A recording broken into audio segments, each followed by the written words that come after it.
are second-hand everything. Into the stabilization that can never for one day, who will get Nigeria to stand with all this leg? Now this leg, Nigeria, Mama go take rich home wire. Is this how we are going to become developed over time? After going to 70 years of independence, we are still here fighting bandits and terror. And people around us who want to make sure Nigeria does not stand are supplying these equipment to the people. It is wickedness, and only God will touch their heart. Because deception is the highest level of whether local or global politics. And I was to think that Nigerians should, they know that. Because we have also politicians who are deceptive in highest position of authority in Nigeria, and they know that their likes are all across every other nation. So depending on them to give you a suggestion, depending on them for how much are they taking from Nigeria to supply us weapons to fight bandits and terror. Yes. And then they will tell us about our debt profile reaching 160 trillion. All right, Chris, thank you so much once again for your review this morning. Our time is up. Yeah. So, yes. Yeah, our time is up this morning, but we thank God for the opportunity here. God bless all of you for having been with us again. God will keep keeping and guiding us and blessing us. God bless you, Che. God bless me too. God bless all the people working in Signature television studios everywhere. God bless you. But remember, God blessings are meant for those who deserve to be blessed. That is right. Thank you so much once again, Chris Maduka. We've come to the end of newspaper headlines and review. Signature Morning will be back shortly.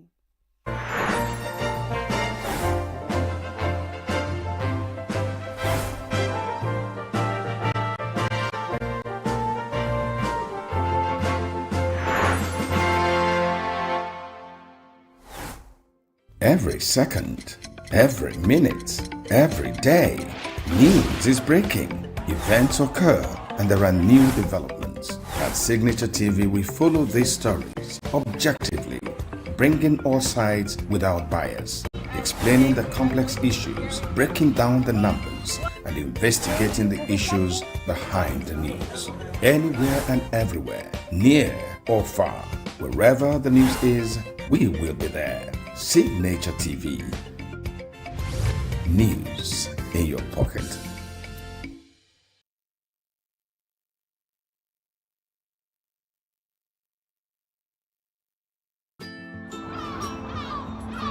Bright and early as the day breaks, as the newspaper headlines trail the stories that shape the day. We at Signature TV trail the headlines that trail the day. We interrogate the headlines. We analyze the stories that make the headlines. Wayek is overrated, and they even overrated themselves, and when people see it, they are insensitive of some Nigerian children who have never heard what it was CBT. With passion and emotion, we drive the conversation to change a narrative. Let nobody be deceived by Nigerian high level of performing in agriculture export. We are still where we are. Newspaper review on Signature TV every morning on Signature Morning, weekdays, and Signature New Day, weekends. Newspaper review on Signature TV. We do not just review the headlines, we make the headlines relevant to our daily lives. Popular Nigerian comedian Igo Save has reacted to the ongoing marital controversy involving former Big Brother Naija star Angel Smith. Angel recently tied a knot with her partner, Timi Ninu, in the United States. However, less than 2 weeks after the ceremony, the relationship ran into trouble after Timi Ninu publicly accused Angel of infidelity, alleging that she was involved with another woman she met on a dating app. The situation has stirred reactions online, with many Nigerians also criticizing Angel's mother for supporting the union. Reacting via his Instagram story, Igosiv commented on the situation by applauding men for their perceived patience in marriages, noting that the union between the two women reportedly broke down within a very short period due to issues in the relationship. Popular Nollywood actress Doris Ogala has raised alarm over the presence of armed police officers at her residence. The actress, who shared a video showing security operatives surrounding her home earlier Tuesday morning, expressed fear over the situation, insisting that she had not received any prior invitation from the authorities. In her reaction, Ogala called on the public to hold the founder of Grace Nation International Ministry, Pastor Chris Okafor, responsible if anything happens to her. She alleged that the cleric was behind what she described as another attempt to have her arrested and detained without the presence of her legal representative. The disputes between the actress and the pastor dates back to late 2025 following the circulation of a viral video announcing Okafor's engagement to Pearl Okafor. Ogala had publicly accused him of ending their long-term intimate relationship to marry a younger woman. Although Okafor did not reportedly deny the claims, he was said to have settled the matter privately with payments of $10,000. Legendary Nigerian musician Fela Anikulapo Kuti has achieved a historic milestone as the first African artist to be inducted into the Rock and Roll Hall of Fame. Fela will be recognized in the early influence category this year, alongside notable figures such as Queen Latifah, MC Lyte, Graham Parsons, and Celia Cruz. The list of honorees was announced on Monday night in the United States during a broadcast of American Idol. Nigerian-born British singer Sade Adu is also set to be honored, earning recognition in the performance category. Several high-profile nominees, including Shakira, Mariah Carey, Lauryn Hill, New Edition, and Pink, did not make the final list this year despite strong consideration. The selection process involved votes from more than 1,200 artists, historians, and music industry professionals. The official induction ceremony is scheduled to take place on November 14 at the Peacock Theatre in Los Angeles. Earlier in the year, Fela further cemented his legacy by becoming the first African musician to receive the Grammy Lifetime Achievement Award. That's the entertainment news. Queeneth Okunta, Signature TV News.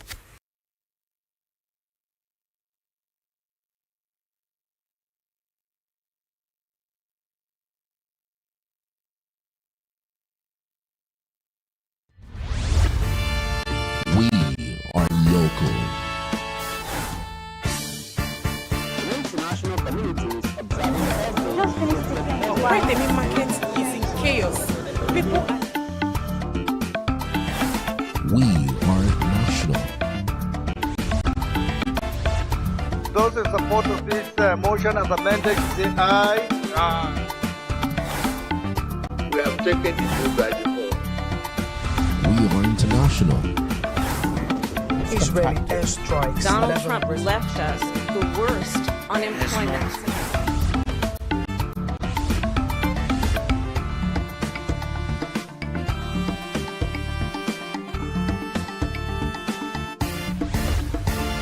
Signature TV, news in your pocket.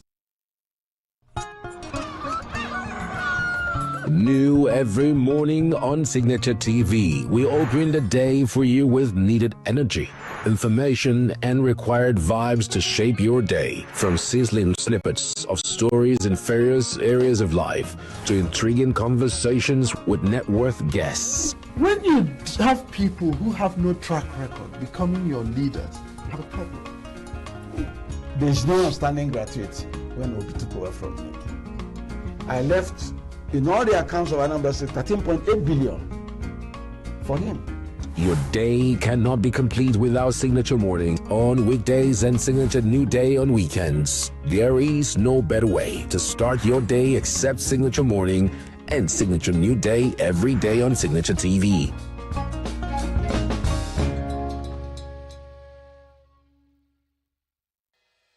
Health is more than a diagnosis. It's your lifestyle, your choices, and your future. Join us on Inside Health, your weekly deep dive into the stories, science, and solutions shaping your well-being. From expert interviews to real-life journeys of healing and hope, we cover it all. One of the complications of cancer management or treatment is they have some of them, at one point in time, you see them having anemia. Okay, so you see them at times being transfused. But at the same time, you come in with the diet. Nutrition, mental health, innovations in medicine, fitness, and everyday wellness. Whether you're managing a condition, staying informed, or just living your best life, Inside Health is your trusted guide. I'm Tigiti Agorum, and I'll be with you. Get plugged into the heartbeat of entertainment on The Hub, your ultimate show on e-vibes. From trending stories and social media drama to top charting music, must-watch movies and exciting moments from the world of arts, we've got it all. Join us for unmissable conversations with your favorite entertainment personalities, plus fun segments every week. I should try harder, so... Okay, I don't know that one. Outfit of the day. Oh, I don't do that. That's some Gen Z stuff. Oh, now you say it's a Gen Z stuff. It's everything you love about entertainment, served fresh every week at 1 p.m. with weekend repeats just in case you missed it. The Hub's on e-vibes, where the vibes never stop. Only on Signature TV.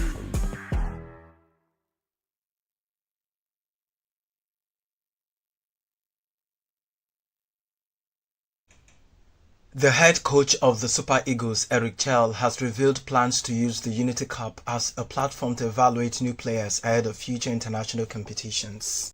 Nigeria will defend its title at the 2026 Unity Cup, scheduled to take place from May 26 to 30 at the Valley, home of Charlton Athletic in London.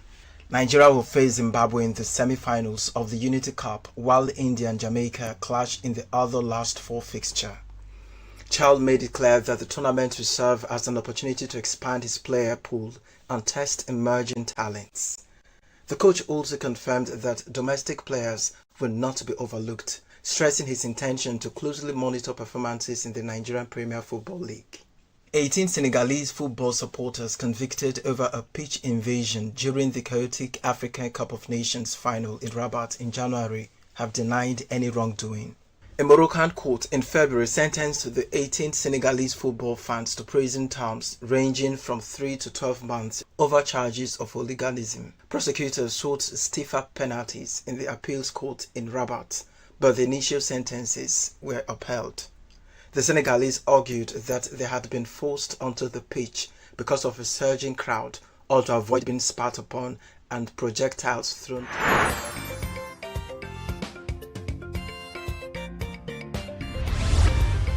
Signature TV, news in your pocket.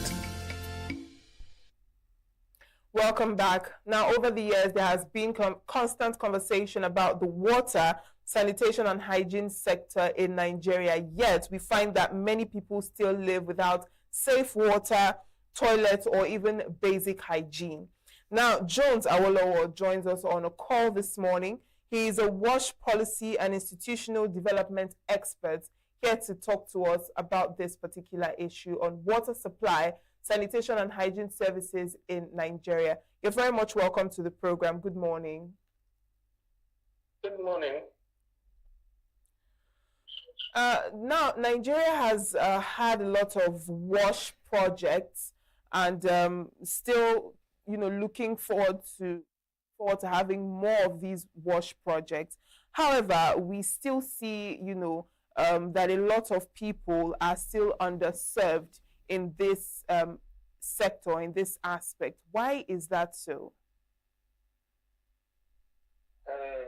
Good morning. Good morning again. Thank you for having me on the program. It's really, really my pleasure.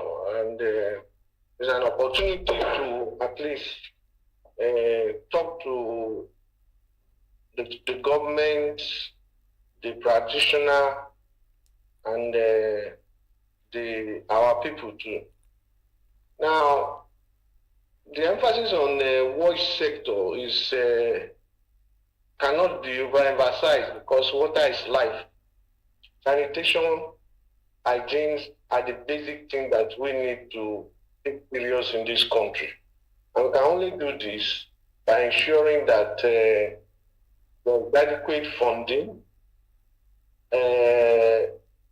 People are ready to pay when they are served, and government policies and legal frameworks are developed. But the problem here is that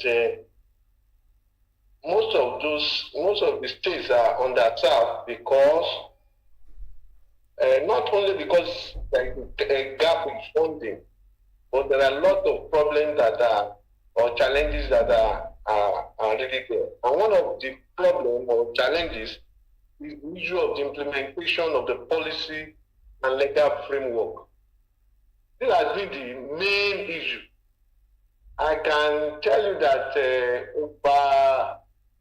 over 20 states in Nigeria, if not more than that, have enacted the law, the policy, state policy on water and sanitation. But most of them are not implementing it. And that has been the problem we have, including the issue of poor funding. We need to realize the fact that government cannot absolutely fund the sector. There are other partners that are needed, and these funds are already there. Most international needs have been helping. The World Bank has provided over $500 million in the past years. Currently, there is Surge, which is ongoing in about 7 states with $700 million. So the issue is not really the funding.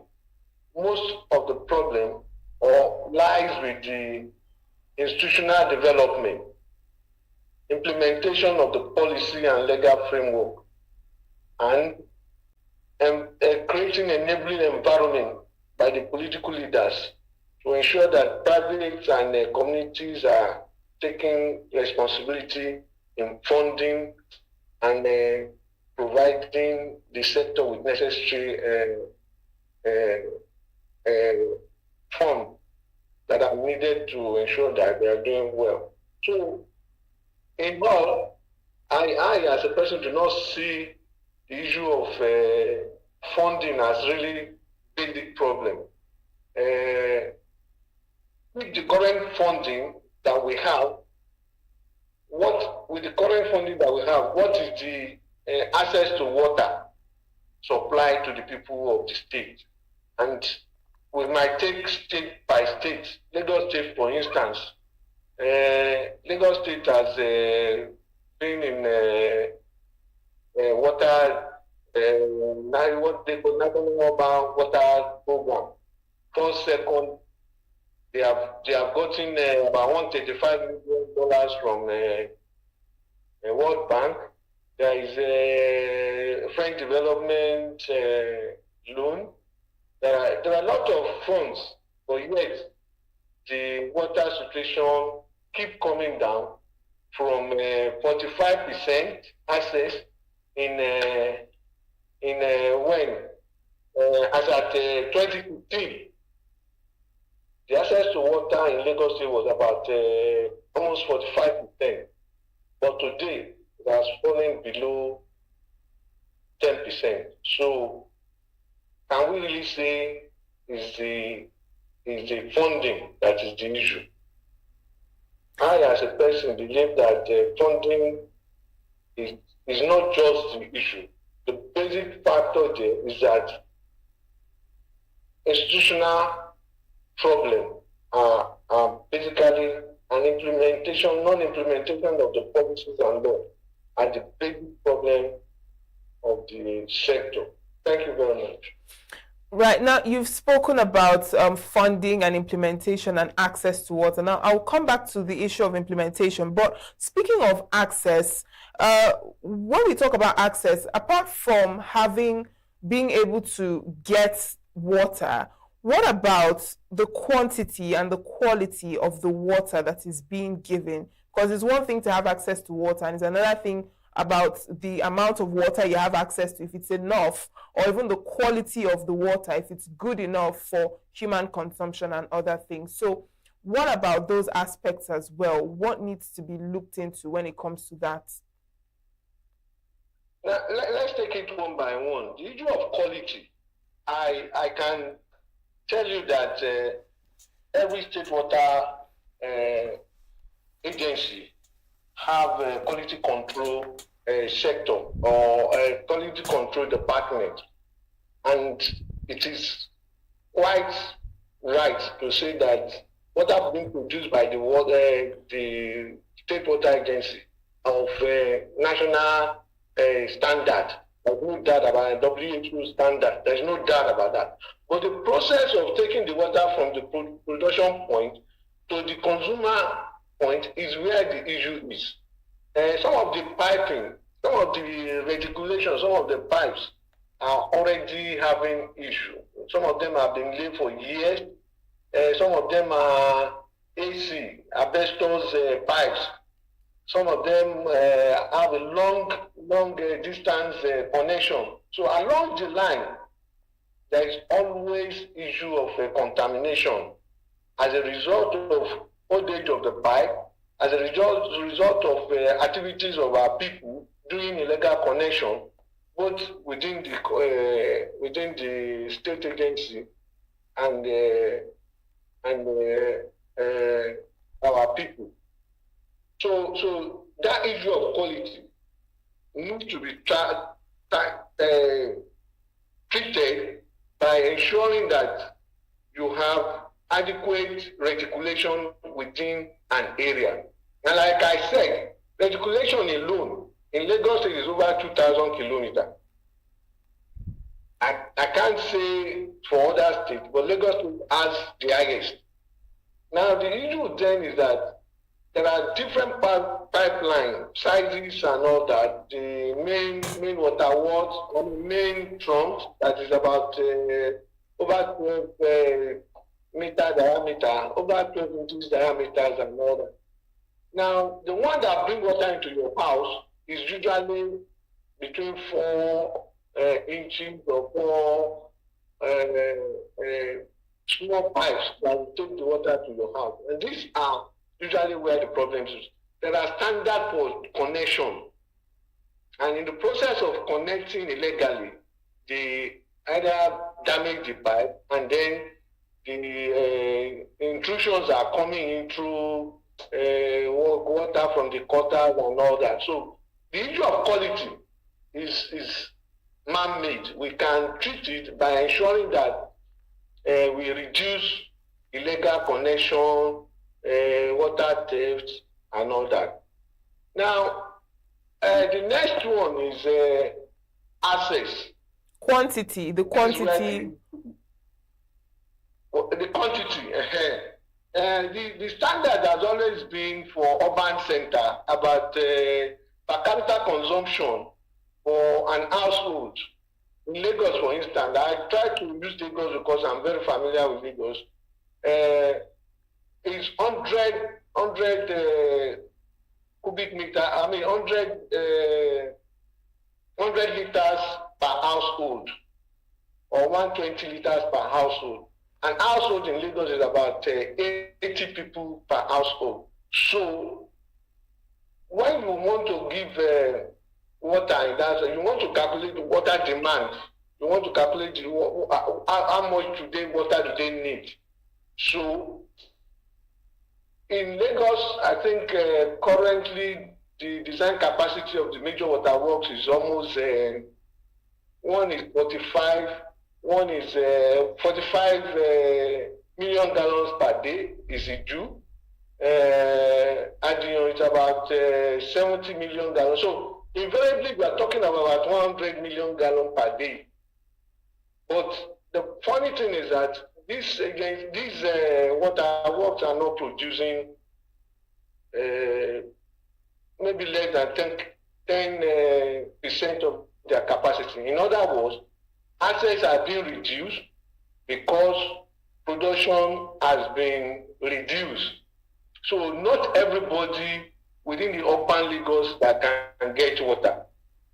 And this happens in all other states too. I can tell you, for instance, Jos, I can tell you Rivers State, I can tell you Kaduna. Most of what happens is that the capacity of the water treatment plant cannot support the population.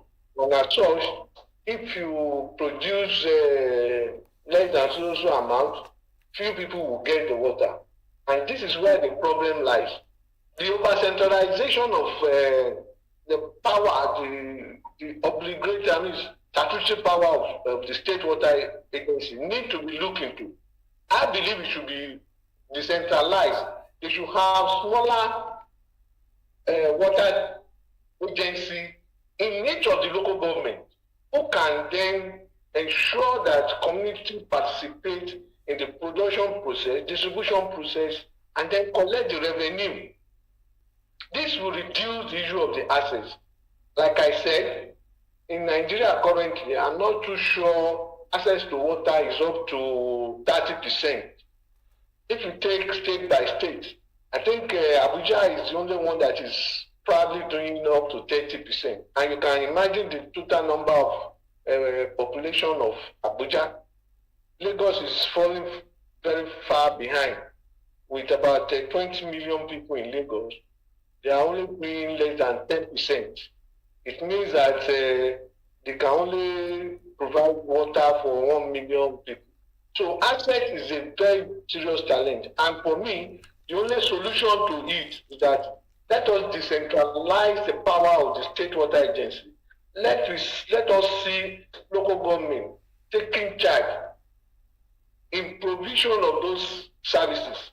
Let community have impact. Let them also take part. We find out that in some of the states there are mini water works.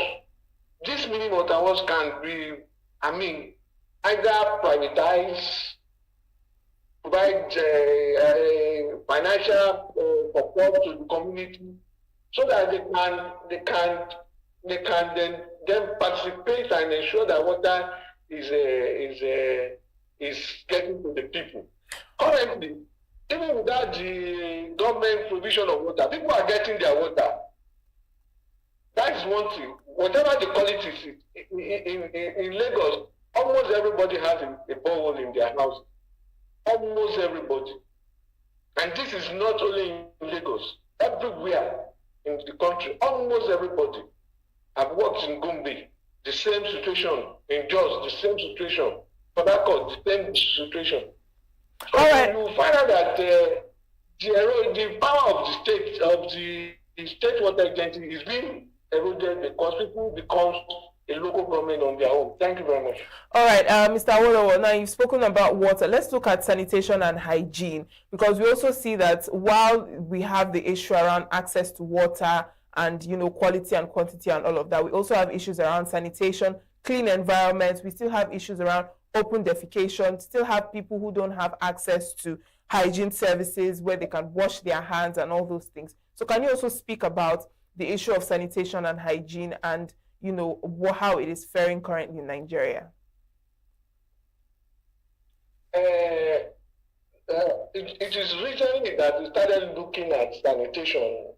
Mostly we focus more on water supply services. But it is expected because without good water, sanitation is already challenged and hygiene.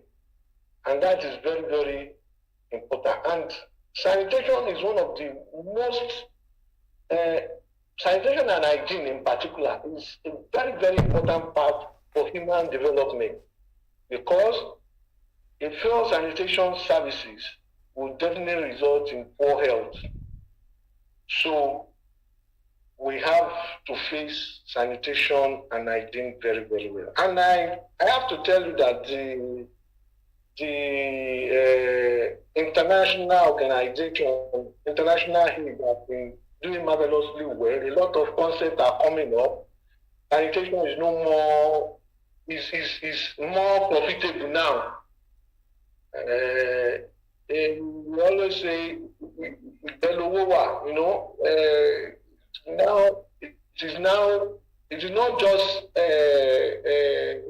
weight, it's weight to waste to wealth. And then as long as you can manage your sanitation, you then get a value for your money. You understand? So currently the country is lacking behind in terms of sanitation, and Lagos State government through the Environmental Law 2017 has criminalized open defecation, and this is almost every state. But Lagos has been implementing it. But the fact is just that there is no enough communication in terms of the penalty for your open defecation. We need to be serious about it. We just need to be serious about it. I believe every park, every marketplace, every open space should be provided with sanitation facilities. And people are ready to pay. In Lagos, you pay as much as 200 naira to use some of these public sanitation facilities. You understand? So it's really a challenge, and the government need to do more about it. There are a lot of content coming up under sanitation and everything. And I need to also emphasize the fact that state government, non-government organizations has also been working with schools to ensure that issues of sanitation and hygiene are taken serious. I know that there is a menstrual this thing plan, and they ensure that girls' child are taken care of in terms of providing menstrual towel to ensure that they manage their menstrual cycle. So we are far behind, but efforts are on the way to ensure that we are getting out of this. Thank you very much. All right, so now let's talk about the solutions to this issue, because when you were speaking, you mentioned a couple of problems around implementation, around, some of the infrastructure being old, and, some connections, some illegal connections to water. You mentioned decentralization as well of water supply and what have you, and also the issue around providing more toilet facilities to stop open defecation and the like. So I want you to just talk about the solutions to some of these issues that you pointed out, and how what Nigeria needs to do, both Nigeria, the government, and Nigerians as well, what they need to do to improve wash systems in the country. Thank you very much. That is, when we look at it, that's what we call critical reasoning. Let us try and do a critical reasoning of this wash sector and see some of the challenges. You understand? Now, can the government funding or budget be adequate to provide the services? I say no. Is inadequate funding the issue of no water flow and lack of access to potable water supply and sanitation services? This is the real problem.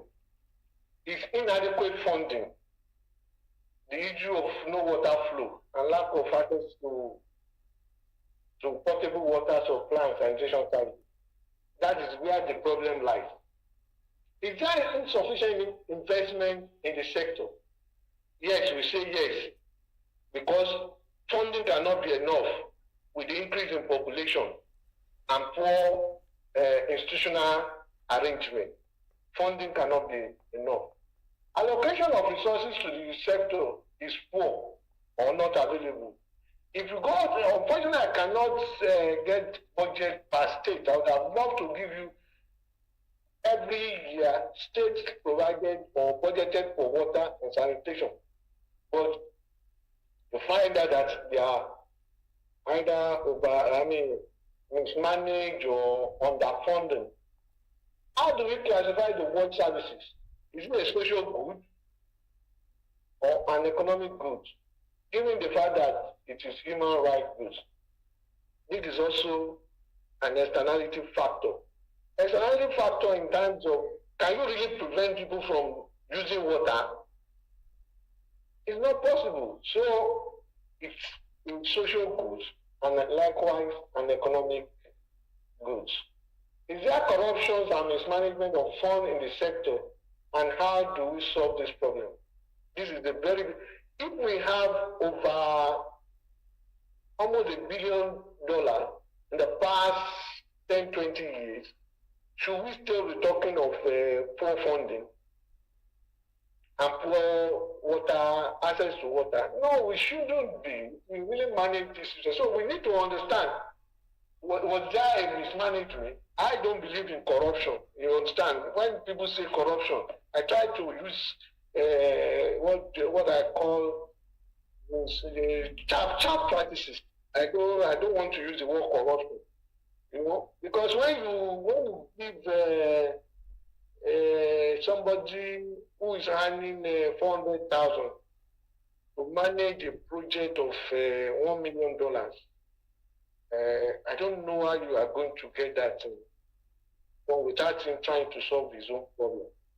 So I don't believe in corruption, but I believe there is a mass sharp practices in the process. The State Water Agency maintain asset registry, inventory, and provide for depreciation of assets? Most of these states don't have a record of their assets. Most of the state water agencies don't have a record of their assets. And this is very, very important. And do the state water agency are held accountable by the necessary law and citizens? There is need for citizens to ask questions. This is how much it is budget. What is it spent for? We don't do all these things. So until we are able to have that critical reasoning along that line, we might probably be having issue. So my solution is that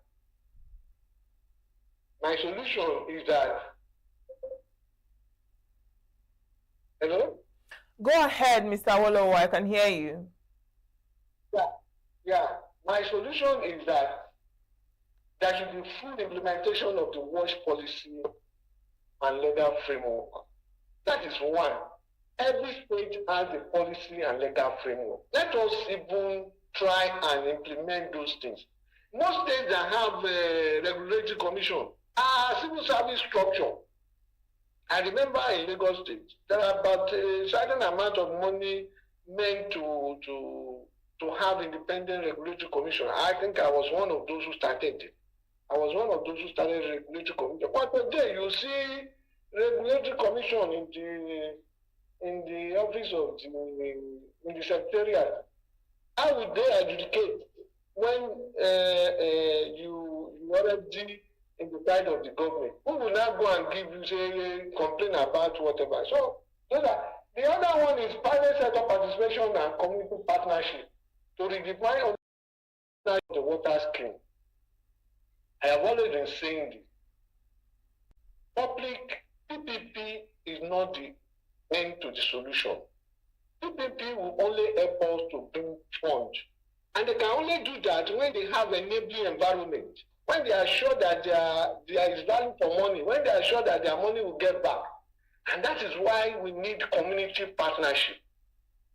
In every state, there are about 774 local government, there are wards and all that. So we need to go down and get these people to own those structures. Let them take those structures as their own.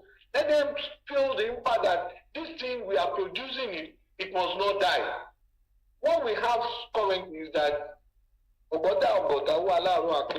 that is whether we get it or not, government will pay us, and then whether we provide water or not, people will find their level. And like Idabod did in those days, a NEPA star will not have a generator.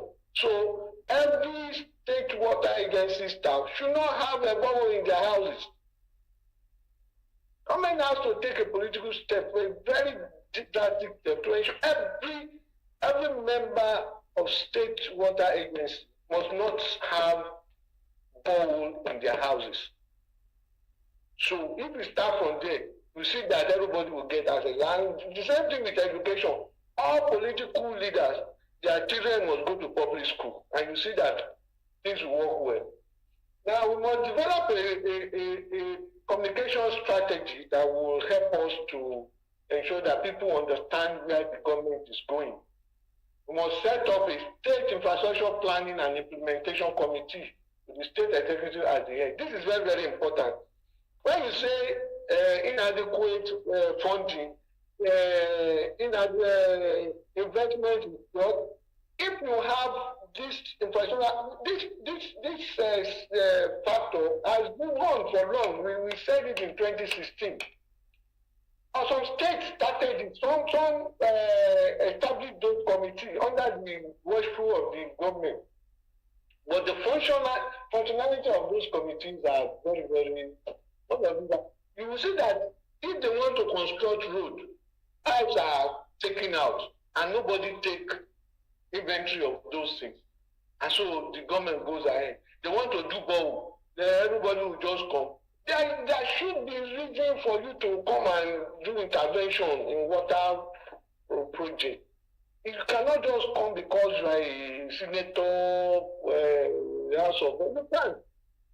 Then we need to reduce the bureaucratic structure of the state service. We need to make sure that state water agency are a little bit independent. And these are what are in the law, in the policy and the law. Intervention, interference in the day-to-day activities of the state water agency is one of the reasons that is killing most of those water agencies. So it is my own opinion that,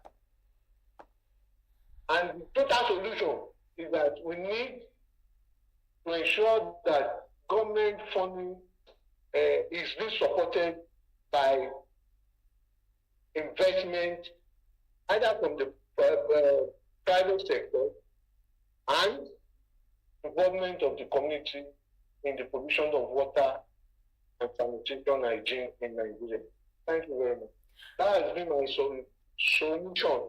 There should be a partnership of investors, community, and the government in the provision of water and sanitation in Nigeria. Thank you very much. Thank you, Jones Awolowo, for joining us this morning and sharing your thoughts on the issue of water, sanitation, and hygiene in Nigeria. It's our pleasure to have you. Thank you so much for coming. Thank you very much. Thank you.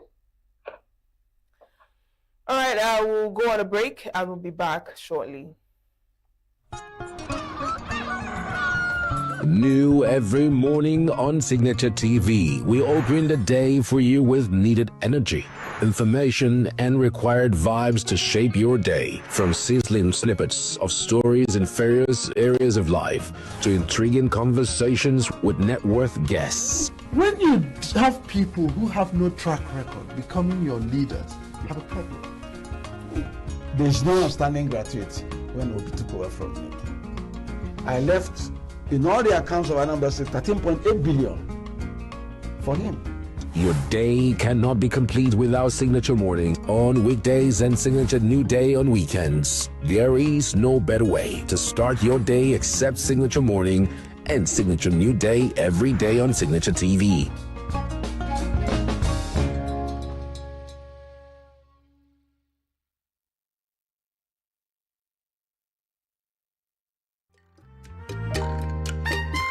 The way we see the world shapes the way we change it.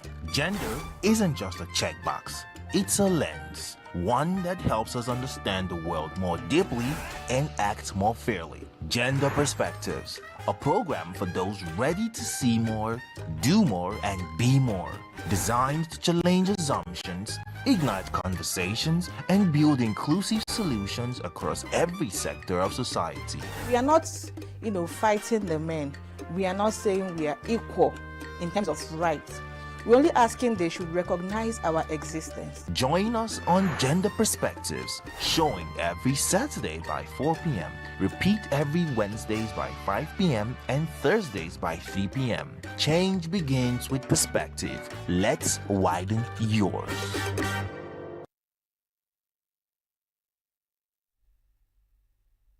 Thank you for staying with us. You're still watching Signature Morning. And coming up is an interview we had with Asim Adams, a legal practitioner. And we discussed the issue around INEC, the courts, and the future of Nigerian democracy. Enjoy. I have to give kudos to the Supreme Court for expediting action and fixing a date, where the matter between the ADC and even that of PDP, were heard, that yesterday. And expeditiously, on the 22nd of this month also,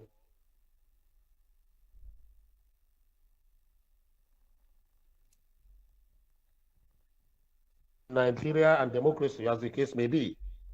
So yesterday was a great one in terms of the courts and the judiciary.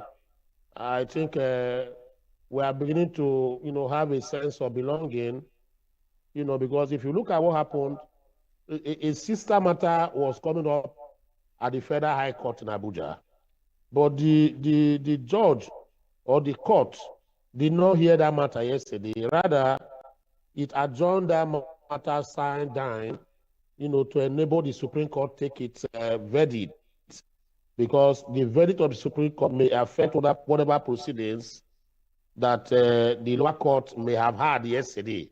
So that court respected the order and hierarchy of courts, and I said that they will not hear that Nafiu Bala Mohammed, Gombe matter until after the Supreme Court, verdict. So that's a good one for me in the first instance.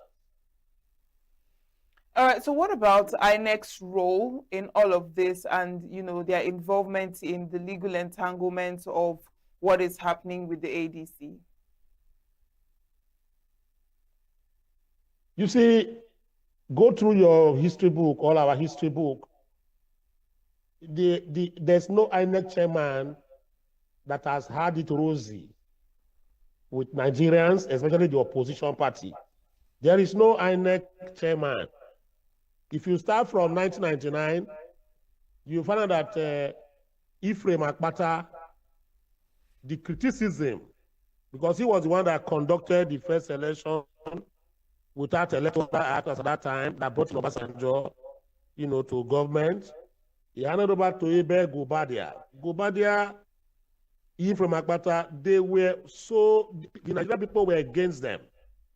He got to Morisiwu, even till tomorrow, Morisiwu, if you call his name, people will say he's the one that had the election for, maybe Yaradua and the other people. Then you get to Jega.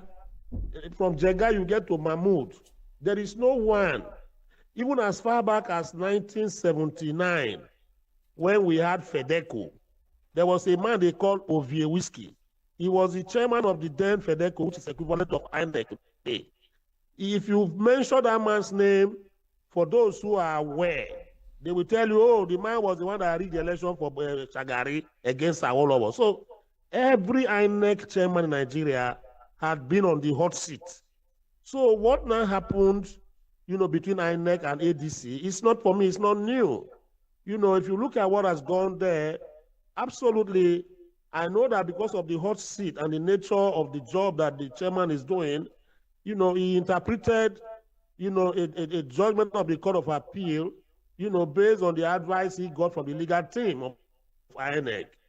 And we later found out that that particular interpretation was wrong. Of course, we know, lawyers do make mistakes in their interpretations. Even judges make mistakes. But that particular mistake for me, was caused by the chairman himself. I thought he would have allowed the courts to interpret what, status quo and rebellion is all about, and also go outside of his INEC team of lawyers to get field of experts in law to have interpreted that Court of Appeal, ruling, if he had any misgiving or if he was confused on what to do. But he never did that. He just relied on his home team. And at the end of the day, we found that the home team went beyond the order that was given by the court. That was a big mistake on his part. It's a sorry side. Now, coming to ADC itself, it has come to me because I asked this question. If politicians do not settle their matters internally, the judiciary will not interfere. INEC will not even go there and interfere. For instance, we have other political parties, even though they are not that active. Now, you find that maybe there's no big men in those parties. That is why they are quiet, as the case may be. INEC has not gone to interfere in their ADP, AA, and it was ZLP. You know, these are political parties in Nigeria, 22 or 23 of them. So, but when you see these big parties, ADC, APC, PDP, why is it that the members cannot iron out issues among themselves internally?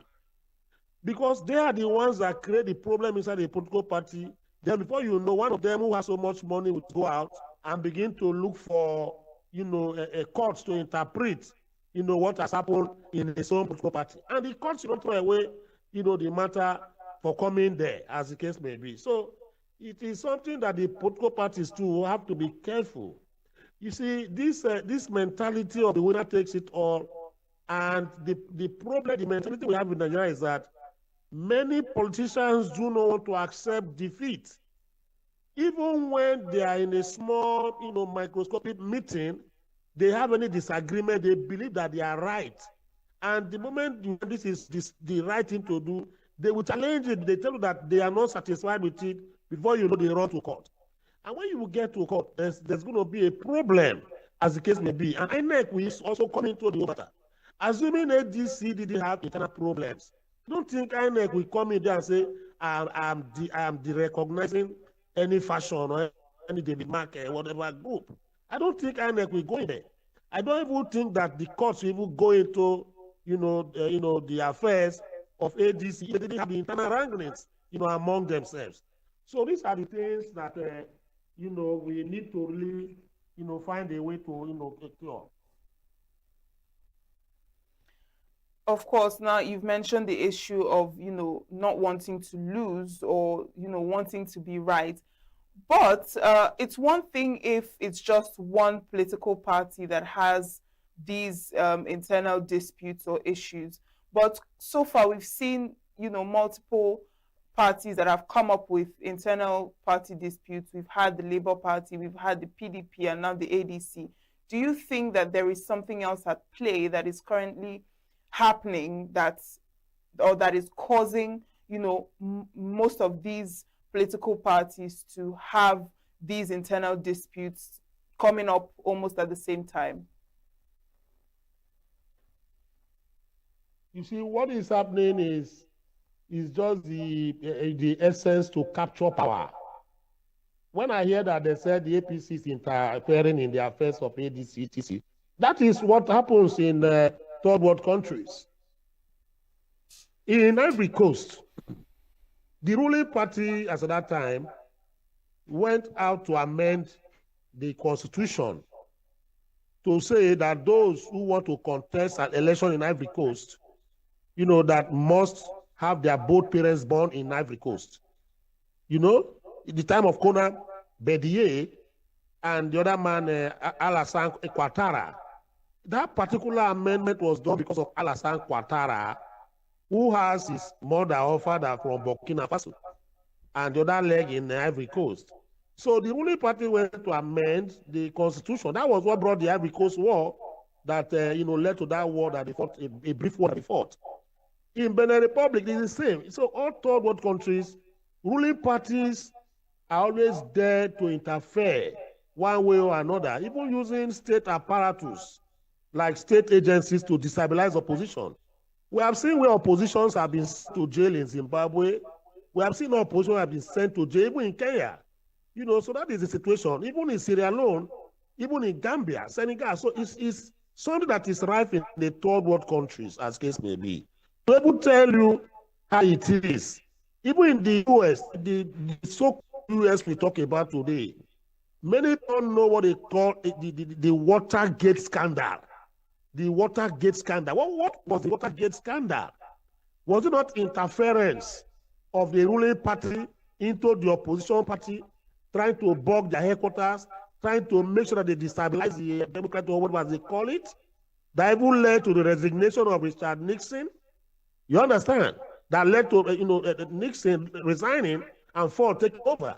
That is America for you. And even today, a lot of opposition members in America have been accusing Donald Trump of using the Department of Justice and other government agencies to wound, haranguing opposition members. So it is democracy. The reason why we have this polarized, internecine war in ADC, in Labour Party, is the essence of the capture of power. Now, if you look at what happened, Nicolas Machiavelli said man should deceive his or herself, that the essence of politics and politicking is to capture power. So if you don't have power and you are into politics, what are you there for? So you see what is happening now in the ADC, for instance.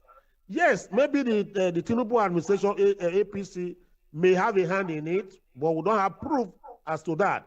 But the internal power struggle, because they are looking at it that maybe the next 6 months or 1 year, that they will produce the next president.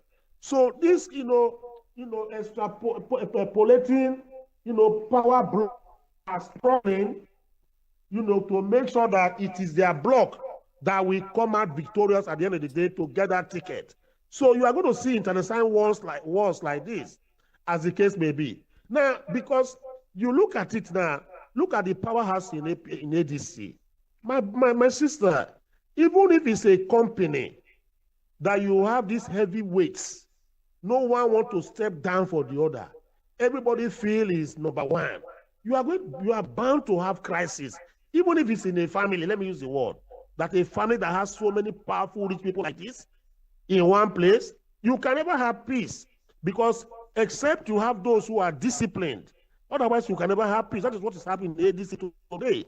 ADC is heading to implosion, not because the people there are not Nigerians, not because people there are not politicians, but because all of them are power hungry.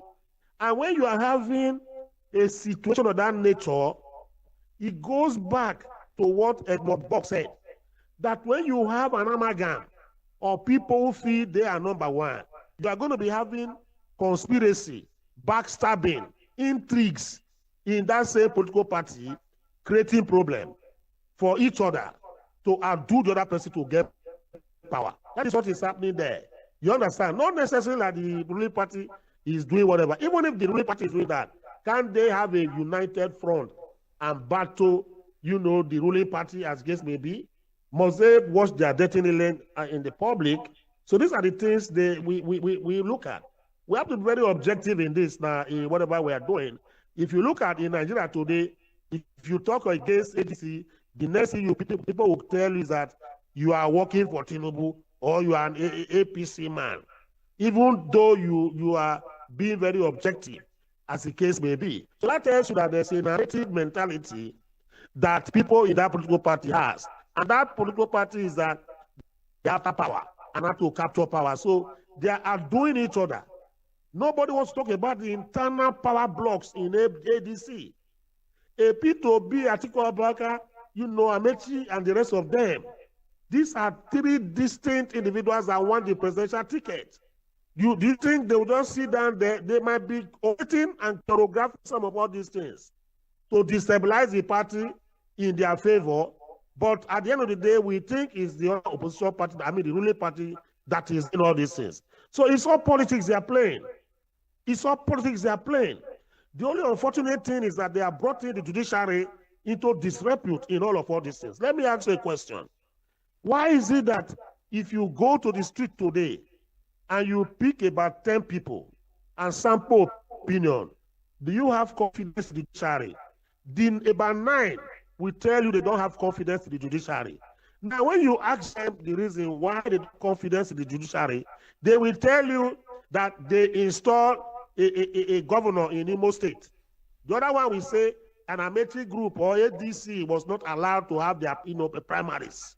So what I'm trying to say in essence is that what has brought the judiciary down mostly is election matters. Is it only election matters that the judicature entertain in Nigeria here? It is not only election matters, but 99% of the matters that has brought the judiciary to disrepute is because of electoral matters, party issues. That is why many people say judiciary is no longer the hope of the common man. You now ask yourself the question, what about other matters that the judiciary handle, like contracts, human rights, etc.? Nobody complain about that. Nobody says judiciary is not the hope of the common man when it gets to those other arms and branches of law. But when it comes to electoral issues, counting of votes, people will run about and begin to say judiciary is corrupt. Why will the judiciary be corrupt? Various politicians who want their bidding, who are desperate to be in power at all times, we, roll out machines, roll out dollars and pounds to influence judgment in the end because they want to become governor, because they want to become president. So it's a whole, conundrum that we must have to sit down one day, I believe, that we will unravel and find out how this issue will be solved, as the case may be. Right, Barrister Adams. Now you've made quite a lot of very valuable statements. But how would you, looking at the dynamics of what is playing out and what you have explained so far, how would you describe the relationship between INEC, the court, the judiciary, and the political parties in Nigeria? And what do you think needs to change as soon as possible, hopefully before 2027, to restore some sort of sanity among these three bodies? Number one, what needs to change is the mentality of the Nigerian politician. Number one, the average Nigerian politician must not see election as do or die affair. They must have to do what I call ethical revolution for the average Nigerian politician. Let me give an example. In the UK, in the US, you have election tribunals there, but they have nothing to do because nobody will go there and file any petition. He lost a senatorial district. Nobody files any petition there. The only thing they file is in presidential election. The last one was between George Bush and Gore because of the issue of constitution. That was how even they went to the Supreme Court. But after election, you have election tribunals in UK and US, but they have no job to do because the politicians there do not see politics as winning at all costs or a do or die affair. So the Nigerian politician must, change its narrative mentality. Because if they don't create problems, INEC will not have problems. The courts will not have problems. The second one is that INEC, it can be done. It can be done even between now and next year before the next election. INEC as a body has to be truly independent. Let the Nigerian government follow the recommendation of the Waste Commission. The Waste Commission was, inaugurated by Yaradua. And one of the recommendations is that INEC has to be truly independent. They recommended that the Nigerian Constitution should be amended to make INEC truly independent. And how do you make INEC truly independent? Section 158, 157 etc. of the Constitution has to be amended that the president is not the one to choose the INEC chairman. How can a sitting president choose the INEC chairman for an election that he wants to participate in? It is not going to choose, or it's not going to choose anybody that will not give him victory. So the thing we need to do is that we can do it. The Senate, Nigerian as a National Assembly can do it. Amend that section to say that let all political parties have a hand in the choosing of an INEC chairman. If PDP, APC, AA, and 23 political parties in Nigeria have a hand on who becomes the chairman of INEC in Nigeria today, if the man goes wrong, all of them will blame themselves. Nobody will begin to blame Tinubu. But since it's Tinubu that the man here, they keep blaming Tinubu as case may be. That is the recommendation of Waste Commission. That is it. INEC has to be truly dependent. The INEC independence is very key to everything we are doing. Now, do you know that the only person that can remove INEC chairman if he does not resign is the president? And even if the president wants to remove him, he will write a letter to the National Assembly for their approval to get two-thirds majority.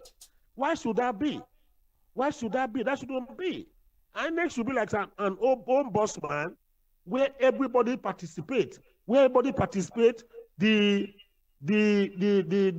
political parties, the civil society organizations, and everybody, participate in choosing who becomes the chairman of INEC. And that particular man will be responsible, to those who chose them and brought him to office. That is the second one, independence of INEC. The third one is that the judiciary, let it be that not all members of the judiciary, not every court should handle issues of elections or issues pertaining to political parties. Let it be that a jury is set up. What do I mean a jury? A jury is a body that is constituted. Maybe like you have in the customary court of appeal. If you look at the customary courts in our various, states, the panel, about 2 of them are non-lawyers, but they are people who are versed in the tradition, of the people or the area they operate from, headed by one lawyer. Why can't we set up a jury to handle election matters where you retired people, integrity, coming into that jury?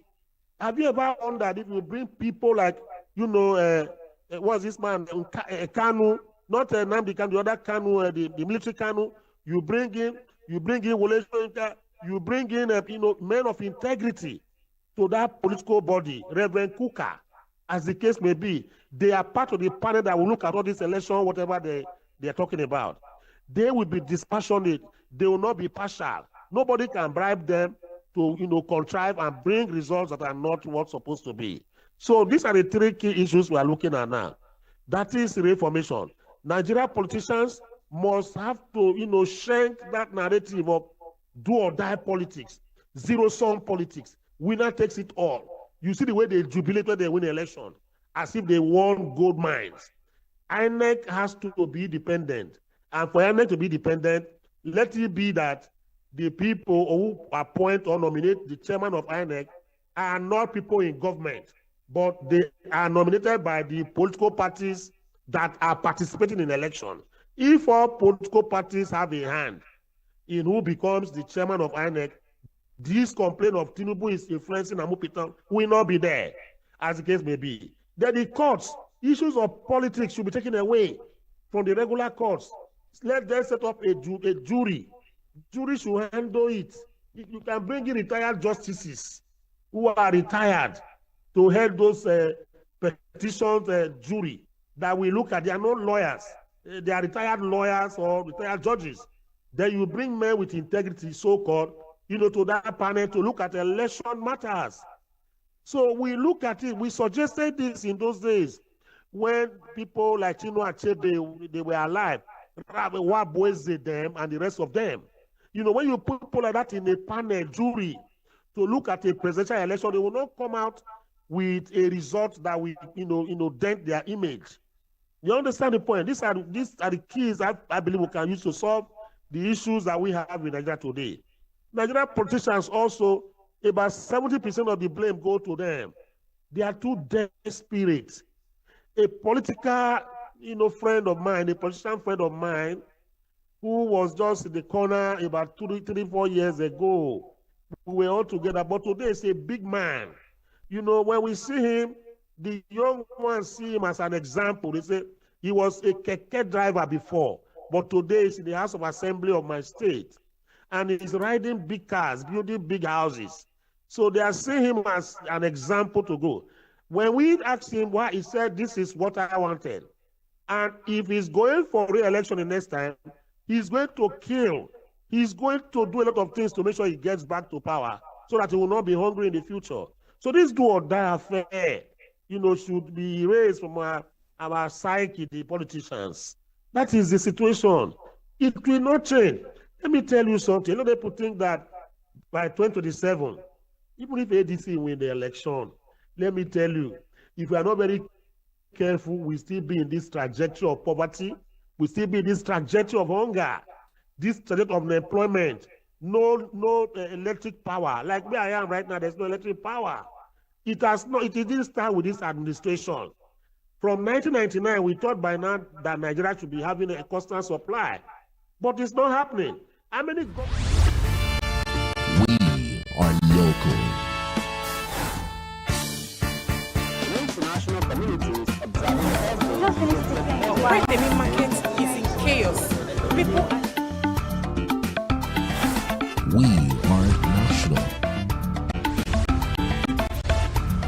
Those in support of this motion as amended, say aye. Aye. We have taken the vote by default. We are international. Israeli airstrikes. Donald Trump left us the worst unemployment.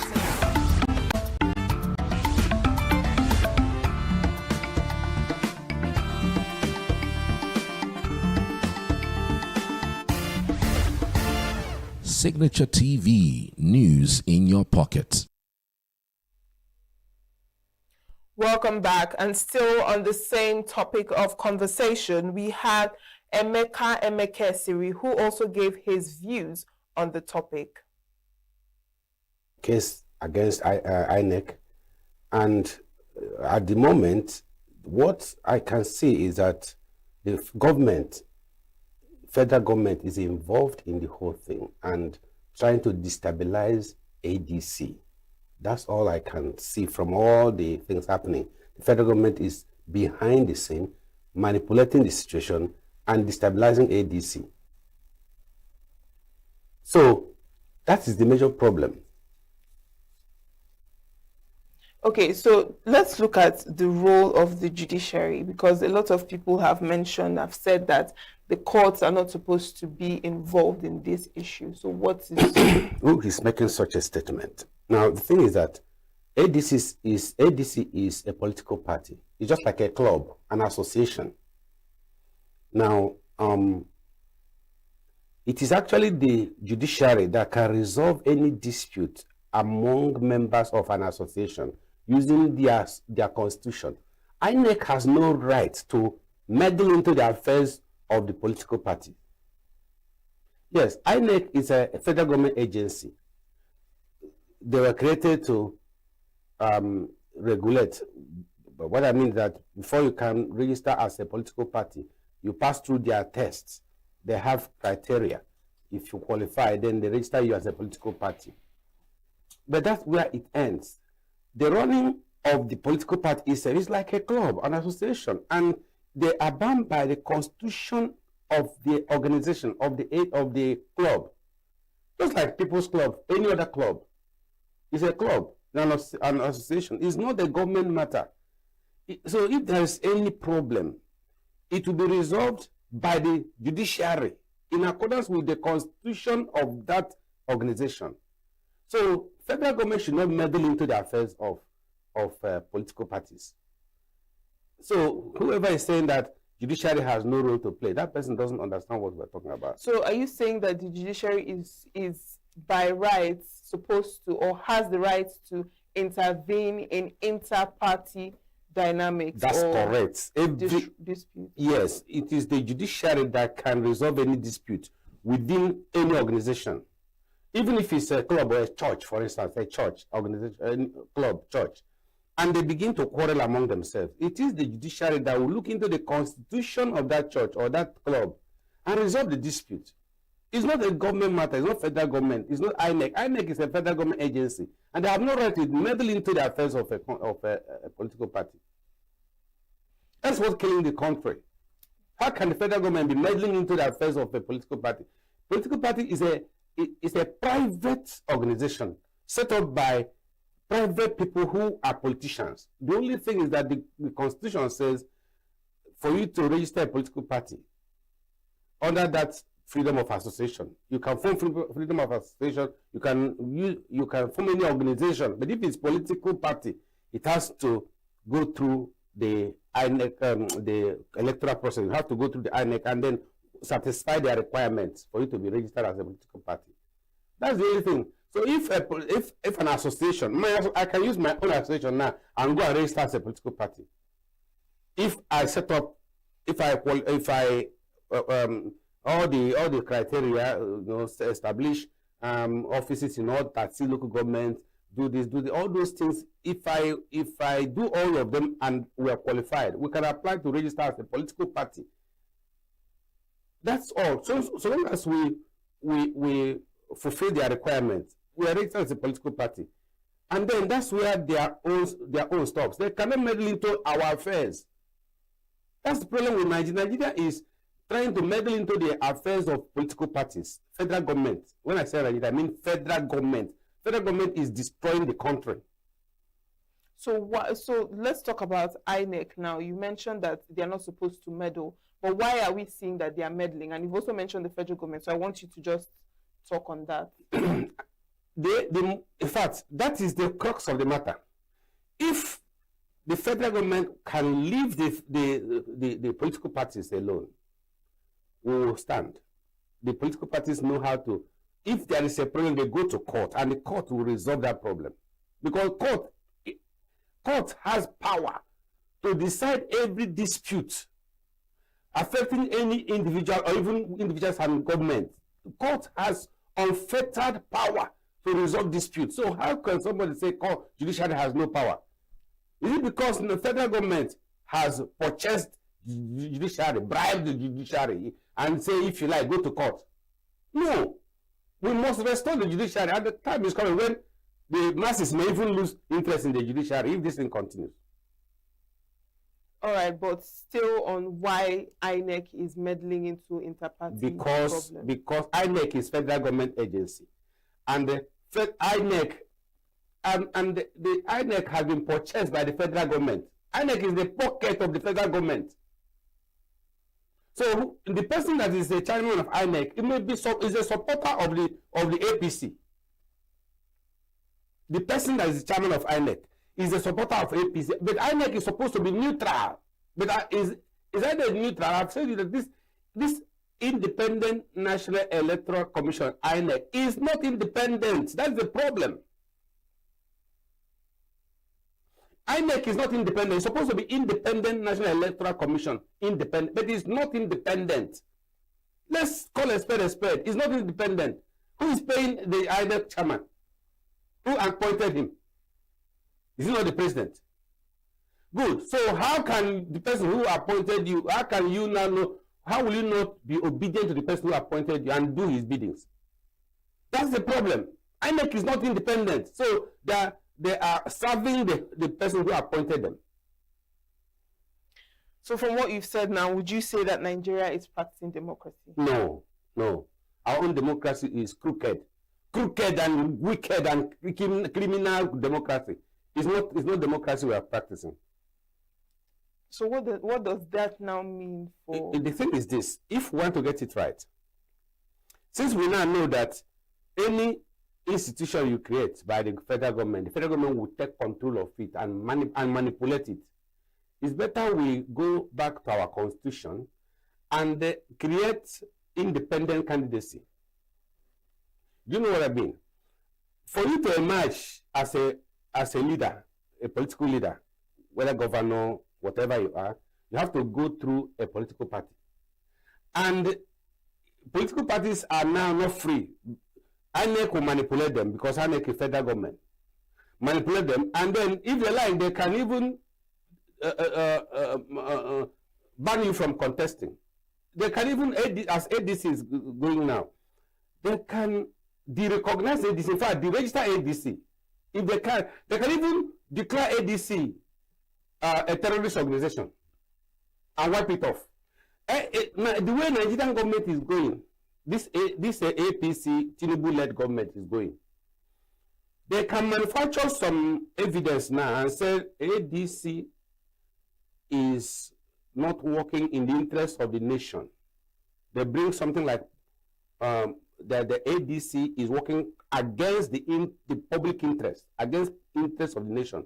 They declare ADC a terrorist organization and wipe it off. They can do that so that nobody can now emerge through ADC. And who are they targeting? P2B. They want to wipe off ADC. They want to destroy ADC in such a way that ADC cannot present a candidate. So how do you solve this problem? By going through independent candidacy. We don't have men with backbone. That's the problem. We don't have leaders with backbone in the National Assembly who can pass a bill. We can put a bill now in the National Assembly for independent candidacy. Independent candidacy means that somebody will emerge, whether as a president or governor, as an independent candidate without going through any political party. So that INEC cannot meddle into an independent candidate. That is, but we need men with backbone who can pass that bill in the National Assembly. Now, do we have men like that? All of them are in the pocket of the federal government. Why don't we have men with backbone in the National Assembly that can pass the bill now? Bill of independent candidacy. Pass that bill. And one good thing about our constitution is that our constitution is good. Though. You know, some people say this constitution is very bad. It's very bad. I agree. Our constitution, we're talking against it, that the constitution is very bad. It is evil, that the military imposes upon us. That's what we've been talking about. And people who have been talking about this constitution. I say yes, it is bad. But inside that constitution, there are some things we can do and better the country. And one of it is this, that the constitution gives right to the National Assembly to pass a bill. Any bill that can bring peace and order. Section 4 of the Nigerian Constitution says it. That the National Assembly has the power to pass a law that will bring peace and orderliness. That will heal Nigeria, let me put it that way. That will cure the ills of Nigeria. They have the power to do that. And one of them is this. You know, I mentioned one of them before about regional autonomy, which they can pass, but they don't want to pass that bill. If they pass that bill, there will be all this struggling at the center will cease. But they don't want to pass that bill. Okay, another bill is this independent candidacy, which I'm talking about. But we don't have men in the National Assembly. We don't have men. I think women should start going there. We don't have men. Men that have backbone. You know what I mean by they have spinal cord. Men that will look at President Tinubu eyeball to eyeball. We don't have them. It's unfortunate. We don't have them. When you were speaking, Barrister Mekesiri, you made mention of, how the ruling party could frame the ADC as a terrorist group and what have you, and that the target is one man, Peter Obi. Yes. So I want you to explain, why do you say that? Why do you single him out of all the people in the ADC as the target of the federal government? Because Peter Obi needs a platform to emerge. And now he has now pitched his tent with ADC. And all eyes are upon ADC. Even as it is now, APC, the ruling party, has sent their agents into ADC. They were decamping and joining ADC. You had people say, big politicians decamping from APC and joining ADC. And you think a clapping hand? No, it's a strategy. So that when they all enter ADC, these are APC agents. They now become ADC. And when the time comes, they say, okay, we're not going to have a consensus candidate. Because if they want consensus candidate, they will not do primary election to choose. They will say we have a consensus candidate, and they'll bring out one person, somebody. And all eyes are upon Peter Obi to emerge as consensus candidate. But these men that came and joined ADC have said there will be no consensus candidate. All of us shall compete. All of us shall contest alongside with Peter Obi. And what is the game? So that they will now whittle down the influence of Peter Obi and destroy any vote he can get. And eventually Peter Obi may not emerge. That is that's part of the game. Now, another game is that they can make it so difficult for ADC to even present a candidate. And they wipe off ADC from the book. They can wipe off ADC. This government is capable of doing anything. This government can do anything. They are capable of doing anything. They can wipe off ADC from their record and say, we don't recognize ADC anymore. INEC can rise up tomorrow and say, they no longer recognize. In fact, right now, they said the two factions that are fighting there, they don't want to, they don't recognize any one of them. Next thing maybe they don't even recognize anything called ADC again. It's how they will get power. So you grab the box and kill any person and grab it and run with it and nothing happens. If for Obasanjo, they have problem among themselves. They now turned against Ngige himself and in the court and say, after all, we just put you there, you are becoming stubborn. So that's what you foresee happening in 2027? Yes, what I'm saying is that, yes, the same thing may happen. They will want to impose an unmerited person into office. They may want to do that. And they may find a way to frustrate people because his profile is rising so high. They may want a way to frustrate him. And it doesn't matter to them because they don't believe in merit anymore in Nigeria. We don't believe in merit. Just grab it, do anything, and people will clap for you. That's the problem. So that's what I'm foreseeing. 2027 may be worse than 2023. Maybe worse. Maybe worse now because see people like Obi Kubana and Kubana Chief Priest and the city boys. See them now, they have pitched their tent with the APC. APC. Somebody said APC means all past criminals. Somebody said that. Come on to me, all past criminals, and your sins will be forgiven. Somebody made that comment. I don't know how true it is. But if you join them, all your sins will be forgiven. All your past records, all the criminal records will be forgiven. They can use it to blackmail you. If you want to do something, say, we know you. So, we no longer believe in merit. It's just evil. There's this impunity. Just do it, get it, and people clap for you. So long as you get money and power is what they are looking for. No longer merit. It's unfortunate, but that's where we have reached now. 2027 may be worse than 2023. So I don't see any. I'm not prophesying. In fact, I'm not talking as a prophet. I'm looking at what is happening already. That 2027 may be worse than 2023 because of the money politics and what we are playing now. The city boys made statement that if you don't support the APC government, they destroy your business. You heard about how they were destroying people's properties in Abuja and Lagos. That is because they did not support the ruling party. If they don't support the ruling party, their businesses will be at risk.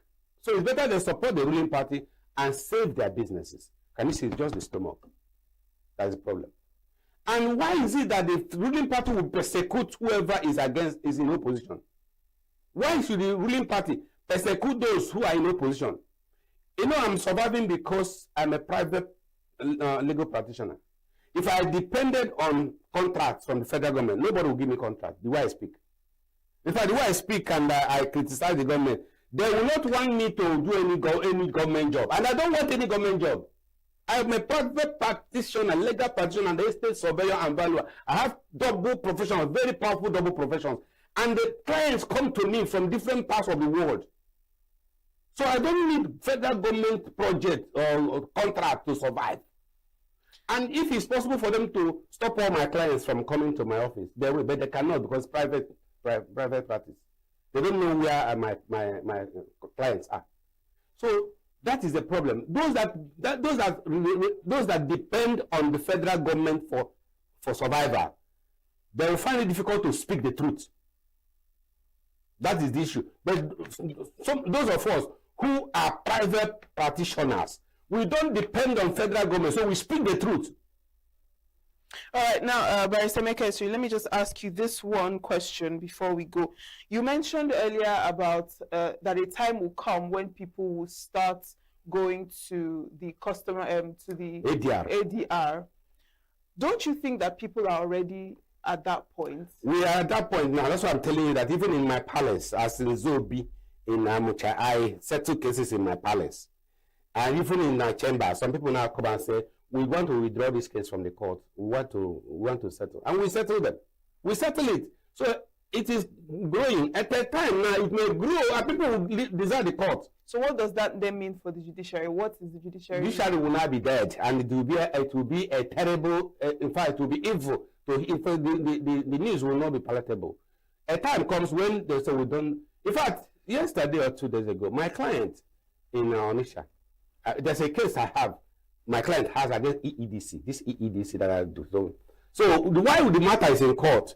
They went again to disconnect and reconnect. They disconnected the person and then went and reconnected. Instead of connecting through his prepaid meter, They did overhead reconnection and charged him. Said, what you are doing is wrong. We are in court. They said, you know what they said?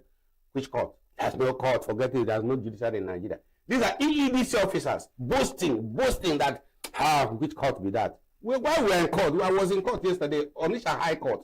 While this thing was happening, the EEDC people were doing all these things, carrying out such wickedness with impunity. And my client complained, said, what kind of court? No court. No, day for court, waiting be court. Forget about that court. You see, the thing is coming to that level. People will now say, okay, court there's no need for court. And they will forget it and they'll take laws into their hand. They'll take laws into their hand. That will be worse. Because I lived in Aba when they took laws into their hand. And everything stopped going to court and going to police. When the Bakassi started, I was in Aba, my chambers was at one of Kigwe Road, Aba.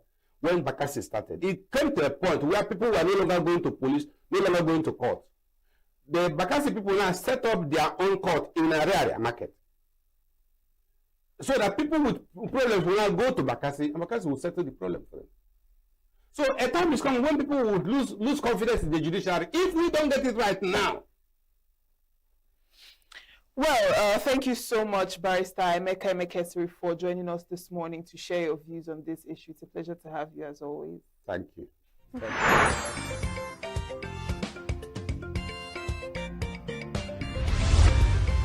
Signature TV, news in your pocket.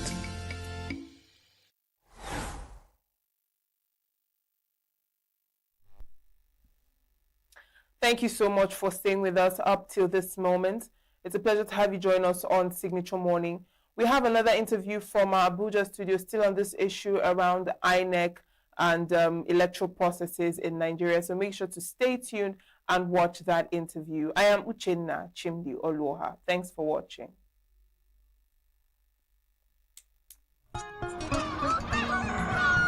New every morning on Signature TV, we open the day for you with needed energy, information, and required vibes to shape your day. From sizzling snippets of stories in various areas of life to intriguing conversations with net worth guests. When you have people who have no track record becoming your leaders, you have a problem.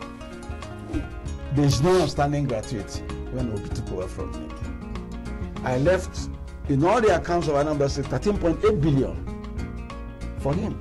Your day cannot be complete without Signature Morning on weekdays and Signature New Day on weekends. There is no better way to start your day except Signature Morning and Signature New Day every day on Signature TV.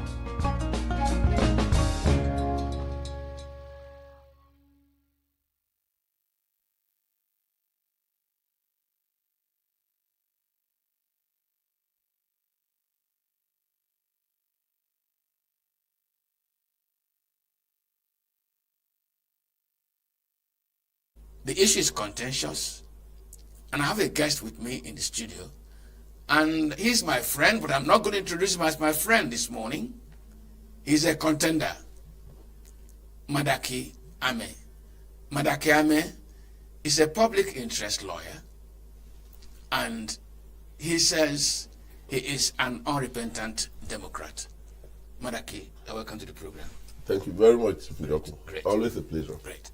Now, by tomorrow morning, which is Wednesday, we're talking today, by this morning, let's say by this morning, Wednesday, you and your colleagues be headed to the court. You are heading to the court because of one of the issues we say we should raise and make thought to look at. You believe that this season of politics seems to be a season of financial harvest for the political parties. Precisely. For you to contest for any position, they bring out what they call expression of interest form. They don't just give it to you to fill as provided by the Constitution if you want to contest. They put a monetary value on it. Not just simplicity, monetary value. No. It is graduated in such a way that so many Nigerians are shunned off. And you think that that fouls the provision of the Constitution. Am I right? Nobody can put it better. And the truth of the matter is that, the political parties are very mundane, in the way they administer their operations. In off-season periods, when nothing is happening, they just virtually go to sleep, and there's nothing happening in the secretariats. But ideally, if we're running the democracy well, and we plan to do it, in a consistent manner going forward, political parties are supposed to be actively involved in business. They're supposed to be actively involved in membership mobilization and monitoring which of their members is actually contributing towards the growth of the party. That's why all members of political parties should be paying their monthly dues, just like we pay for our town unions. Because political parties are not actually any different from our town unions. It's just that they are vehicles constitutionally provided for seeking and retaining public office. You get the point? As the vehicles for which, by which people can, aspire into office. But, most of the political parties are so broke after the election season because whatever money they're able to raise from fining aspirants, they're about to start fining them. You say if they fine them? They fine, yes, they're exactly a fine. Even though it's not sanctioned by law, but it's a fine that's imposed by the owners of the party. And the truth of the matter is that when they raise all this money that they raise, they share the money among themselves. So it doesn't go to grow the party by maybe building their secretariat or paying their staff well or whatever. It's a gra season where whatever they're able to garner, they share it among themselves. Members of the ESCOs of the different parties, and there's no party that is spared for this complicity against the Nigerian people. So we in the Public Interest Advocacy Network, which I am the national convener, and founder, believe that there are many ills whose image have been tarnished, by the few bad eggs in the judiciary. You get the point? And the desperation of the government in power, to subjugate the judiciary under their armpit, by putting a knee on their necks. You get the point? So we need to be able to unleash the genius of our judges and the judicial system by correcting the many ills of our society through that same judicial process and the same courts that are now being vilified, and being made to look like corrupt institutions, as if all judges are corrupt. I think it's very unfair. I've been a lawyer now 36 years, and I know there are sound judges who will never take a dime from you, no matter what the circumstances are. So if we use the same court system, the same brush, if we use the same brush to paint all judges and say they are bad people, you will not achieve anything. So we have to get the institutions working, and we have to trust in those institutions to deliver justice. And that's what we intend to start doing, at the Public Interest Advocacy Network. And we're going to take this on one after the other. In fact, tomorrow, Wednesday. In fact, today, Wednesday, we're filing 3 cases. And one of them is the issue that you have just discussed. To make the right to franchise have content. The Constitution provides clearly that every Nigerian of the universal suffrage age has the right to vote and be voted for. Now, during election seasons, they encourage people to come out and cast their votes. Most people are discouraged from casting their one vote because they cannot imagine that the process will add up the votes so that the votes will now count and be counted. In Nigeria, you can vote and you're not even sure that they're going to count your votes. That's number one. You might vote and you discover that your votes don't count because whether you vote for a particular candidate or not. In fact, many years ago in Benue, a certain chairman of National Party of Nigeria, he wasn't particularly very literate, but he was a political bulldozer. He's late now. He eventually became a big traditional ruler before he died. Passed on. Now, when they were campaigning for the 1979 election, the Idoma people were not in support of the MPN. Who were more of PDP? Yes. Who were more of MPP. Who were more of MPP. But he was MPN. And it was, they went for a political rally. They came for a rally in Otukpo, which is the eternal headquarters of the Idoma people. And then at the campaign rally, it was clear that the people were not with them, with the MPN. And they said, so the man now, climbed the rostrum as chairman of the party. Not only was he of massive stature like Goliath, he had this ability to make speeches. He wasn't really educated in the Western sense, but he was a wise man, and he was also financially successful. I won't make his name now so that his grandchildren will not start protesting. But everybody knows what I'm talking about. The man now climbed the rostrum and said, Talabot Lanong, and Ori. They don't even, it's particularly for, it's not it's a dialect, it's another dialect. Translated bluntly, he said, whether you vote for us or you don't vote for us, we will win. You get the point? You can imagine, in a campaign rally, a party is telling you brazenly that your votes don't matter. Whether you vote or you don't vote, we will win. And of course they won. That was when Shagari became president. You get the point? The reason I bring this up is that, Nigerians are beginning to lose interest in the political process because they feel that their votes don't count.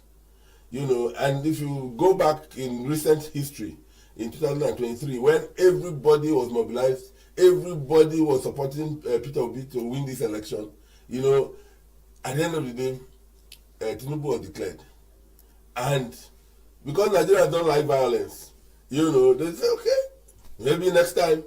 And that was how it went. And those brutal politicians who understand the psyche of the average Nigerian and know we don't have staying power for mischief, they just wait you out. You get the point? They know that they have done the wrong thing. They said if you are not happy, go to court. And that if you are not happy, go to court means, thumping their noses at you and saying, so what can you do? We have done it, so what can you do? And citizens, it's called state capture. When, the gladiators in the system have captured the institution of state to a point where they thump their nose at the electorate that are supposed to be the owners of the system and say, hey, do your worst. What can you do? It is that what can you do now that we are in it. It is that kind of what can you do that led to the situation in Benin Republic a few days ago when the military was trying, almost took over the governance, and Nigeria had to go and help their military, to sustain democratic systems. I don't know how long that can be sustained for. You get the point? Because if the push really comes from people who are completely dissatisfied with democratic governance, there's not much you can do. You're just postponing the evil day. At least we have seen it in recent history. It has happened in Niger Republic. It has happened in Burkina Faso. It has happened in Guinea. It has happened in, the other day, President Jonathan went to conduct elections in one of the countries. I think Guinea-Bissau. And while he was there, while the election was going on, the military came and even though the ex-president Jonathan said it was not a military coup, it was in fact a coup by the incumbent president. And that's what I heard. Against that the man saw that he was going to lose. And the man had lost. He announced that the military had taken over. Yeah, now he handed it over to his friend, who he would prefer to. So he played dog in the manger. When I heard that, I didn't know that was the story initially. When I heard that story, I said, what? How evil can the African mind? I don't believe in making racist comments because I don't think the African is innately bad.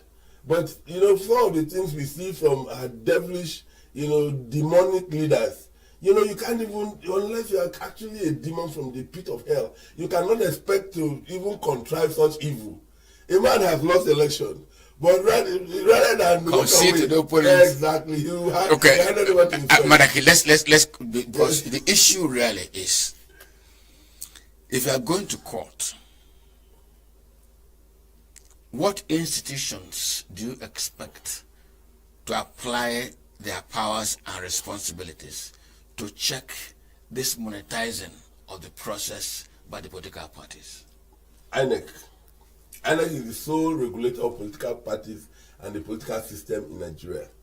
And I have a lot of confidence in the current INEC chairman. I've known him for quite some time. He's a close relation of one of the closest human beings to me, Shegun Bello. They're from the same village, they're from the same kindred.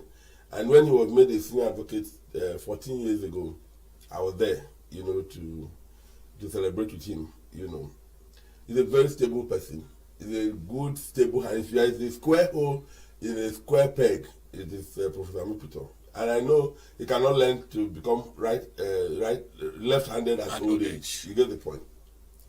Now, having said that, if you have also noticed, his style is not noisy. The former INEC chairman will put themselves in our faces, reminding us that they have just been appointed to a plum job, and all of that. But the man has just been quietly reading the files, trying to rein in, the whole process so that confidence can gradually build up. So I think that, and to the glory of God, at least he demonstrated it with the Anambra elections, which was the first baptism of fire that he received. Even though all of the processes had been put in place, but as the man who was in charge, he made sure that it was even-handed. Election results came. Who lost. Who won. You know what I mean? I'll be very surprised if anybody goes to court on this matter. But Nigerians are highly litigious. Even between themselves and their wives. If the two of them contest for an election and one loses, the other one will go to court. They tell you, please go to court. So I believe that this INEC will be different from the Mahmoud Yakubu INEC or the other ones we have witnessed in the past. And then once he's able to set the right scene, I believe that the Nigerian political process will correct itself from there. You know what I mean? Nigerians know what is right. But it is that impunity and that thumping of noses at Nigerians to say, yes, what can you do, that has kept us where we are. And because Nigerian population is largely docile, when there is a criminal or a vagabond in power, you get the point, who is a determined vagabond, the people get cowed easily because they don't want to bleed, they don't want to suffer. If you go to the Middle East and, some of these other countries, all these Arab countries, the people can protest day to day for the next 6 months. It doesn't matter, until what they want to see, they see. Like when they had the Arab Spring and they were, people were setting themselves ablaze in anger. Nigeria can set himself ablaze, because they know that you die for nothing. You know what I mean? So, exactly. So, I think that INEC can harvest the huge powers that they have under the Nigerian Constitution and under the Electoral Acts to do the right thing by the people. Let me interject in specifics now. Some people say that INEC regulates, and a plethora of Supreme Court pronouncements have conferred the parties the authority of managing their internal affairs. Will INEC now coming in to say, look, you cannot charge more than this amount of money, not be meddlesomeness? Well, INEC is a regulator. And I want to compare the role of INEC in the political process with the role of the CBN in the banking sector. If the banks are charging, as they always charge, I don't know how they maintain accounts, but there's something they call account maintenance fee. And this can become really high based on the appetite of the particular bank, and they hide all these charges and all of that. CBN sees that those charges are not right. And they say, no, it has to be a certain charge, or some of these charges are completely ambiguous. Or there's another very funny charge in the banking sector called card maintenance fee. If I bring out my card now, my bank card, and you'll be wondering whether they give you water to drink, to maintain it. Whether they give the card water to drink. What are you maintaining in the card that is electronic? And the whole thing is in the system. You get the card maintenance fee every month, a certain amount. You may not think that 50 naira card maintenance fee is big, but if you multiply by the millions of account holders whose accounts will be debited with that 50 naira, what I hear, and this is not the banking conversation, but the analogy I think is interesting. What I hear is that one particular bank, I'm not going to name the name, that the board of directors go to spend the weekend in any choice location that they want, and what they do is that on every Friday, they will authorize the department that handles this to debit everybody's account to 1,000 naira. And when they debit the 1,000 naira, the instruction too is that if anybody notices and complains, credit the money back into the account instantly. So from this harvest, just do the numbers. 1,000 naira multiplied by 1 million is 1 billion. You get the point? So if they do it to a million accounts, and a million accounts for the bank. That if there, anyway, this is just an anecdote. Now, analogously, in relation to INEC. So I take it to INEC. So to that extent, nobody can say the CBN cannot regulate how much the banks can charge as card maintenance fee or account maintenance fee or any of those plethora of charges. You get the point. In the same vein, INEC has awesome powers to rein in the political parties because they can deregister political parties. They can do and undo, within the confines of the powers that they have, and those powers are enormous. So why are we not enforcing? Why is INEC not enforcing those powers in the Constitution and in the electoral laws? Because there is a lot of laxity. The INEC chairmen see themselves as electoral umpires, whose only job is to just conduct elections, whether they are conducted well or not. The people will wait for the next election. You get the point, but it shouldn't be so. INEC should have a daily regulatory role that they play in the lives and the runnings of the parties, because if that's how political offices will be filled, then why is it not made a day-to-day work that ensures that the political parties are run in an honest, transparent and constitutional manner?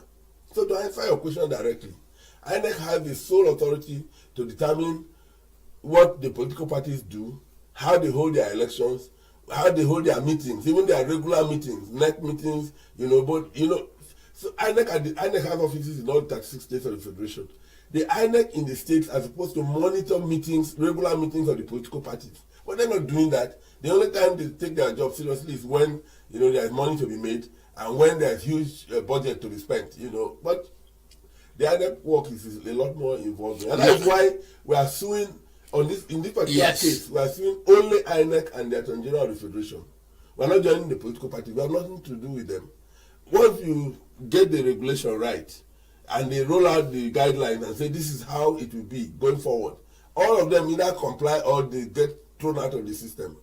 There are too many political parties already anyway. You get the point? So the one that will never win election, the XYZ, Yellow Party, Green Party, all those ones will asphyxiate. They will die a natural death because they cannot see oxygen, that will, and I used to wonder how we do politics in Nigeria. A time was in this country, Chief Njoku, when the government used to give political parties money. So, and people were forming parties at that time so that they could have access to that free money that they get. So whether your party has 10 members or 100 members, or collect the money. The leadership will collect the money, they share it, and you don't see them again until when it's election time. And I've been hearing some heckling lately that if the party, from the parties, that if the government wants the parties to be run properly, they should fund them. How? It's like saying that the government should form all the town unions that are available in this country. For what? If you set up an organization, you are licensed to win the election or lose it, and then at the end of the day, you come and say the government should give you money, to be able to do your business. There are many analogies. That's why our conversation never ends. Yes. So on this particular occasion, we're suing INEC, we're suing the Attorney General of the Federation, and we're asking via originating summons. So in the next 2 to 3 months, we have a judgment. We're asking via originating summons for the court to order INEC to properly regulate the political parties and to level the playing field so that any Nigerian who earns the national minimum wage of 70,000 naira should be able to pick up a form and say, I want to be president. So that it doesn't become like an obscene jamboree that we saw in 2023, where the APC, because they knew that they had already set up the right structures and they were the party in government, set a nomination fee of 100 million naira for anybody to wake up and say, I want to be president. And what I found particularly obscene about it was that when obscene as the amount was, it did not scare the political gladiators. 28 people bought form, paid for form, INEC form, for the political party form to aspire to say, I want to be president under APC. That does not include whatever money they may have been spending behind and what the money they spend at the rally ground to make sure that and those ones are in dollars, so that you don't carry truckloads of naira and everybody will see what you're doing. People made money. I saw people. In fact, one of my relations gave me $200 from the money that she was paid. As part of the activities. They rally activities. And we know these things, but you know, they can't say, no money was spent. We know the kind of money that. But I want to take you on something that's bothering as you make your presentation. This is a court process, in other words, a legal matter. But as you speak to me, I see some semblance of righteous indignation. You want to protect the weak. In other words, you are being moralistic. This person earns 70,000. Why do you shun him off just because he cannot get 100 million? Exactly. So you want to protect even the weak. Is it law or is it morality?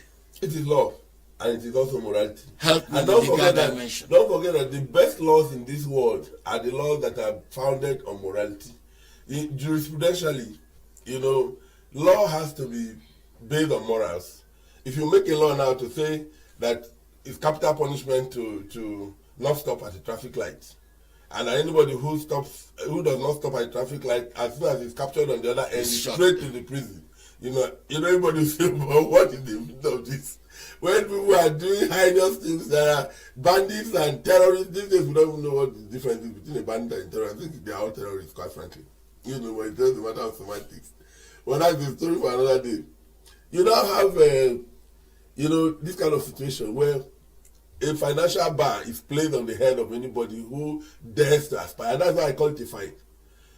In that last election cycle, for APC alone, 28 people paid for the forms at 100 million. That's 2.8 billion naira, Nigerian naira. You get the point? That's the official fee. Now, many of the people who went to buy those forms at 100 million know that even when they run for council or in their wards, they cannot win. That is the word of a few people that you can almost read out the names of every member of the ward. They know they cannot win a councillorship election, but they want to be president because they see it as an investment in the party. When they now put that money there, when they don't win, it's not an if. When they don't win, because they didn't buy the forms to win, they just wanted to become relevant. When they don't win, the party will remember them in one kind of appointment or the other after the obscene victory is achieved. So that's what they did, 2.8 billion into APC from the presidential ticket alone. Now talk of the governors. Count all the 36 states. In fact, the governorship ranking was much higher. In my poor state of Benue, 11 people bought the form at 50 million. That's 550 million naira down the drain for people who want to say, I want to be governor.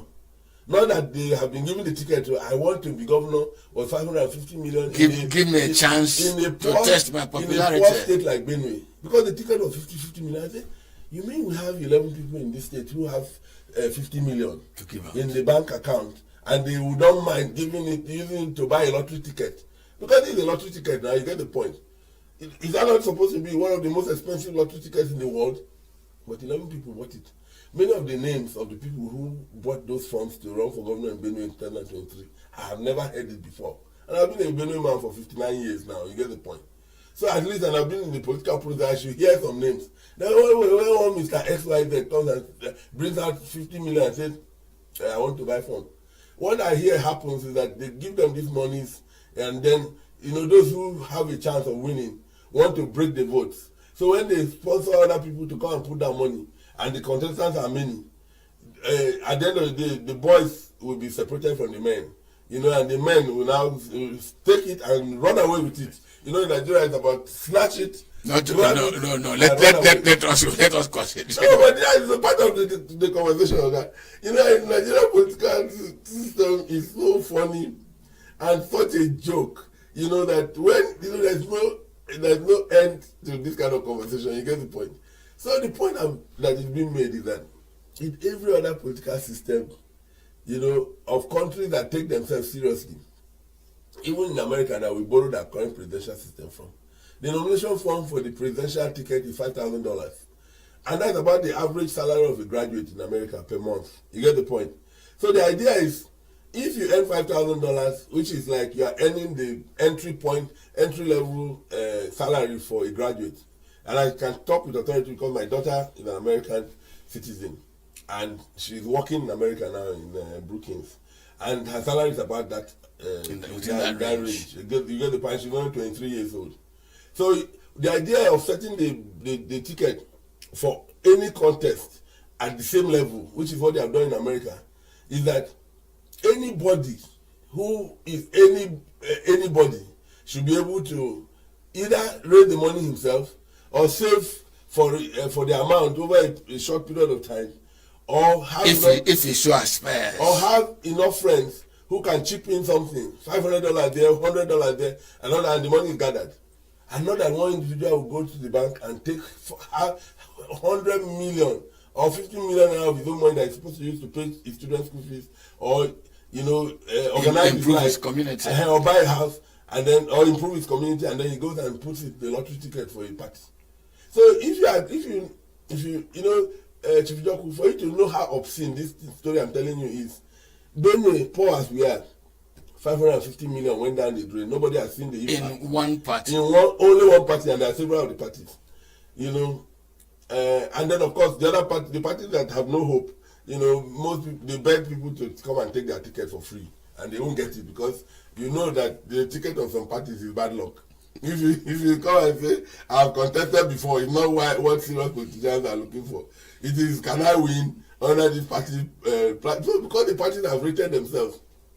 The big ones like PDP, APC, maybe Labour Party in that last election, they will set nominations just because it's the harvest season for the parties. That has to end. We must level the playing field, because if we want this country to grow, that primary school teacher in my village who earns a little above the minimum wage and is very popular at home and knows that he will go to the House Assembly or he will go to the council, the local council, and be that good councillor for his people, should be able to aspire for any office, and then if he doesn't get his party nomination because there are stronger people within the party, that one we can understand. That's where the internal affairs of the party comes in. But the parties cannot on their own tell us that they have set up a limited liability company or a PLC to be making money, at the behest of the country. That's why there is no good governance in Nigeria. If we level the playing field, all the good people who have currently been obfuscated from the political process, who have been shut out because, why we prove in my place that it is, if you want to drive a leper away, if a leper enters this our gathering now, for instance, you just start spitting. You don't have to say, go away. Once you start spitting, the man knows that he's a leper. And he will quietly disappear because he will say, maybe his leprosy is beginning to smell. That is what the political parties are doing right now. It is organized criminality. And that has to end. Because if it doesn't end, that good teacher in the university or in the secondary school or that popular person in the community who will win any election any day cannot come out because there's a financial bar. Where is he going to see 100 million? Where is the man running for House Assembly going to see 10 million or 15 million or 20 million that they are waiting now to start announcing? You get the point? Because the parties announce their fines. I have never seen where you are not a judge. There's no law that you are operating on that then you will fine, and everybody has to line up. Let me, because I want to sympathize with those who are going to take you on this issue. Mm-hmm. They ask me to ask you. Mm-hmm. Look at INEC, its powers, its rules, and its regulations. Can you find where INEC is going to draw its authority from to be able to say to the parties, don't charge more than this, or charge jurisdiction? Just please go ahead, because we need some education. That's why I give you the analogy of CBN. Yes. The CBN comes and says all the powerful banks that are declaring trillions, the banks that are declaring trillions as profit now. All the powerful banks that are declaring trillions, you cannot charge account maintenance fee or card maintenance fee. But the parties will drag INEC to court. And then they will lose. Because it's the constitution. The constitution is the ground norm. And the basis of it is very simple. You know what I mean? There's a right to franchise guaranteed in the constitution. And franchise is a two-way right. The right to vote and the right to be voted for. So you can't tell me that I have a right to vote for a choice among 5 criminals. In which case, whichever of them wins, nothing will improve because they have already paid upfront, to buy the ticket. When they buy that ticket, the first monies they have access to is to try to balance their books and recover the money they spent on the electoral process. You get the point?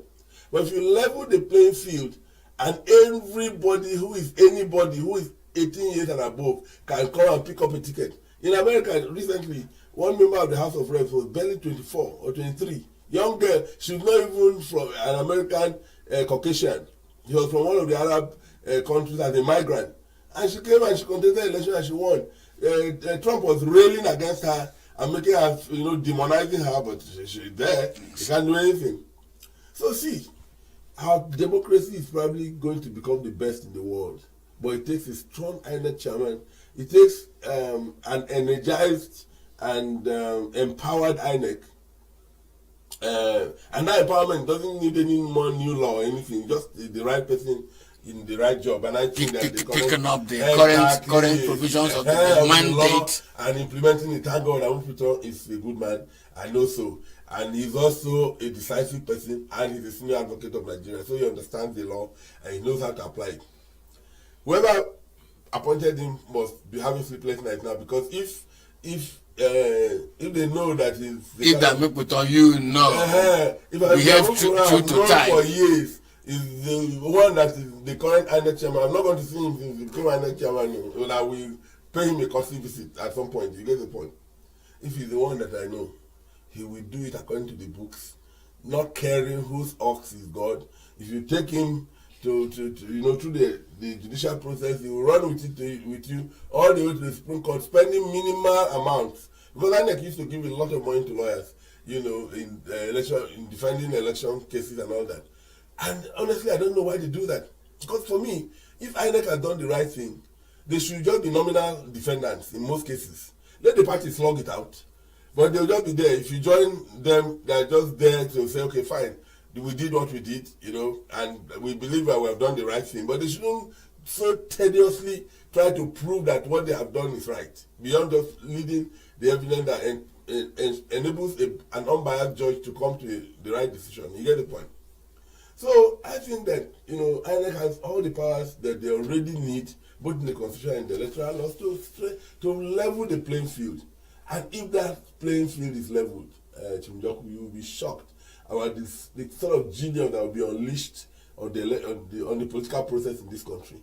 And we do not desire a military government or any change of governance. We will continue to run it the way it is. When the bad people come in, they will become very obvious. It's like, if you place, a clean cloth on a refuse dump, the whole eyes will be on that refuse dump and say, oh, well, this cloth is too clean to be here. So take it to where it's supposed to be. And that's how our system will correct itself. That's how the systems in the West, where we all aspire to have corrected themselves over time. There's an organization in Europe called the OECD, the Organization for Economic Cooperation and Development. Most people don't know about the OECD. Now, I learned about the OECD when I was doing my master's degree in the UK, some 2 decades ago. And they taught us about OECD. I heard it mentioned for the first time in class. And I was already a mature adult. I was already a lawyer of 16 years standing when I went for my master's as a chief name scholar in 2005 in the UK. And then they were teaching us about the OECD. And one of the things that OECD does is like they provide a peer review mechanism for countries in Europe that are members of the OECD. So they look at what other countries are doing, and then they import the best practices, and they insist that it must be complied with. So the way you plan your cities, the way you occupy offices, the way you do this, it's a quiet organization that most Nigerians probably have never heard about. Well, just Google OECD and you see. They have a full secretariat that does this kind of peer review work. We try to do it, the African peer review mechanism and all of that, but the leaders are so full of themselves and they're so arrogant, they will not even want to hold me. Let me borrow from the OECD example you just given. Let's look at other countries of the world that are practicing democracy. Is there any of them whose electoral umpire determines the amount charged by political parties for different electoral offices? Well, I've already given the example of the United States. Yes, you did. It's $5,000. You can Google it. You can check. You know what I mean? It's $5,000. So you want to aspire $5,000, and in their place you fundraise.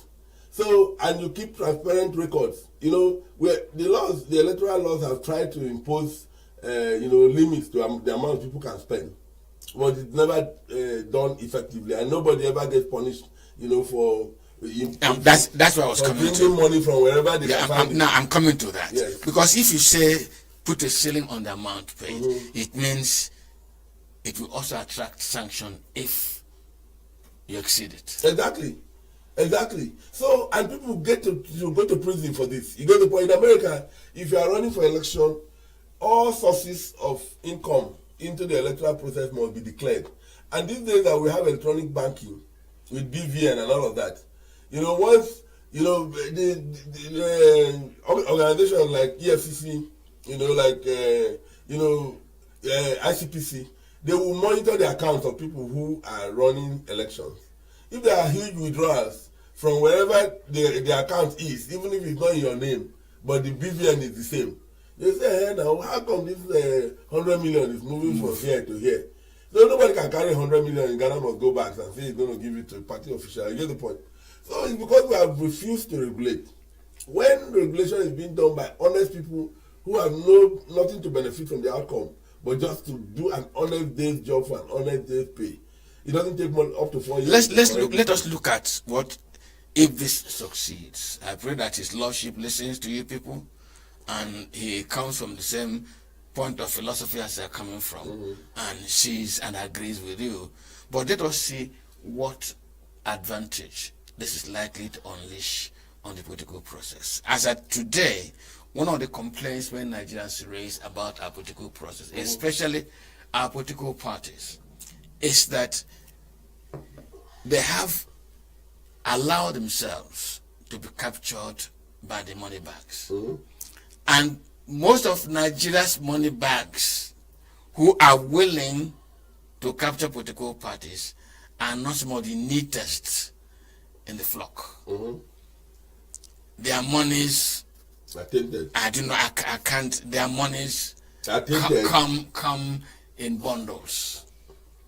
If this irregulation comes, can you look at what good it can do to the money back capture of political parties and political process, and therefore the process of leadership recruitment? See, thanks very much, Njoku. As always, your questions are very, very pointed, and it's an exchange, so we're learning from each other. I think that one of the biggest malaces that we have in our political process is the current unregulated jamboree, that is going on. You get the point. But I also know that Nigerians are very law-abiding, and they are afraid of prison. They have to be the rich people are mortally afraid of prison. You get the point. So that's why you see them desperately scampering for bail, and they will pay the amount of bail bond just so that they don't go and sleep in that prison, because they are afraid of what the people who are there, the wounded inmates who are there will do to them when they subject them to the same environment. So nobody wants to go to prison. So because of that, if they know that prison is a sure destination for their bad behavior, all of them will decide that they will start sponsoring good candidates. So their money will now be behind. And when you do fundraising, they will come and contribute money within the limits of what the law allows. Because there's also supposed to be, and there is a limit to how much an individual can put into a campaign, so that it doesn't corner you and then be ordering you about. You get the point. So they see it's just one single silver bullet. This leveling of the playing field, this decoupling of the parties from, the jamboree, the bazaar, that takes place at every election season. All of them are waiting. You know what I mean? They know how the season has come. Those who are aspiring, who are beginning to bring their posters out, they have to be ready to pay the fine. You get the point? If that ends, as it must end, we will have a political process that corrects itself. Nigeria's democracy will become such a shining example to the world that you will be amazed at the impact that this single thing will happen. And you talk about, well, let's hope the judge listens. The judge must listen. We have 5 senior advocates, 5 top senior advocates on the originating summons.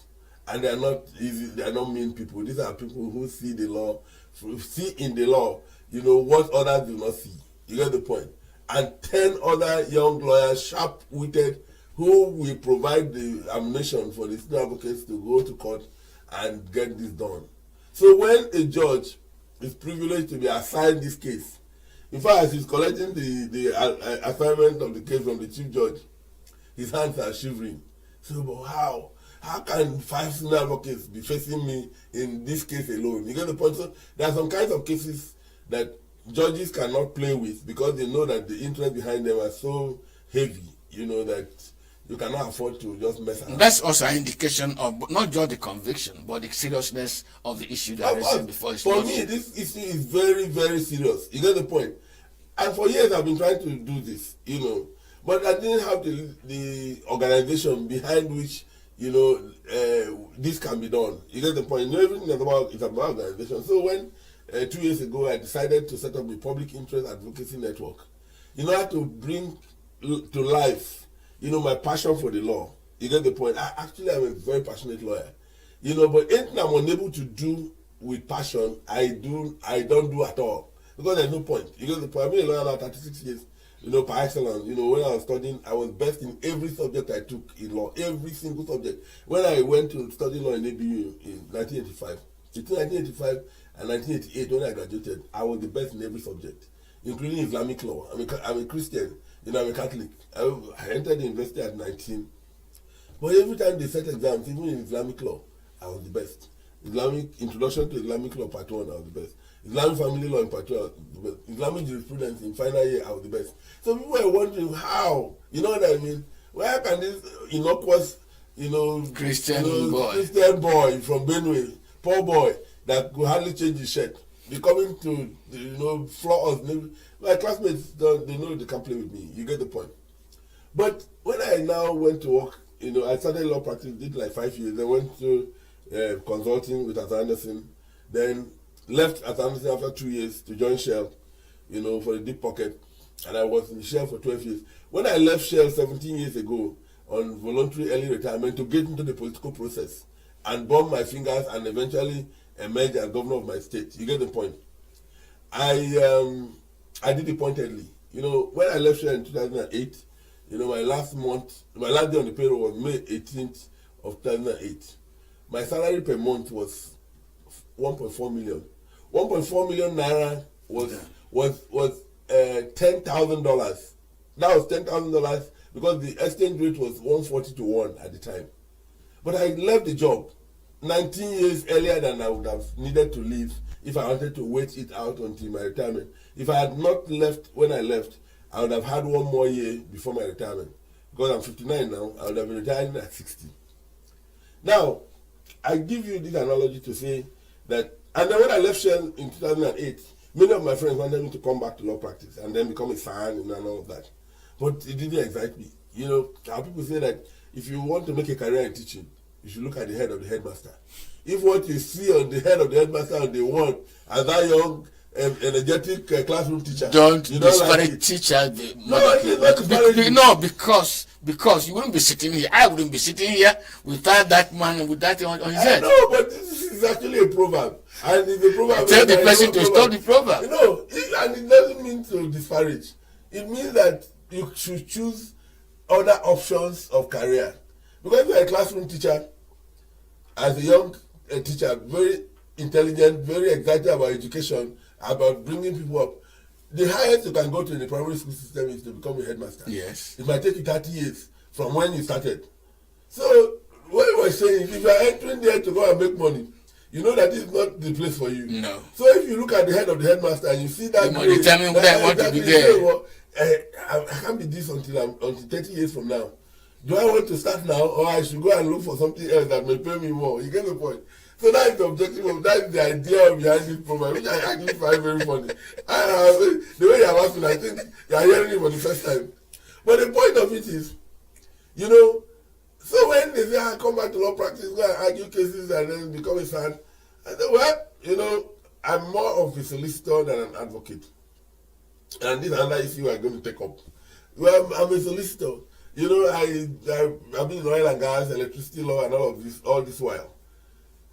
If I come in and then I comply with the bare requirements of becoming a SAN, which is like number of cases I've handled in the Court of Appeal, the Supreme Court, in the High Court, and all of that, and you have an office that's organized, you can predict almost to certainty if you apply, when you apply, whether you get it or not. They have been refining the process, you know, year in, year out, and it's getting, you know, more transparent. You know, so it's no longer like a lottery that it used to be.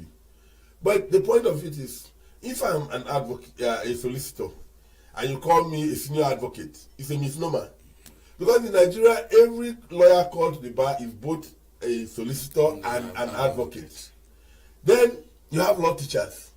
If law teachers write the clever books and they say, this is a very good book, it will change the course of law practice, they make him senior advocate of Nigeria based on the book. As a solicitor that I am, that don't like the boring outlook in the courtroom.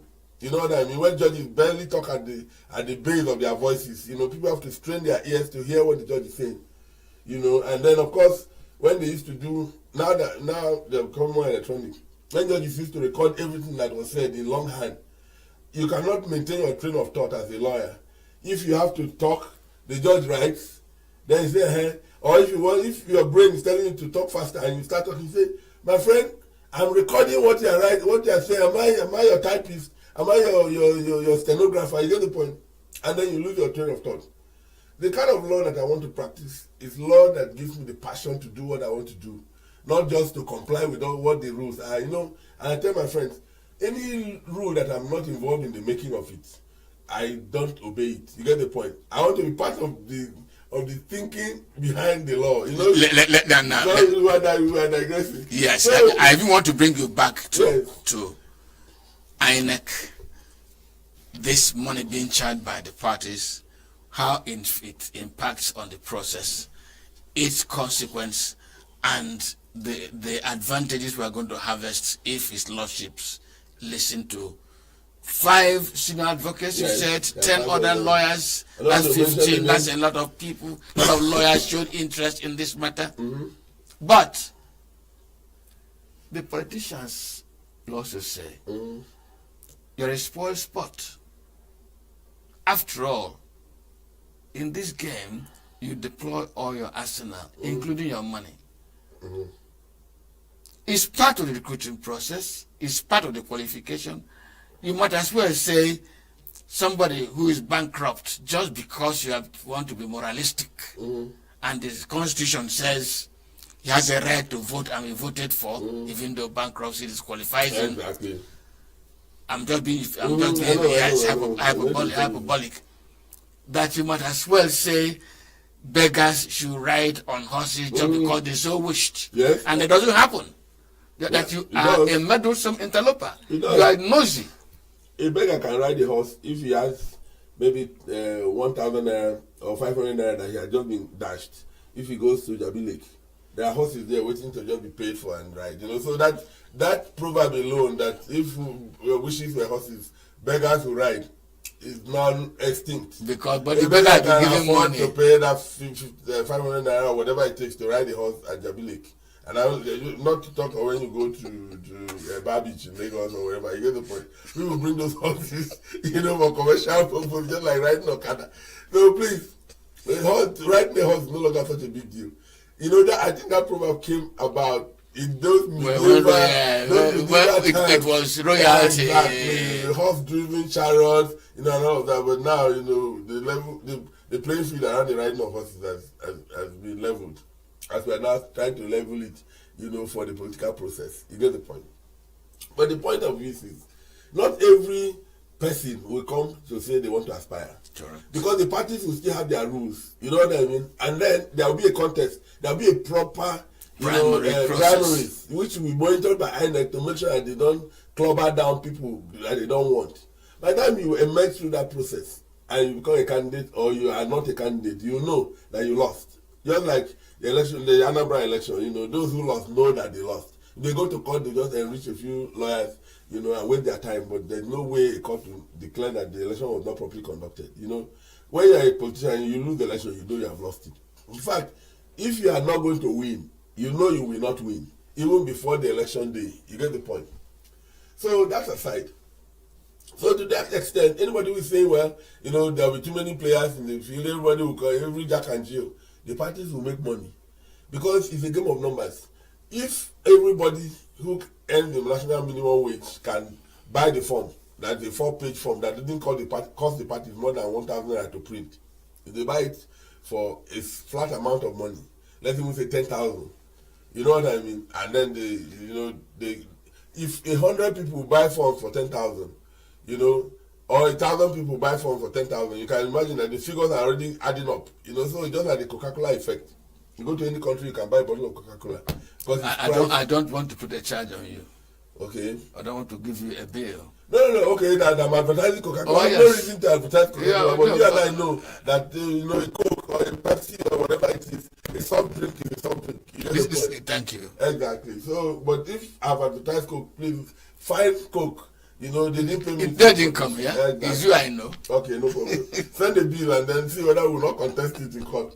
But the point of it that I'm trying to make is that if you reduce for high quality service, if you reduce the amount you charge for it, to enable more people buy it, you will make more money than that person who set his own high, and only a few people can even dream of it, or they walk past it as if they didn't see it, but you know what I mean. So, to that extent, I think that leveling the playing field throws up the genius in the Nigerian, and even the Americans are afraid of Nigerian genius.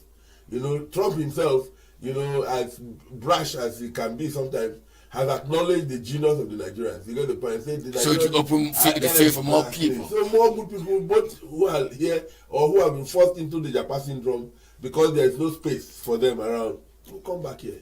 They will begin to participate in the political process, either by sponsoring people or by wanting to be players themselves, or by even contributing their ideas on social media, criticizing what needs to be criticized. And then we have a refined country. Well, the population of those who will contest will increase. And then the parties will have the opportunity to select the best from the population. That's the idea. Apart from that, there is a sense of morality in what they are saying. It's not right in this society that because of not having the money, you are disqualified, no matter if you have the most important wear in the whole process, integrity. Exactly. You have integrity, you don't have money, you are shunned off, he says. And therefore, and this is very interesting, 5 senior advocates of Nigeria, 10 other lawyers, putting themselves together, heading to court to ask the court to say, look, we cannot institutionalize bazaar, financial bazaar for the parties. When it is time for election, they put the prices up in the roof, and only those with deep pockets, no matter if they don't have that wear called integrity, but they have the cash, they buy off men of character.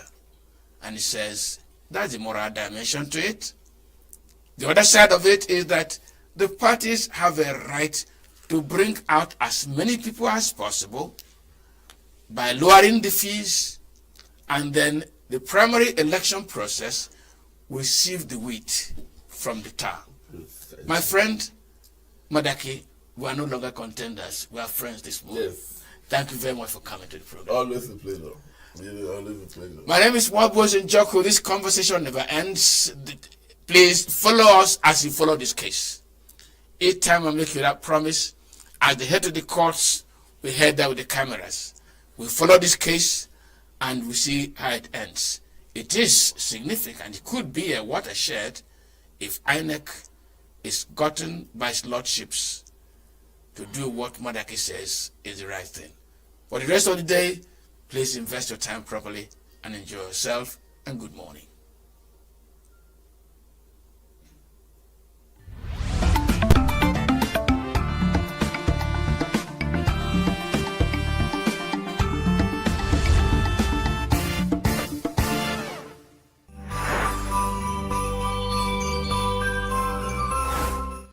Health is more than a diagnosis. It's your lifestyle, your choices, and your future. Join us on Inside Health, your weekly deep dive into the stories, science, and solutions shaping your well-being. From expert interviews to real-life journeys of healing and hope, we cover it all. One of the complications of cancer management or treatment is they have, some of them, at one point in time, you see them having anemia.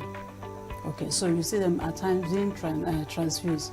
But at the same time, you come in with a diet. Nutrition, mental health, innovations in medicine, fitness, and everyday wellness. Whether you're managing a condition, staying informed, or just living your best life, Inside Health is your trusted guide. I'm Tigiti Agorum, and I'll be with you every week on Inside Health, only on Signature TV.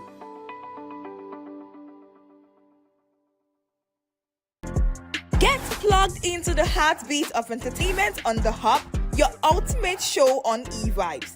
From trending stories and social media drama to top charting music, must-watch movies and exciting moments from the world of arts, we've got it all. Join us for unmissable conversations with your favorite entertainment personalities, plus fun segments every week. So I should try harder. So Okay, I don't know that one. outfit of the day. Oh, I don't do that. That's some Gen Z stuff. Oh, now you say it's a Gen Z stuff. It's everything you love about entertainment, served fresh every week at 1 p.m. with weekend repeats just in case you missed it. The Hubs on e-vibes, where the vibes never stop. Only on Signature TV.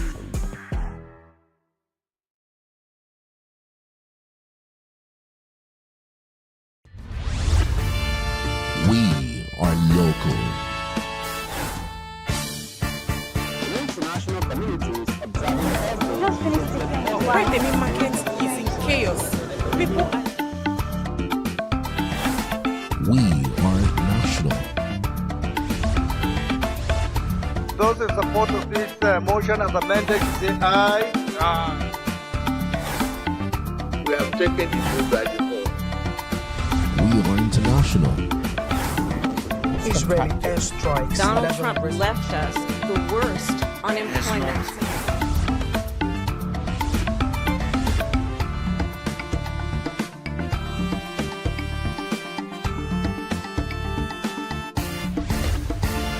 Signature TV, news in your pocket.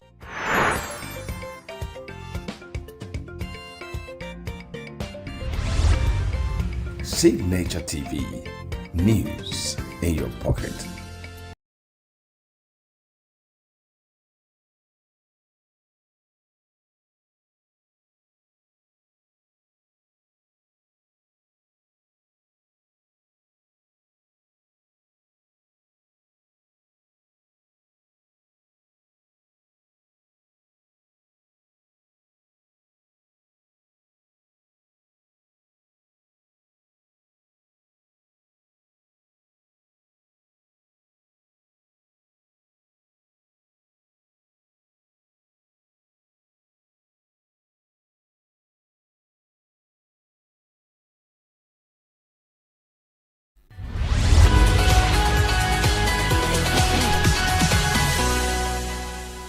It's a pleasure to have you join us for another episode of Gender Perspectives. I am Uchenna Chimdi Oluoha, and as always, we'll be unpacking a very important conversation that all of us should be having. But first, we'll go on a short break and we'll continue right after.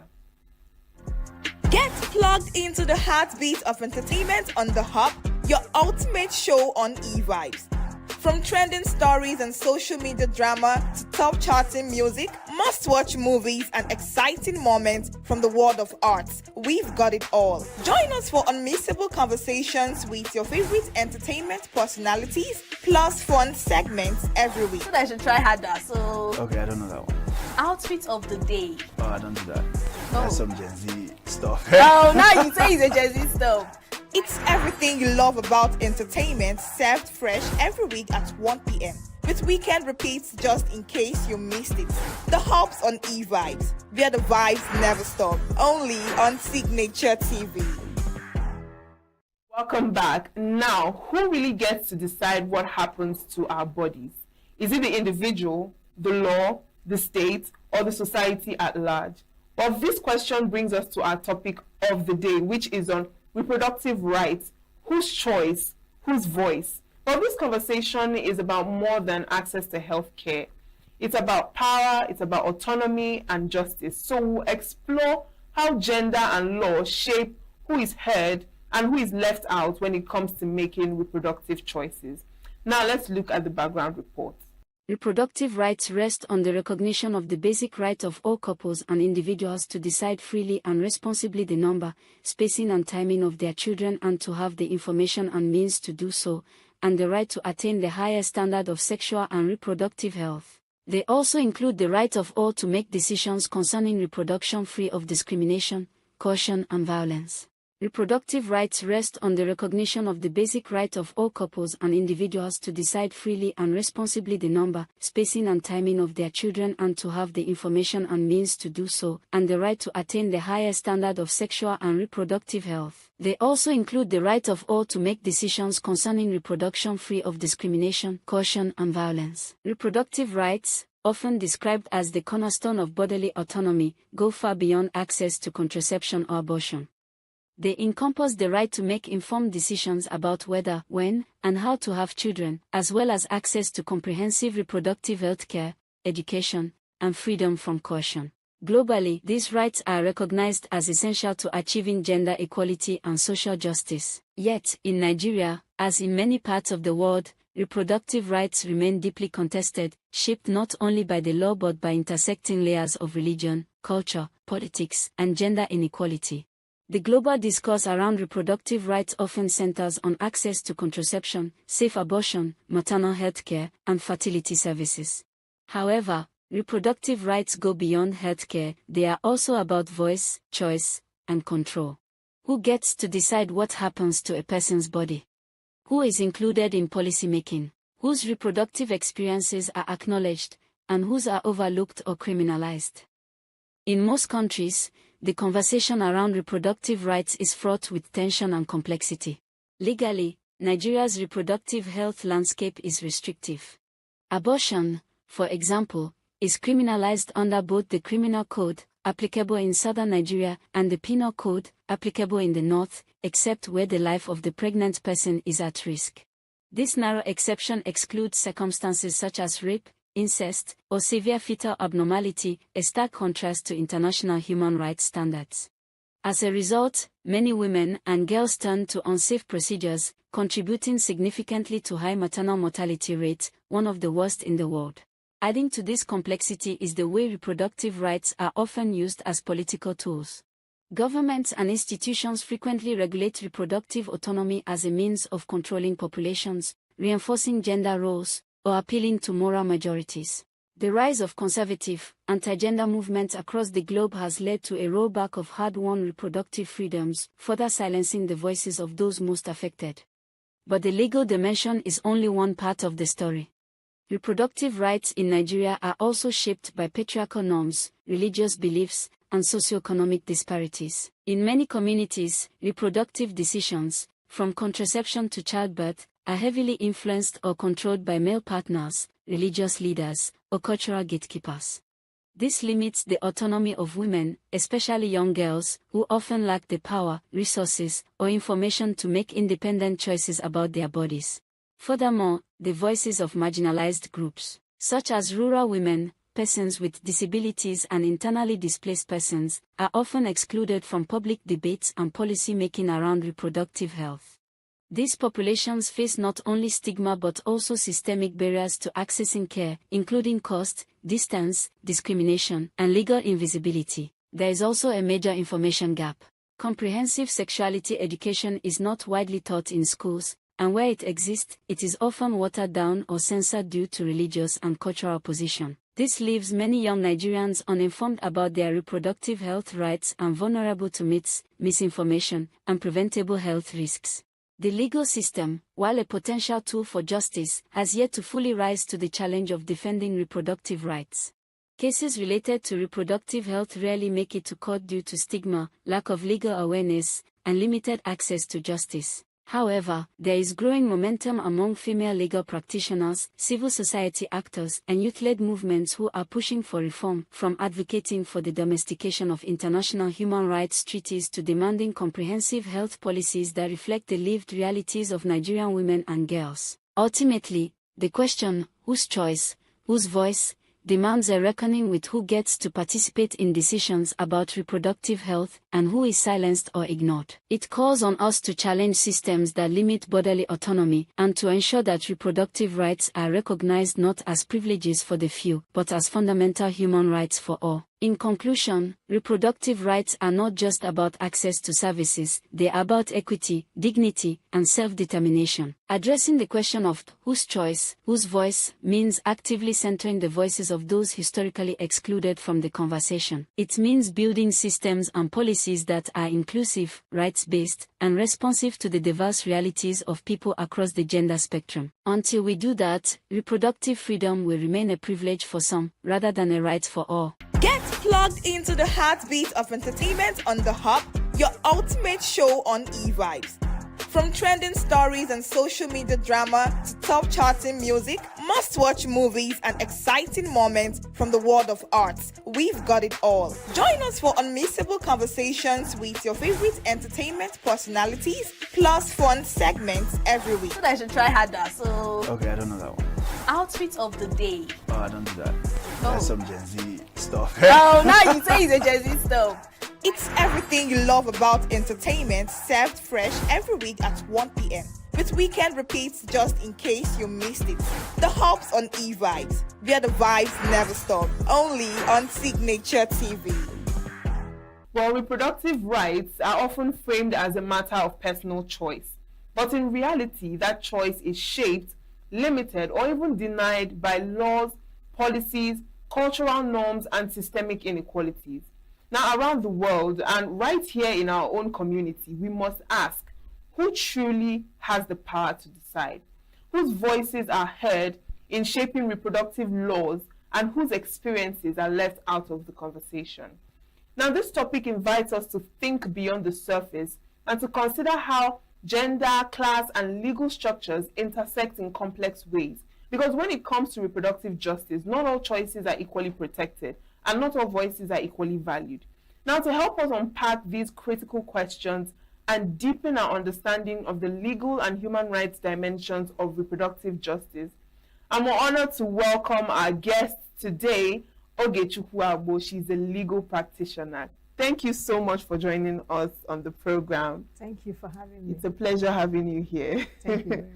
Right, so let's go into the conversation. Now, from your perspective, first of all, as a legal practitioner in Nigeria, what are reproductive rights, and how will you say that they are currently recognized within the Nigerian law?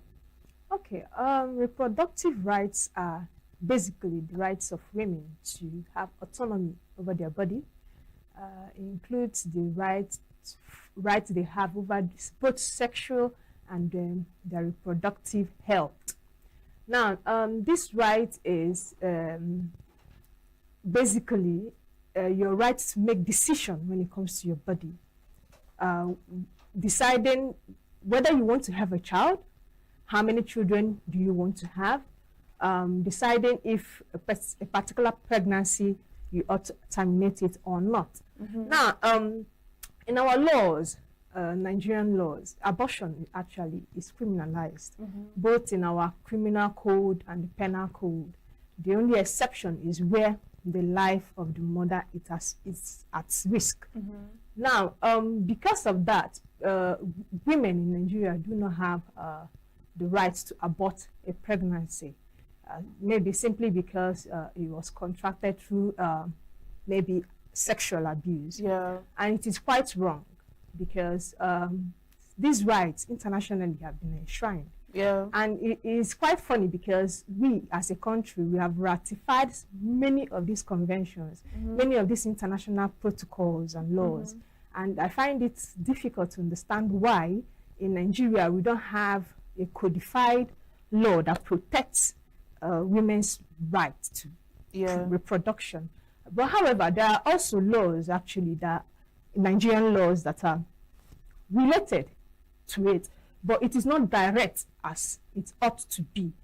We have, well, this one is arguable. Yeah. The Constitution, as a woman, you have your right to personal dignity, and human person have your right to not to be discriminated as a result of your gender.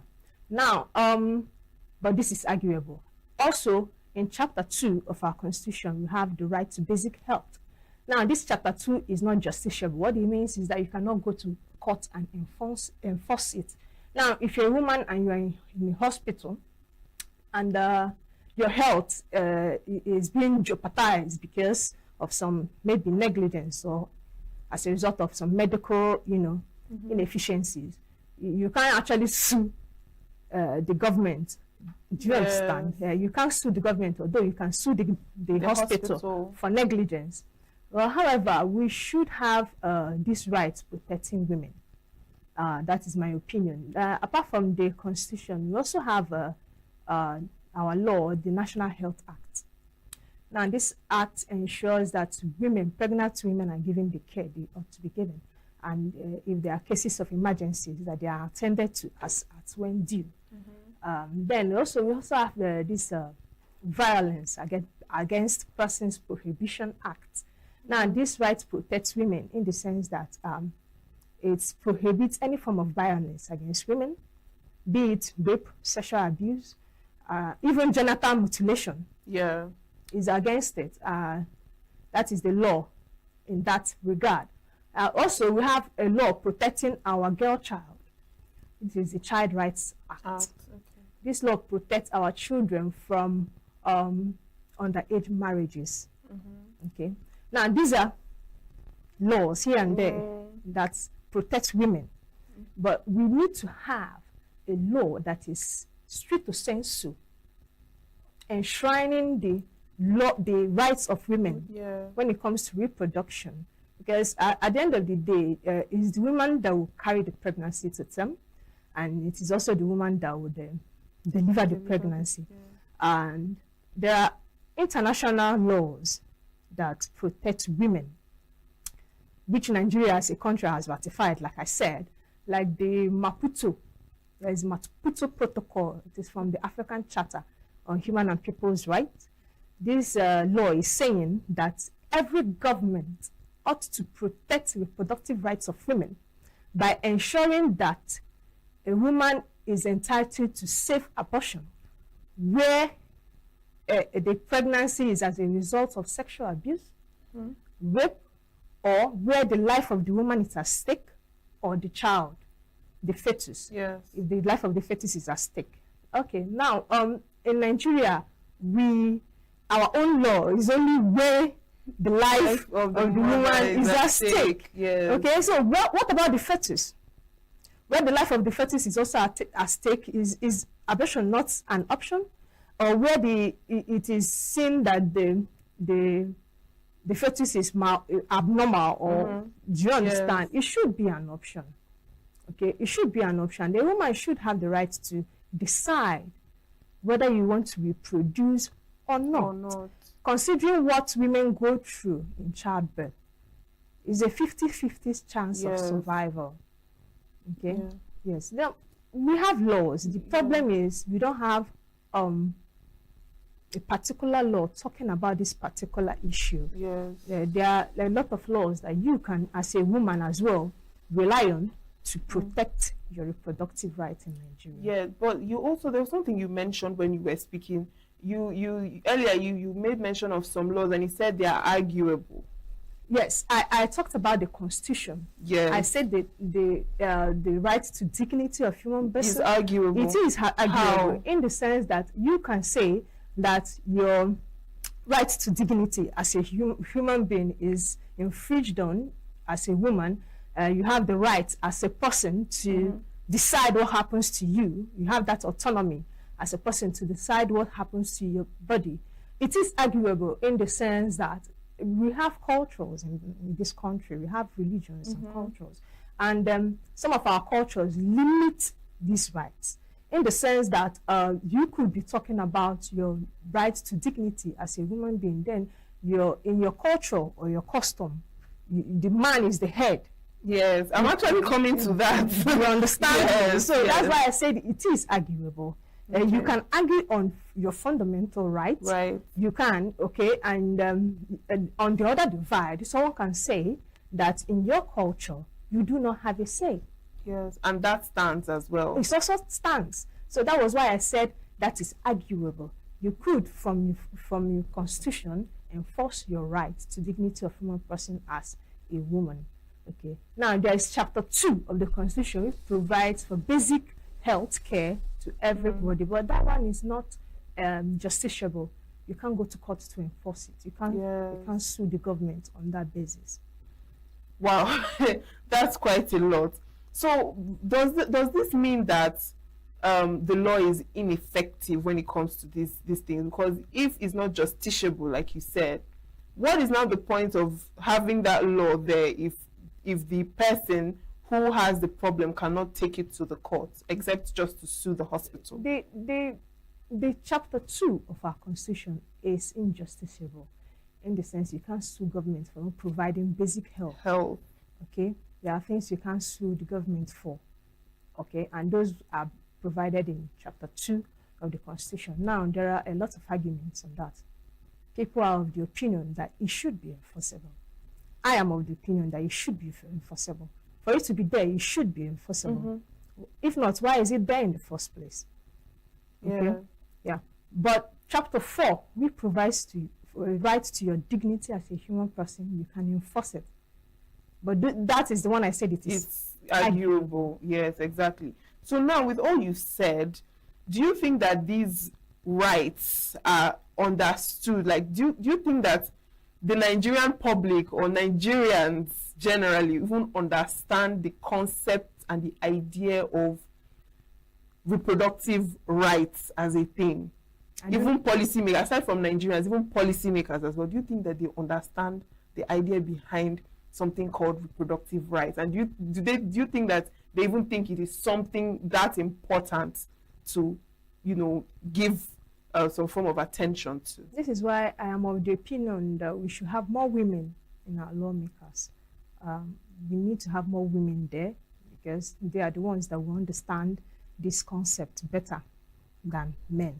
Okay, because we are talking about us, we are talking about what we go through, we are talking about our body. I believe if we have more female lawmakers, it's something that we can push and have, like I said, a law, a specific law specifically on that subject. But talking about the citizens, Nigerians, I do not think that majority of Nigerians understand the concept behind this, except few that are educated, but others, they don't. Okay, you see a situation where a pregnant woman is admitted at the hospital. They are waiting for the husband's consent to perform a cesarean section. Exactly. And sometimes the woman might end up dying in the process because of the delay. Now, or even the baby too. Exactly. So, this is an adult, a full-grown adult, in the hospital. And you are waiting for another adult to give consent before a cesarean operation is, conducted. It is wrong. The person with the pregnancy, the person that is your patient, ought to be the person to sign whatever form that you want to sign. So both our medical practitioners and the citizens at large, they do not understand.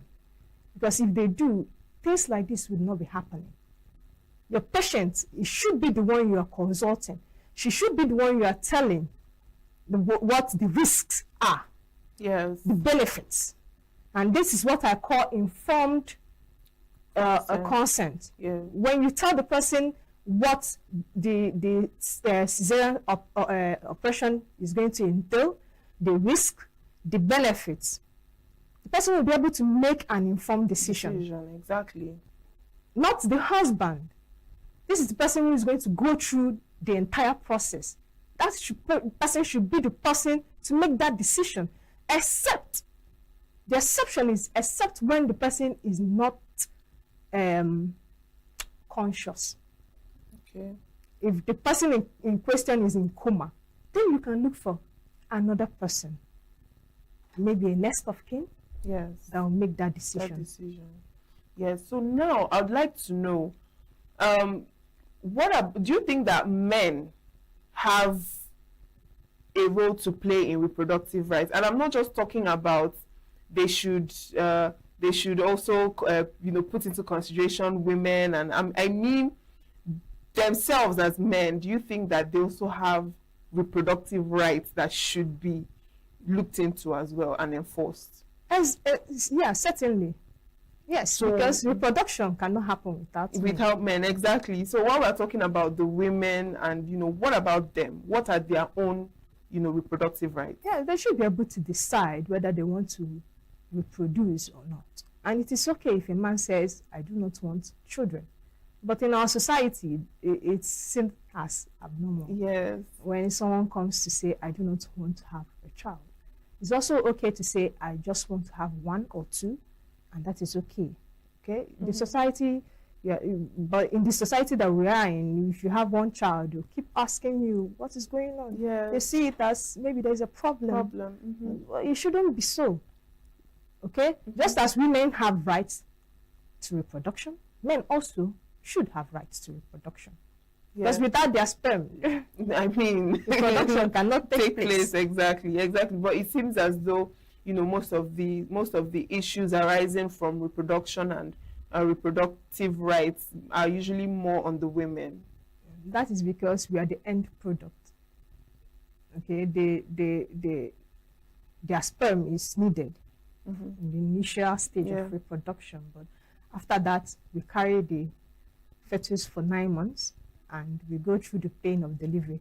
That is why it's as if they are being sidelined. But I believe their rights as well to reproduction should be protected. All right. So now let's look at the various factors that are at play when we talk about reproductive rights.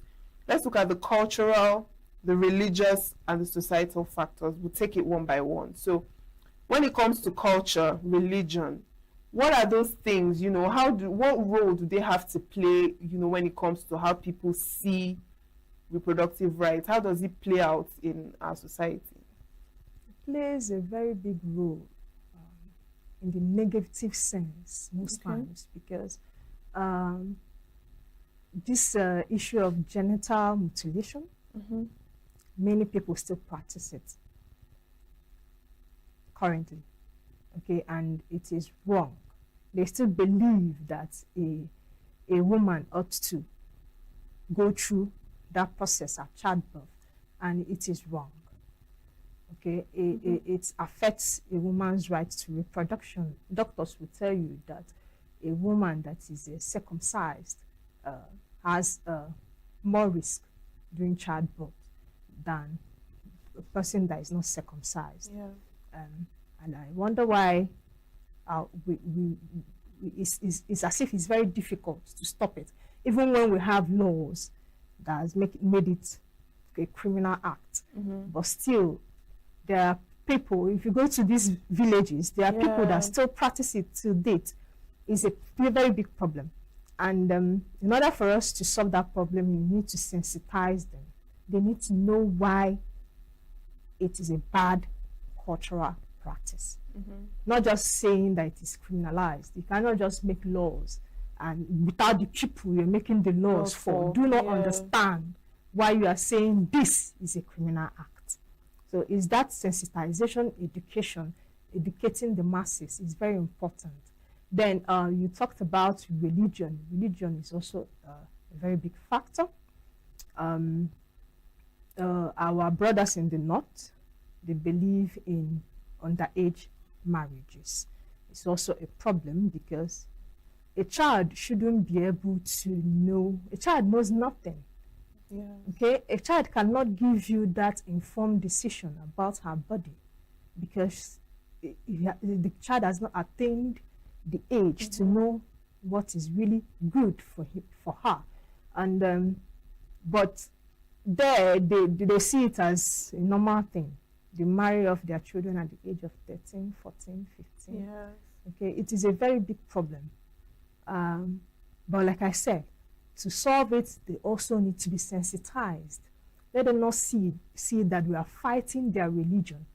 Let them understand that these children are being affected negatively.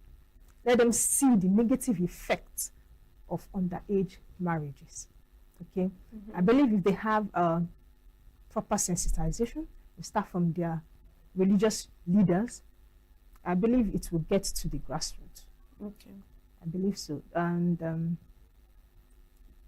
then generally, that is how I feel this cultural and religious, you know, should also, then coming down to our side, the religious aspect, many of our religious leaders believe that women do not have a say.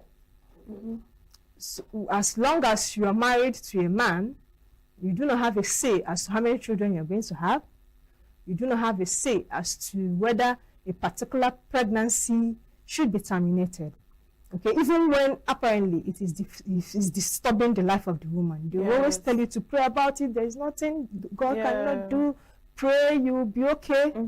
When it's obviously against doctor's advice. The doctor has said this pregnancy is going to kill you. It is better we terminate it. But you see them running to churches and the pastor will tell them no. Okay? It is wrong. It is very wrong. People need to understand these things. Religion is good. I believe in God. Yes. But there is a line. Okay? When you know that your health is at stake, you should know that at this point, you have to take the doctor's advice. Okay? Yes. Because wisdom is profitable to direct. Exactly. That is very true. You cannot be blinded by religion when obviously God has given you the ability to discern right from wrong. Within you, most of these women, within them, they know. They know that they ought to follow the doctor's advice. And most of them, they don't. And at the end of the day, they lose their lives. Yes. Okay, so our religious leaders, our pastors, they need to know when to draw the line. Okay, if a particular pregnancy is going to affect a woman's life, it is better terminated. Okay, and if early termination even prevents further health complications, exactly. Yes. Now earlier on also you made mention of you said how most people when they are married, as long as you're married to a man, most of the women don't have a say as to how many children that they want to have. And you said something about being the head of the home or something. So I'd like you to expand more on that. Aside from the cultural and religious aspects, when it comes to family life, husband, wife, sisters, sister-in-law, brother, you know, all of that. How does that play out? Okay, there's this general notion that once you're a married woman, you do not have a say again over your body, over you, over what you do, over places you go to, over the number of kids you have, and it is wrong. It is wrong in the sense that there should be a limit to everything. Okay. Issues pertaining to how many children that you should have is something there should be a round-table discussion on. Round-table discussion between the husband and the wife. Okay. Between the husband and the wife, the woman should not be sidelined at all. Okay, because at the end of the day, she's the one that will carry the pregnancy. Her body is going to go through all those changes. She's going to be the one to go through the risk of childbirth. So you can't say she doesn't have a say just because she's married. It is wrong. She's a human being. She has human rights. Okay, as a human being, the fact that you're married to her does not in any way stop those rights. Okay, so that the reason why I said it should be a round-table discussion, because marriage is a union between two people. Okay, issues pertaining to how many children that should be in the home, it should be between the two parties, because just as the woman has reproductive rights, the man also has reproductive rights. Yeah, and should also be able to make decisions. He should also be able to make decisions as well on how many children they are going to have. So it should be a round-table discussion. It shouldn't just be what the man decides. It's wrong. So now we've spoken on abortion. We've spoken on how many kids to have, and you've also mentioned health and things like female genital mutilation and the likes. But what about contraception? The use of contraceptives? That's also another right a woman has. A woman has the right to use contraception at the initial time to prevent pregnancy from happening in the first place.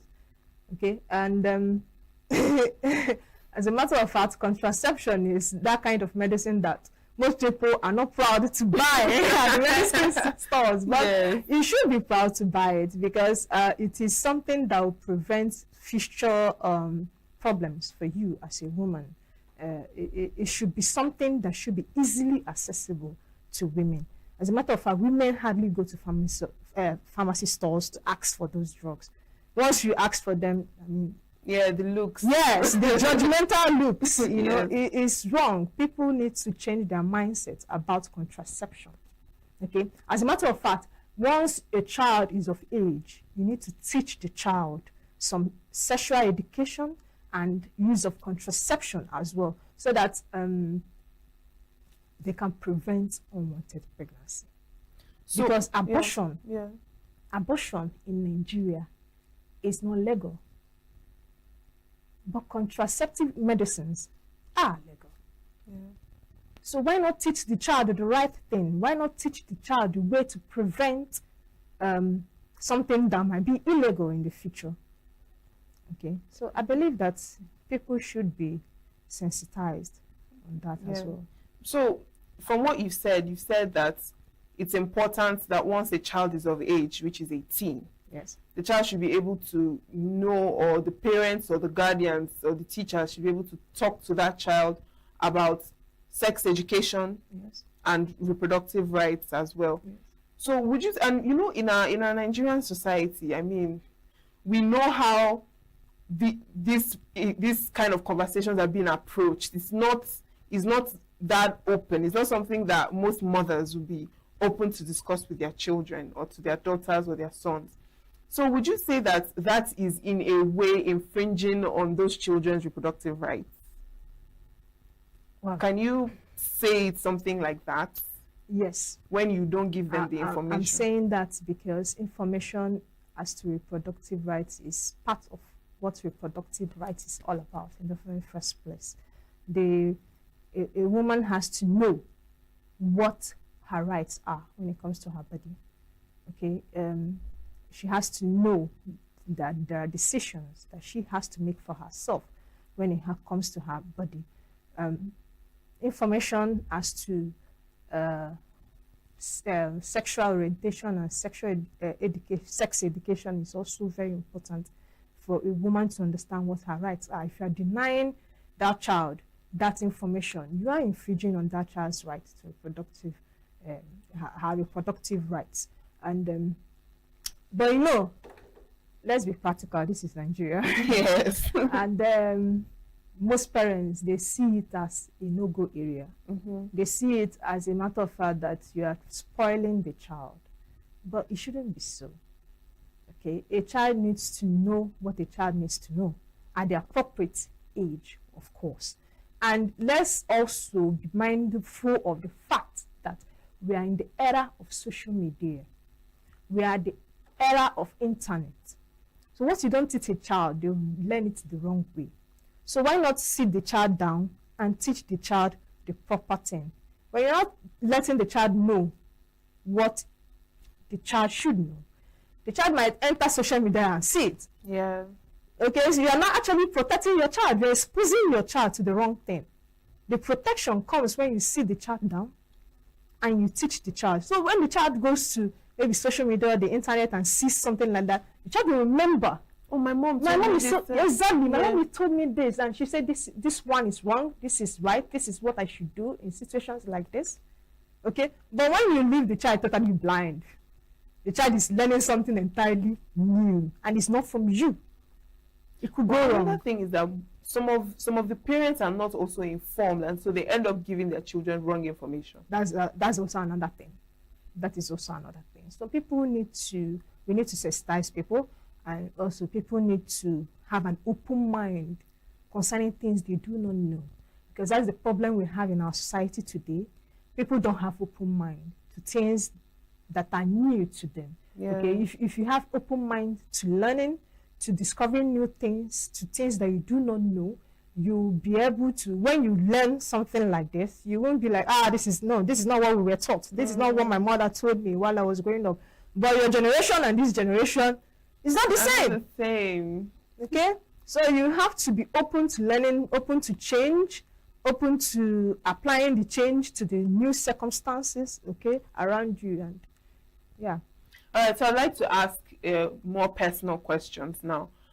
In the course of your legal profession, or even personally outside of the legal profession, have you encountered or been in a situation where you had to handle a situation of infringement of reproductive rights or something of that sort? Personally, no, but then there's this recent case, a very interesting case. The decision is quite recent. It was given in June. Okay. Federal High Court Abuja gave the decision. The decision said that the court held that a woman that got pregnant through rape or sexual assault has the right to terminate the pregnancy. It's a new one. You know, I told you before that in our law, that the only ground for you to terminate the pregnancy is if your life is at stake. Yes. Okay, now this new decision is a landmark, is a new one, is a welcome development, because it has given women the right to actually, do something about pregnancies that are gotten through rape or sexual assault. Mm-hmm. Okay, it's the first of its kind, and then, like I said, it's a welcome development. It's a very welcome development. So you've not had any personal experience? Yeah, there are personal experiences of other people. Mm-hmm. They've told me how they were admitted at the hospital, and then they just could not operate on them until their husbands were there to sign consent for the operation to go on. And it is a very wrong thing. It is very, very wrong. I've not had a personal experience personally, but I've heard stories. I've heard stories of people who have gone through this process, and some of them were lucky, some were not so lucky. Okay, yeah. And pregnancy is a very dicey thing. Yeah. Most times, when the woman is in labor, it's an emergency. Okay, and at that point in time, if the doctor has assessed and seen that this child cannot be given birth to normally, that there is need for a cesarean operation, it should be a decision that has to be taken at the spur of the moment. Waiting for another person, even if it is the husband, it is wrong. Yes. So from earlier on, you said you mentioned the laws, but you were like, if there isn't any particular law, So would you say that the Nigerian legal system has failed women in terms of fully protecting their rights when it comes to reproduction? I wouldn't say that. I wouldn't say that because there are other laws, like I said, that you can, from those other laws, protect yourself. But we still do need a specific law on this, on reproductive rights of women. Okay, it's something that I believe our lawmakers should look into. What specific law exactly would you say you would like to see?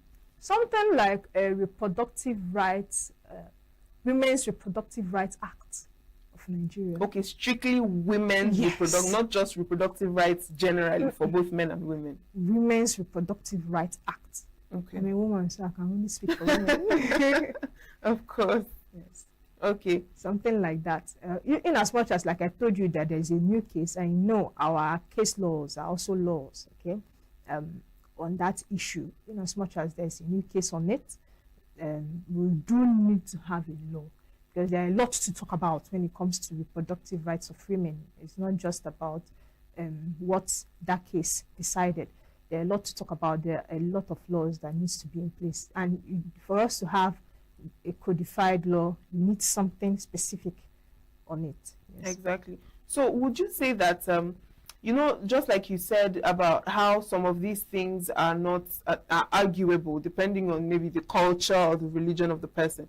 So would you say that in a way these external factors like culture, religion, society interfere with the law and carrying out what is in the law or what is in the constitution? Yes, it does. It affects carrying out what is in the Constitution a lot, because when someone knows, how many people actually do know that they have such rights in the Constitution? That is another thing. There are very few of them that do know that such rights exist. But you have a lot of cultures that people are aware of because it is rooted in them.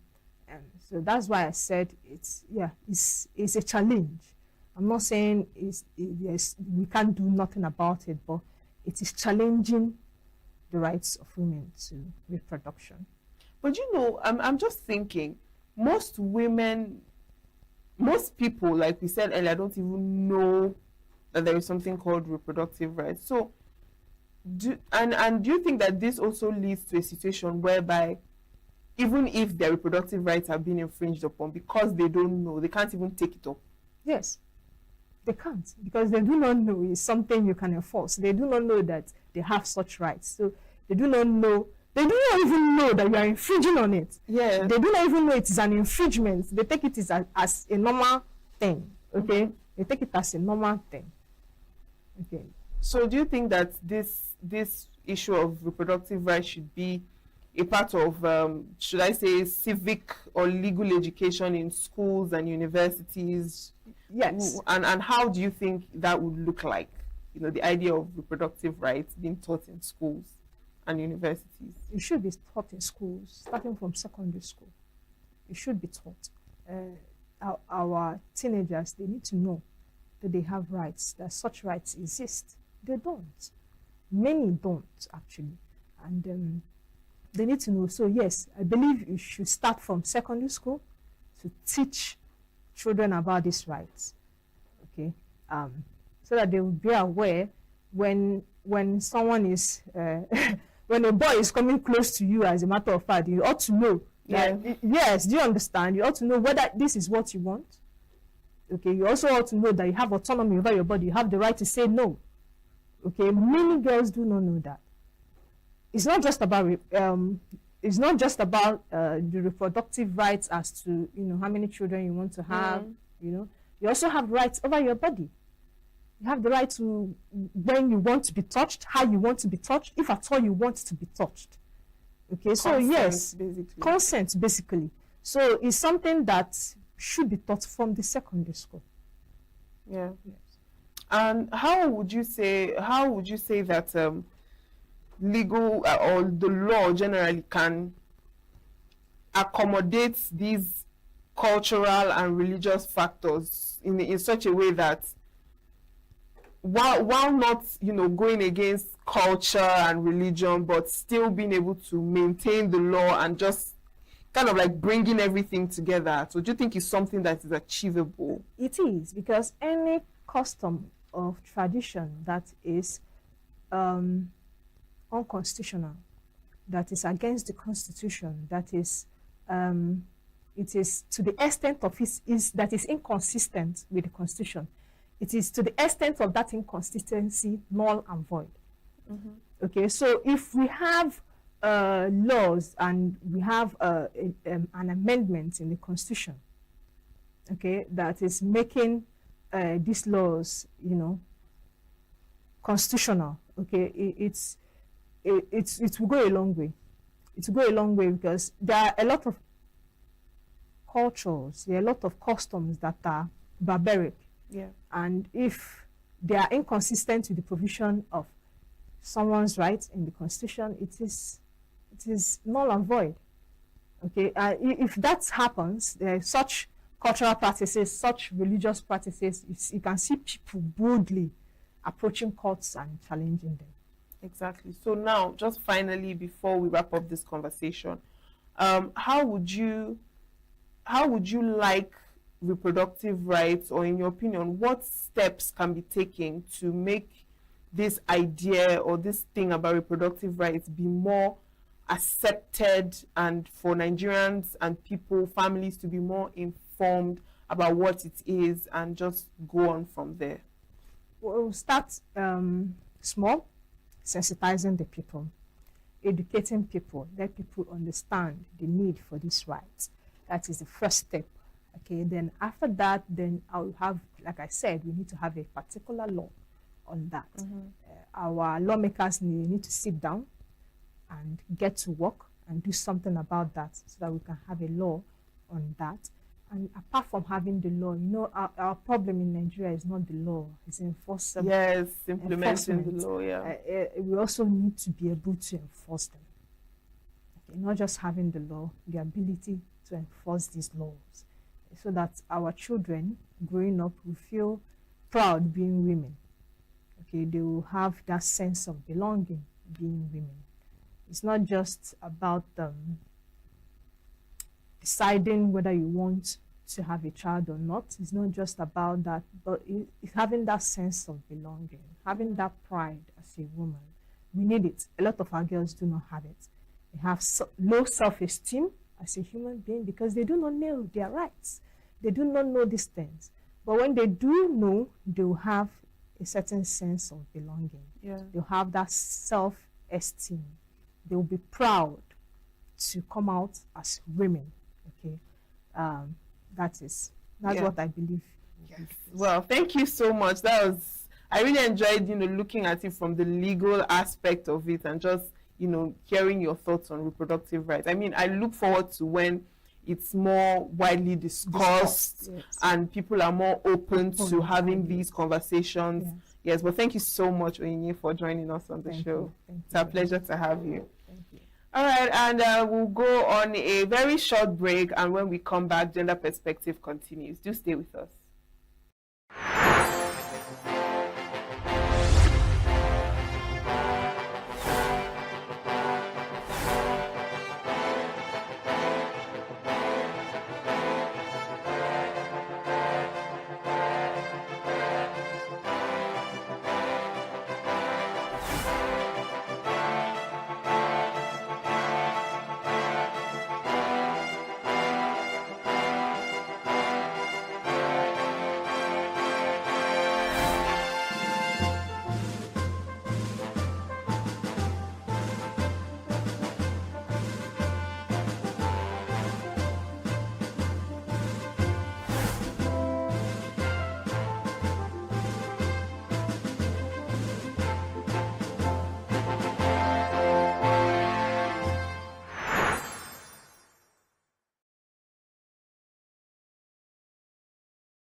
Bright and early, as the day breaks, as the newspaper headlines trail the stories that shape the day, we at Signature TV trail the headlines that trail the day. We interrogate the headlines. We analyze the stories that make the headlines. Quiet is overrated, and they even overrated themselves, and when you don't see it, they are insensitive of some Nigerian children who have never had what it was. With passion and emotion, we drive the conversation to change a narrative. Let nobody be deceived by Nigerian high level of performing in agriculture export. We are still where we are. Newspaper review on Signature TV every morning on Signature Morning, weekdays, and Signature New Day, weekends. Newspaper review on Signature TV. We do not just review the headlines, we make the headlines relevant to our daily lives. Welcome back. Now that we've explored the legal aspects and realities of reproductive rights, let's shift gears to another segment, which is on the myths and facts. Yes, this is where we're going to break down some of the most common and often harmful misconceptions surrounding reproductive rights and separate them from the truth. Because misinformation isn't just confusing, it can be dangerous, especially when it shapes public opinion and policy. So let's get into it.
as we close today's program, one thing is clear. Reproductive rights are not just about access, they are about having power, equity, and voice. Now, we've seen how these laws shape lives and how these gender identities impact access and how important it is to listen to those who are most affected. So whether you're an advocate, you're a student, or someone who is simply willing to learn, your voice matters in this conversation. And we're going to say a big thank you to our guest, Ogechukwu Agbo, for sharing such valuable insights, and to you for being a part of this program. And until I see you next week, I am Uchenna Chimdi Oluoha. Enjoy the rest of your day.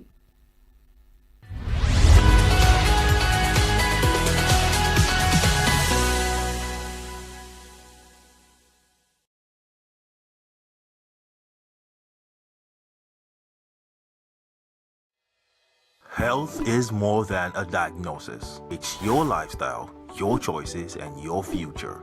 Join us on Inside Health, your weekly deep dive into the stories, science, and solutions shaping your well-being. From expert interviews to real-life journeys of healing and hope, we cover it all. One of the complications of cancer management or treatment is they have some of them, at one point in time, you see them having anemia. Okay, so you see them at times being transfused.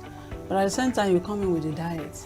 Nutrition, mental health, innovations in medicine, fitness, and everyday wellness. Whether you're managing a condition, staying informed, or just living your best life, Inside Health is your trusted guide.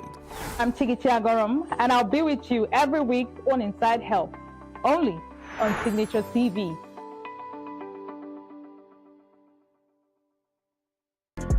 Get plugged into the heartbeat of entertainment on The Hub, your ultimate show on e-vibes. From trending stories and social media drama to top charting music, must-watch movies and exciting moments from the world of arts, we've got it all. Join us for unmissable conversations with your favorite entertainment personalities, plus fun segments every week. So I should try harder. So Okay, I don't know that one. outfit of the day. Oh, I don't do that. That's some Gen Z stuff. Oh, now you say it's a Gen Z stuff. It's everything you love about entertainment, served fresh every week at 1 p.m. with weekend repeats just in case you missed it. The Hubs on e-vibes, where the vibes never stop. Only on Signature TV.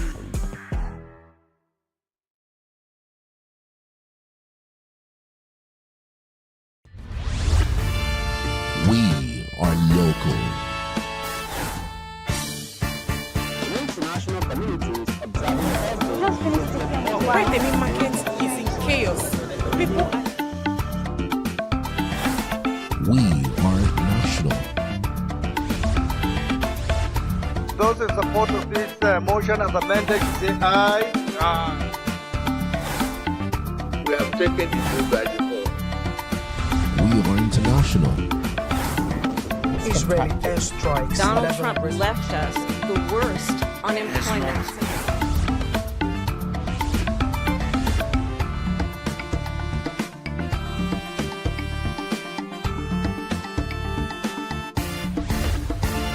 Signature TV, news in your pocket.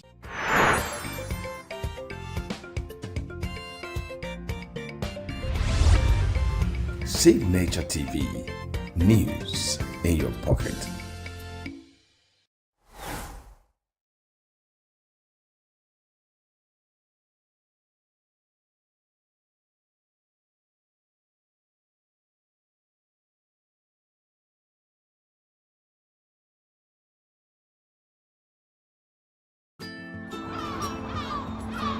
Bright and early as the day breaks, as the newspaper headlines trail the stories that shape the day. We at Signature TV trail the headlines that trail the day. We interrogate the headlines. We analyze the stories that make the headlines. Wayek is overrated, and they even overrated themselves and went into CBT. They are insensitive of some Nigerian children who have never had what we call CBT. With passion and emotion, we drive the conversation to change a narrative. Let nobody be deceived by Nigerian high level of performing in agriculture export. we are still where we are. Newspaper review on Signature TV every morning on Signature Morning, weekdays, and Signature New Day, weekends. Newspaper review on Signature TV. We do not just review the headlines, we make the headlines relevant to our daily lives.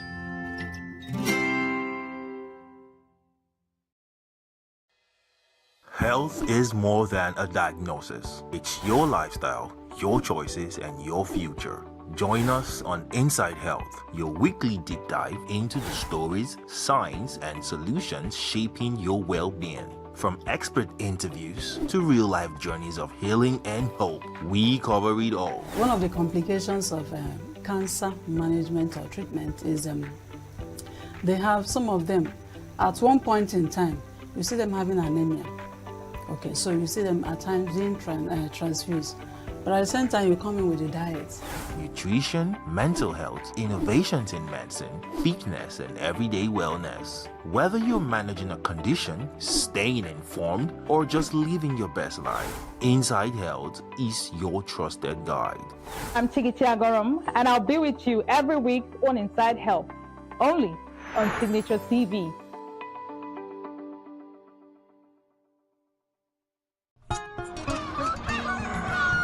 New every morning on Signature TV, we open the day for you with needed energy, information, and required vibes to shape your day. From sizzling snippets of stories in various areas of life to intriguing conversations with net worth guests. When you have people who have no track record becoming your leaders, you have a problem. There's no outstanding gratuity when Obi took over from me. I left in all the accounts of Anambra State 13.8 billion for him. Your day cannot be complete without Signature Morning on weekdays and Signature New Day on weekends. There is no better way to start your day except Signature Morning and Signature New Day every day on Signature TV.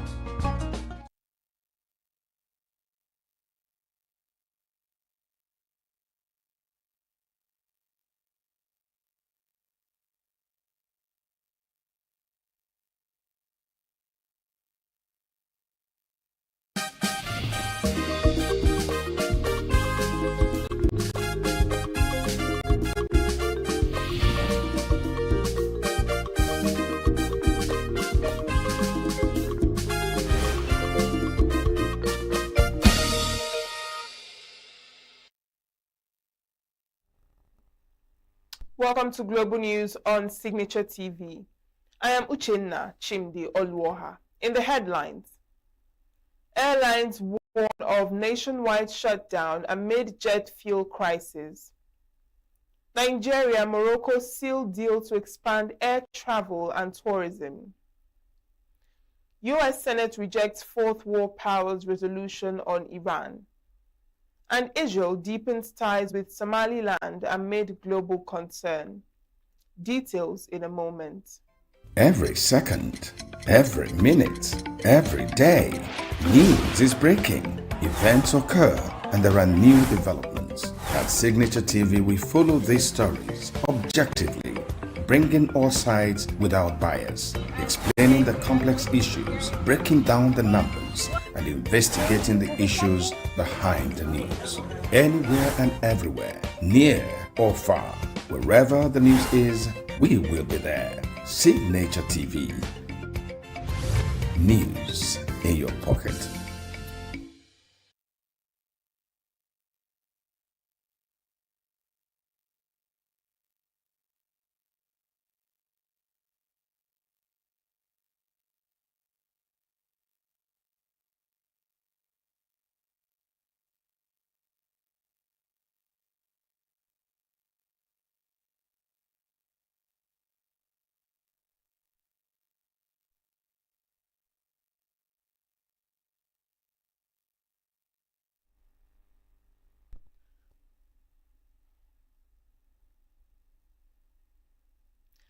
Airline operators in Nigeria have warned of a possible nationwide shutdown of flight operations starting April 20th over a sharp and unsustainable rise in the price of aviation fuel, known as Jet A1. The Airline Operators of Nigeria says the cost of Jet A1 has surged dramatically from 900 naira per litre in late February to about 3,300 naira per litre within weeks, a spike of over 300%. In a letter addressed to the Major Energies Marketers Association of Nigeria, the group described the increase as artificial and far above global oil price trends, which it says have risen by only about 30% in the same period. The operators say they have absorbed the rising costs for weeks out of national interest, but warn that the situation is no longer sustainable as revenues can no longer cover fuel expenses alone. They also revealed that at least one airline has already halted operations due to the fuel crisis, with others likely to follow if urgent intervention is not made. The group cautioned that a total shutdown would have severe consequences, including disruption to millions of passengers, financial losses across sectors, and potential impact on national security. The AON has called on fuel marketers to urgently review pricing in line with international benchmarks, stressing that failure to act could force all domestic airlines to suspend operations.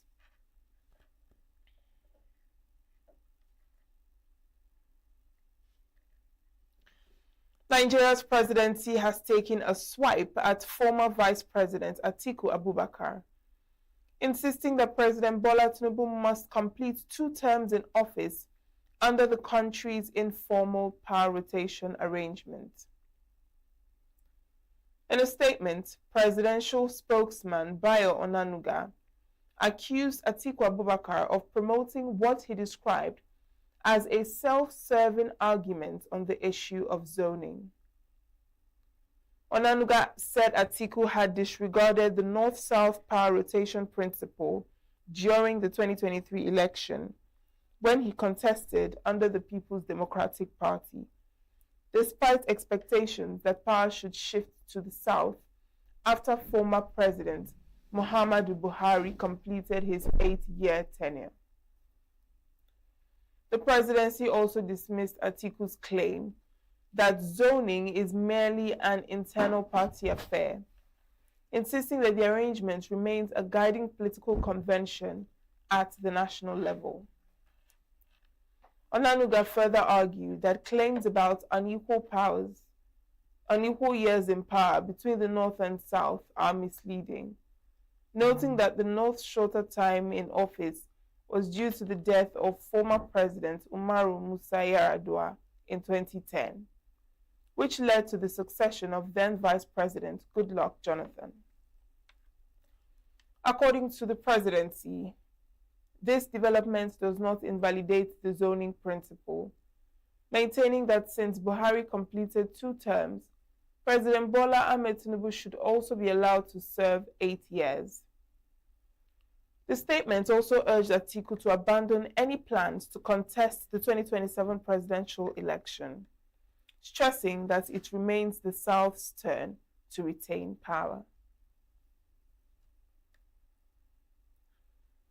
The Nigerian Correctional Service in Yobe State has declared a convicted inmate wanted after he escaped following a road accident involving a prison transport vehicle.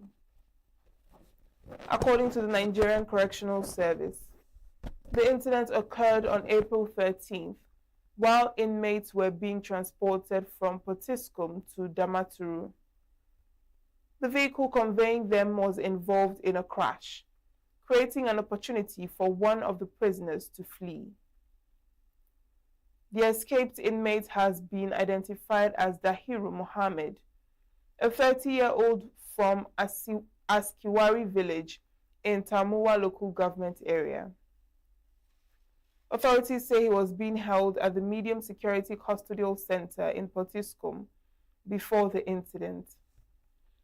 Officials described the fugitive as dangerous and warned members of the public to avoid any contact with him.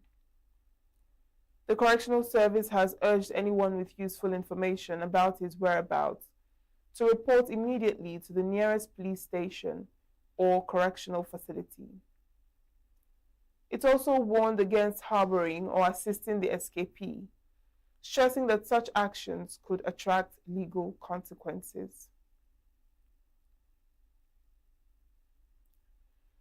The Nigeria Deposit Insurance Corporation has begun the process of concluding the liquidation of 89 microfinance and primary mortgage banks, whose licenses were revoked in 2023. In a statement, the Nigeria Deposit Insurance Corporation said the affected institutions were part of the 179 microfinance banks and 4 primary mortgage banks shut down by the Central Bank of Nigeria in May 2023. The corporation explained that the liquidation process is being finalized following the successful transfer of assets and liabilities of the defunct banks to new owners under the purchase and assumption model.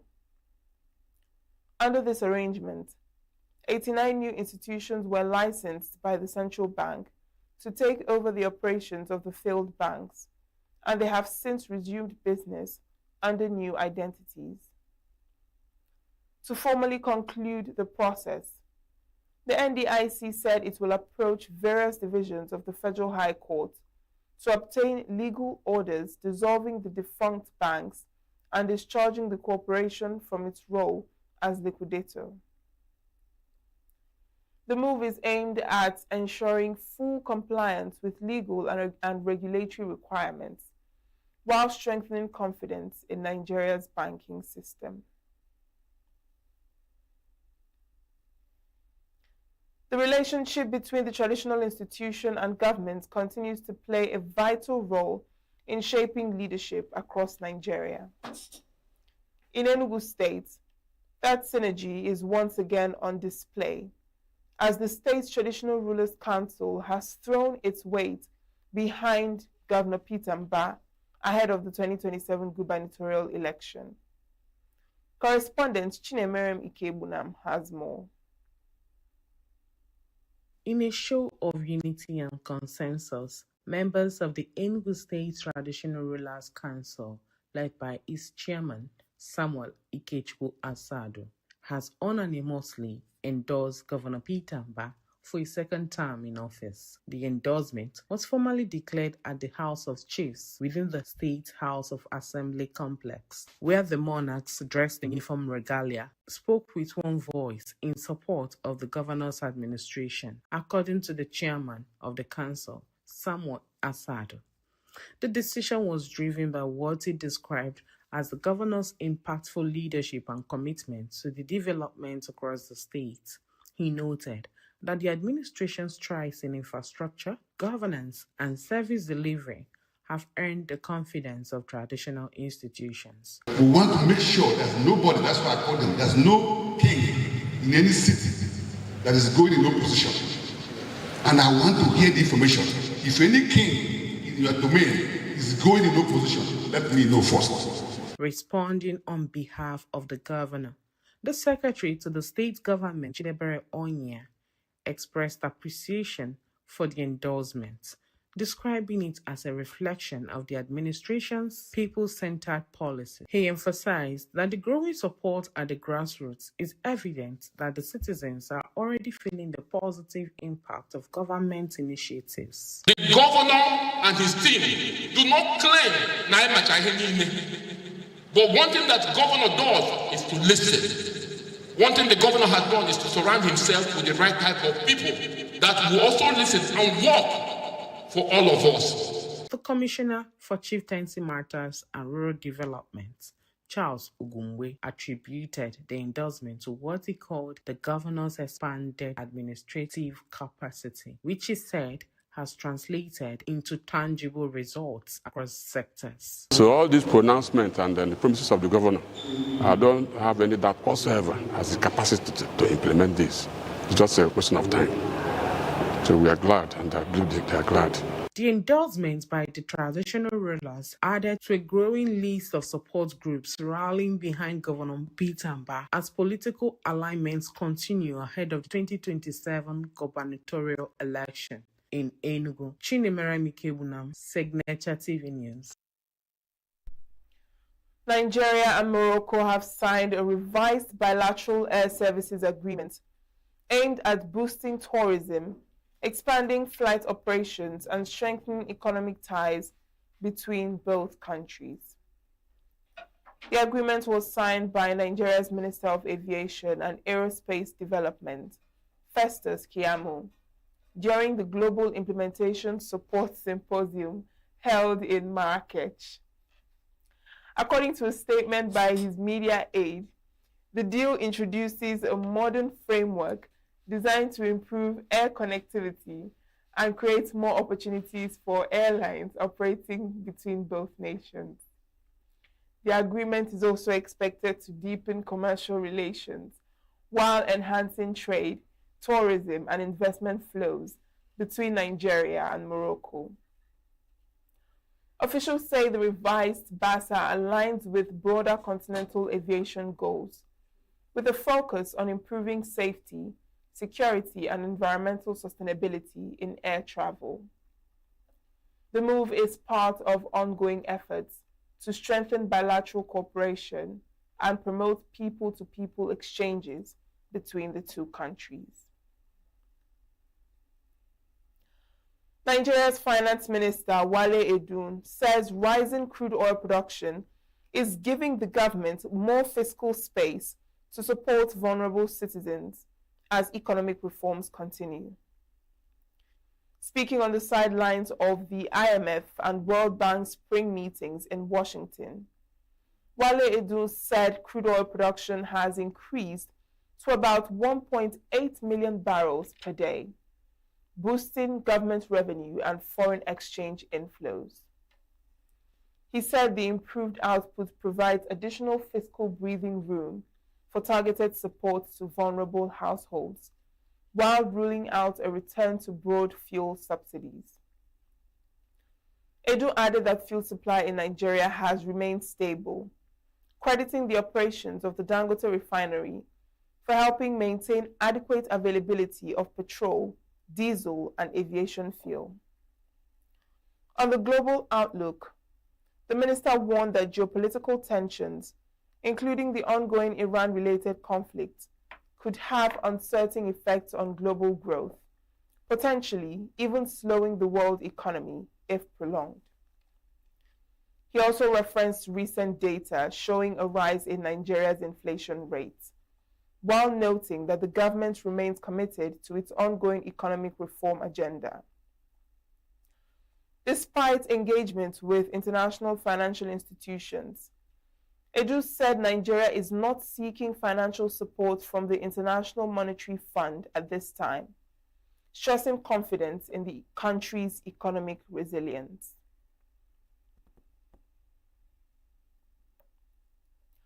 The World Bank Group has unveiled a new global initiative known as Water Forward, targeting improved water security for 1 billion people by the year 2030. The platform, launched in collaboration with multilateral development banks and other partners, is designed to align policy reforms, financing, and partnerships to expand access to reliable water services worldwide. According to the bank, water plays a critical role in health, food production, energy, and employment. Yet billions of people still face water scarcity due to weak policies, poor regulation, and underfunded systems. The initiative aims to help developing countries strengthen institutions, improve financial performance in the water sector, and develop investment-ready projects that can attract private funding. Speaking on the launch, AJ Banga said governments, development institutions, and private sector players are working together to accelerate investment and deliver sustainable water solutions.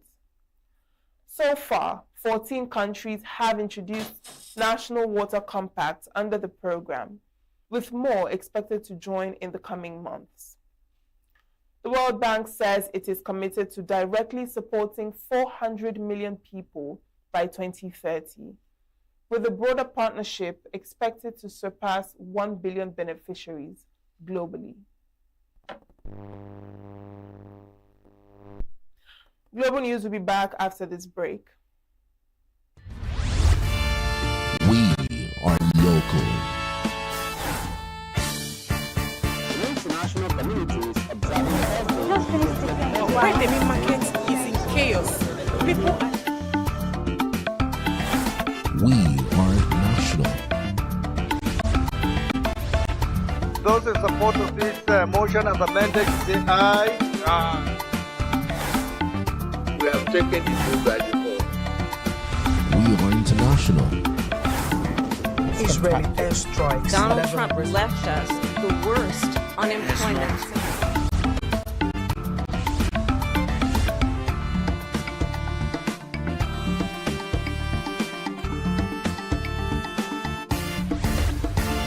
Signature TV, news in your pocket.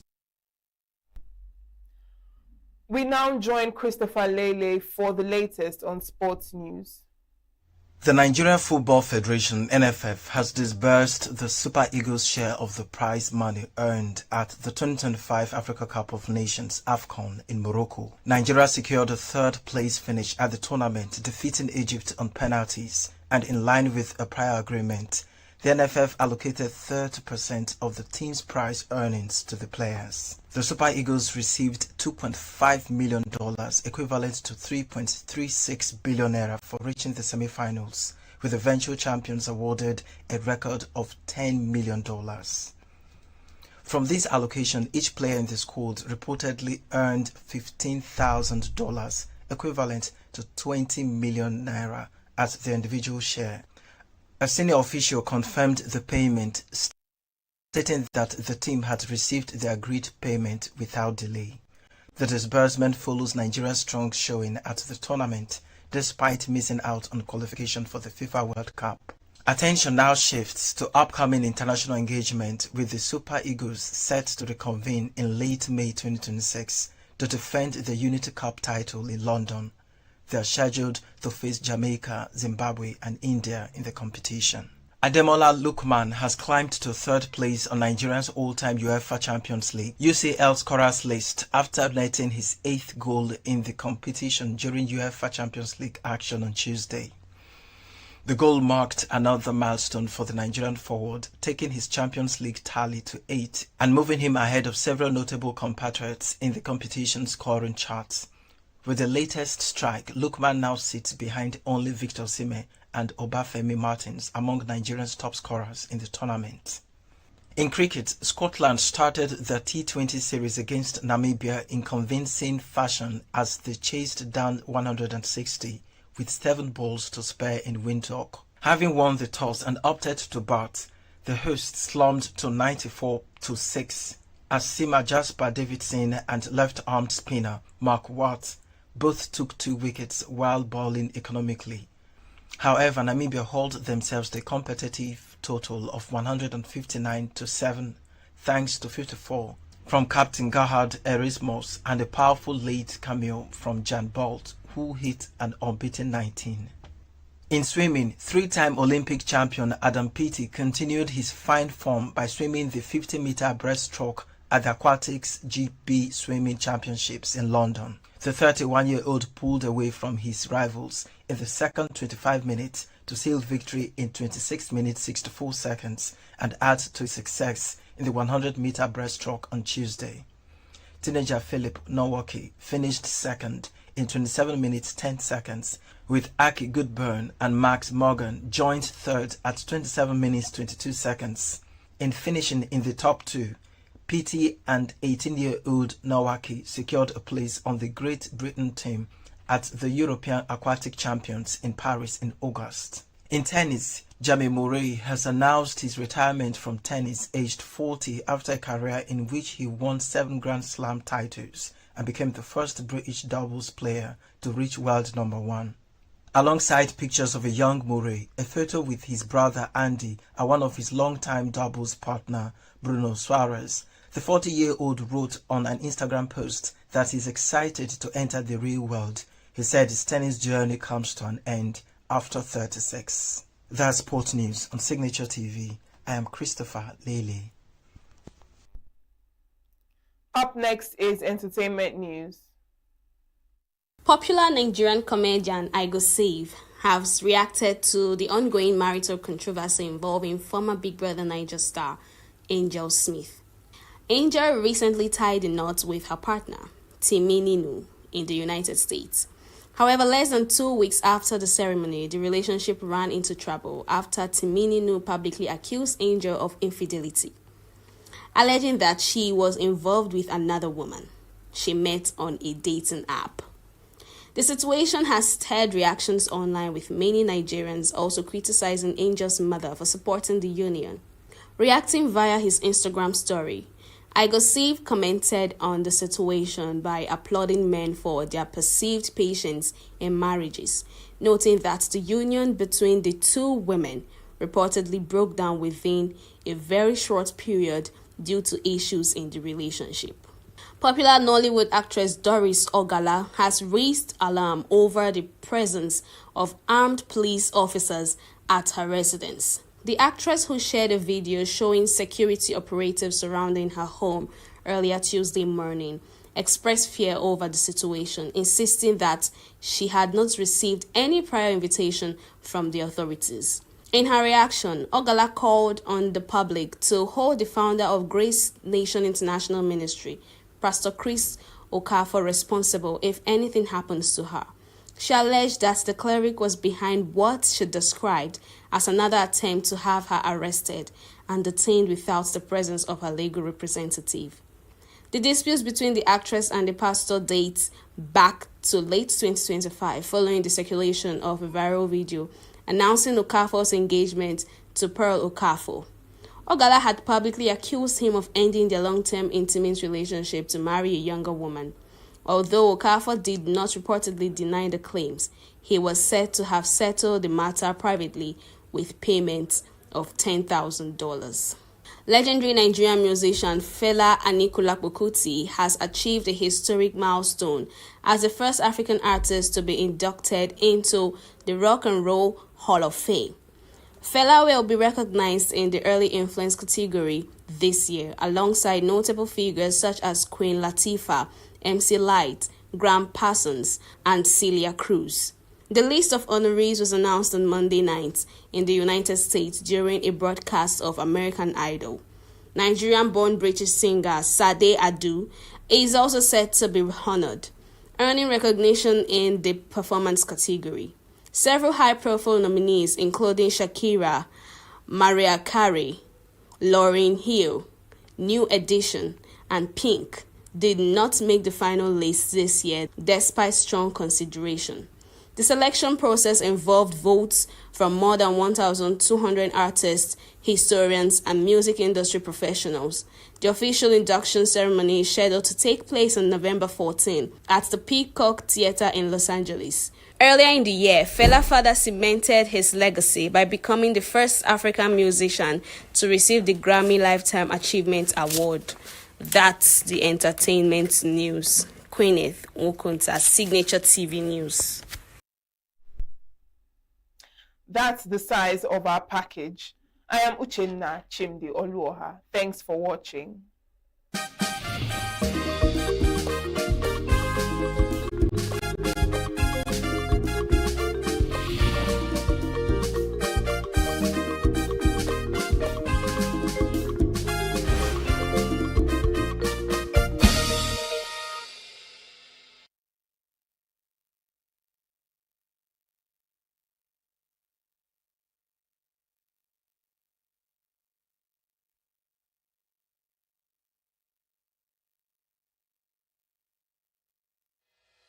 Health is more than a diagnosis. It's your lifestyle, your choices, and your future. Join us on Inside Health, your weekly deep dive into the stories, science, and solutions shaping your well-being. From expert interviews to real-life journeys of healing and hope, we cover it all. One of the complications of cancer management or treatment is they have some of them at one point in time, you see them having anemia.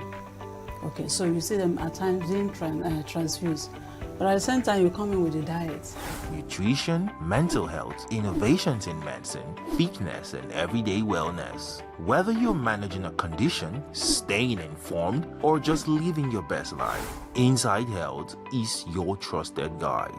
I'm Tigiti Agorom, and I'll be with you every week on Inside Health, only on Signature TV.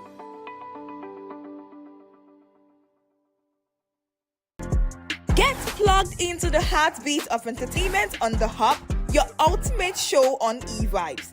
From trending stories and social media drama to top charting music, must-watch movies and exciting moments from the world of arts, we've got it all. Join us for unmissable conversations with your favorite entertainment personalities, plus fun segments every week. I should try harder, so... Okay, I don't know that one.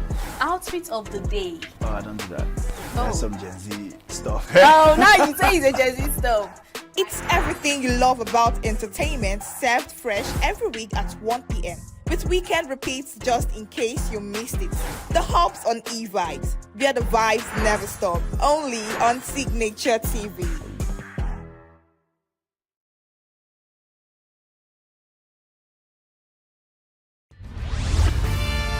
We are local. International communities observing Why the meat market is in chaos. People are... We are national. Those in support of this motion as amended, say aye. Aye. We have taken the vote by default. We are international. Israeli airstrikes. Donald Trump left us the worst unemployment.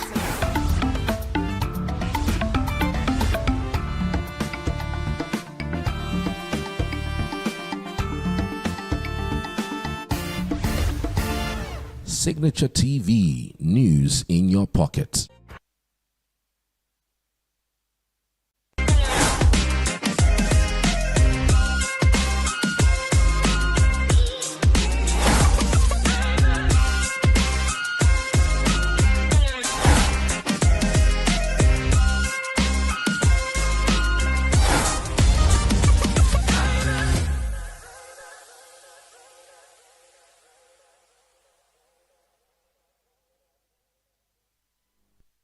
Hello and welcome to Teens Should Know on Signature TV, the show where we listen, learn, and grow. The TSK show is where teenagers are empowered with the right knowledge to thrive, and parents are equipped with the tools to guide them, because when teenagers know better, they would definitely do better.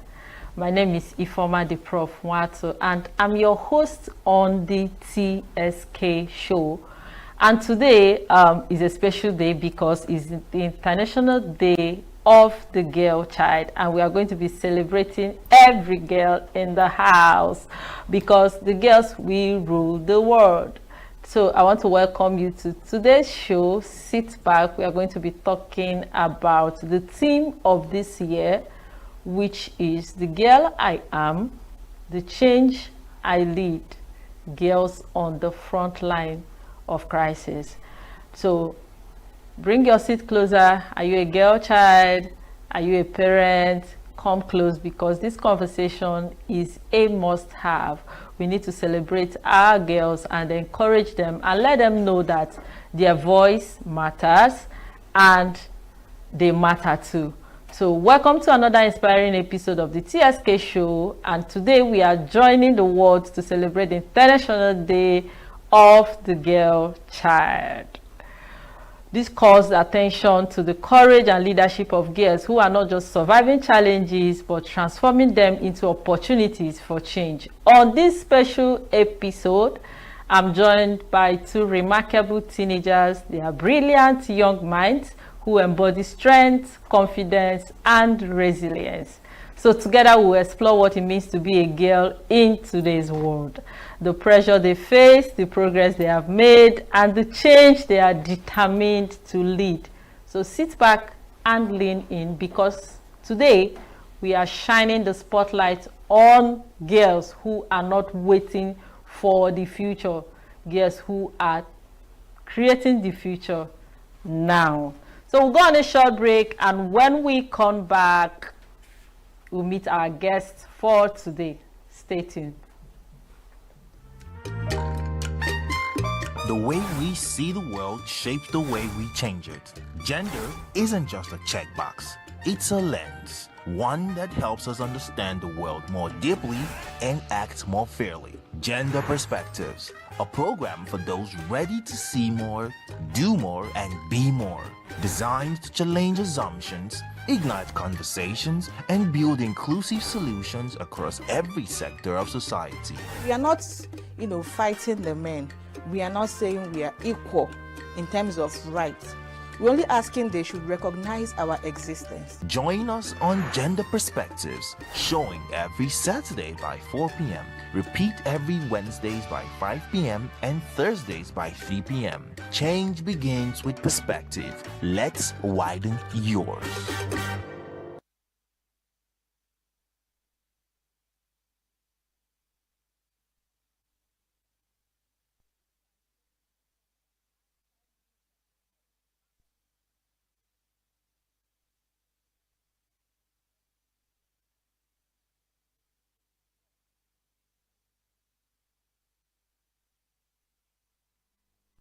Welcome back, and right away we are going to meet my guests for today. I have two teenage brilliant girls on the show, because girls, we rule the world. So joining me on today's episode are two amazing teenage girls who represent the voice, the courage, and brilliance of this generation.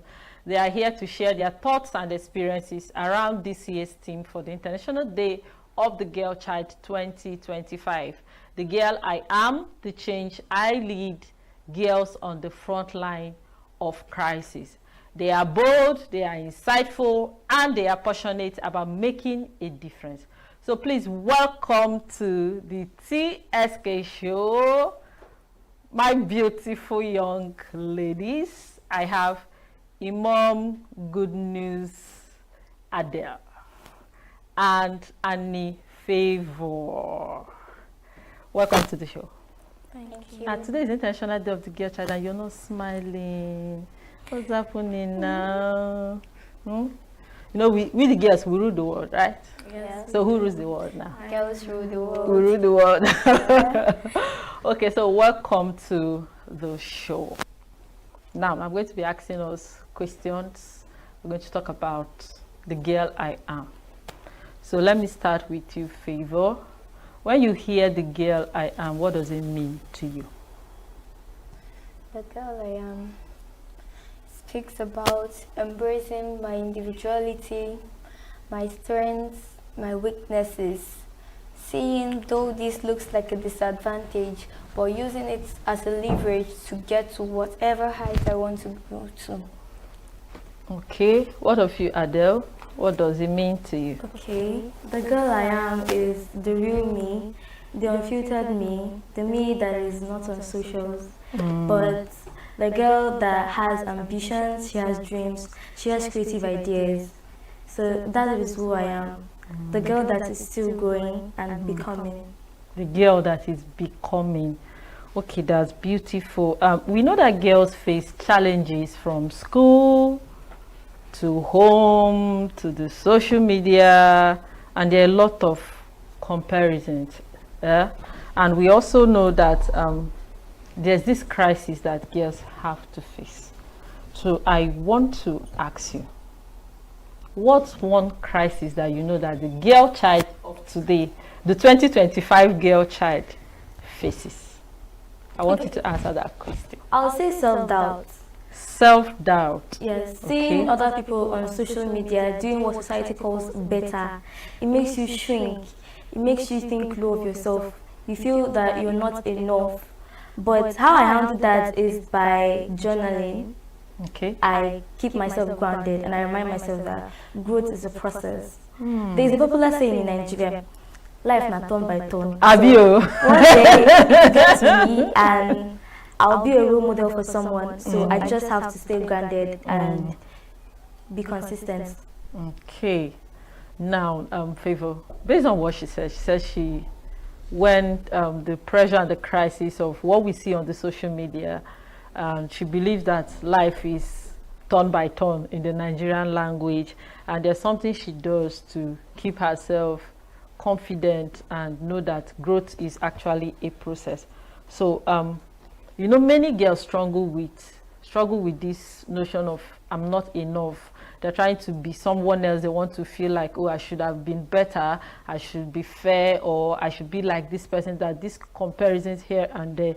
So, in that case, what helps you stay confident?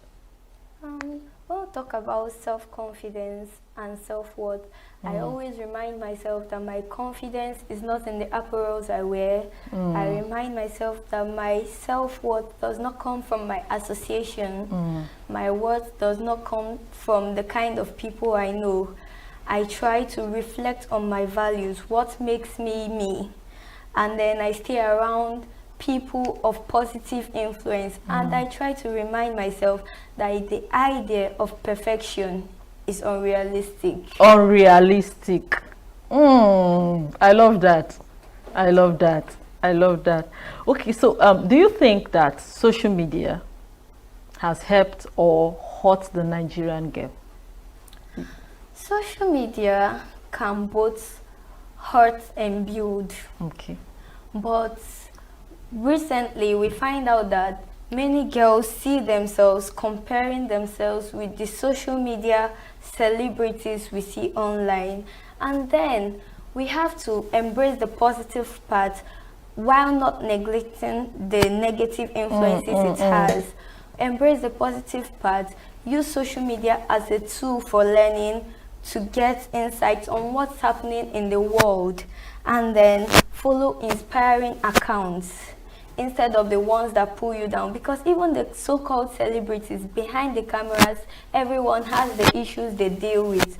So behind those cameras there are issues. Nobody has it all figured out. So as Nigerian girls who are in a world where we struggle to make our dreams reality, you have to stay grounded, remember your goals, reflect on your decisions, and try to avoid the notion that we must move with the trend, whether right or wrong. Okay, so it's both ways. Yes. The social media helps, and at the same time it hurts. Yeah. Okay, Adele, I'm going to be asking you something. There's this belief that girls are always in competition. Do you believe that? No. You know, most of the times people feel that girls don't support each other. They always compete. So I want to ask you a question. Do you think that is true? No, I don't think girls compete like always. So a girl is supposed to be a gatekeeper, a support system, someone that builds with the other person.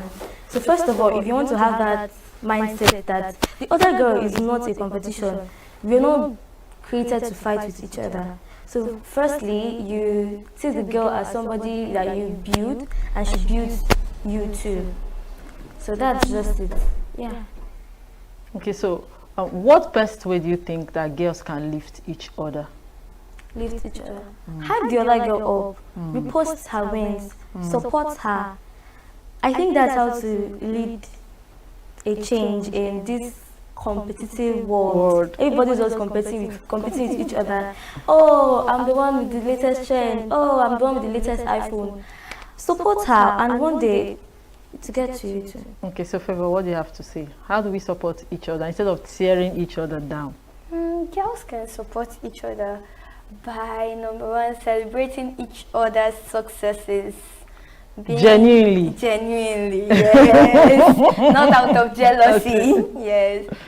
Being kind to each other and having a win-win mindset, knowing that for this person to achieve this, there is a level of hard work put into it. So if I'm to get to that level, there is something I should also do, and not having the mindset that the person is out to hurt you or out to get on your nerves.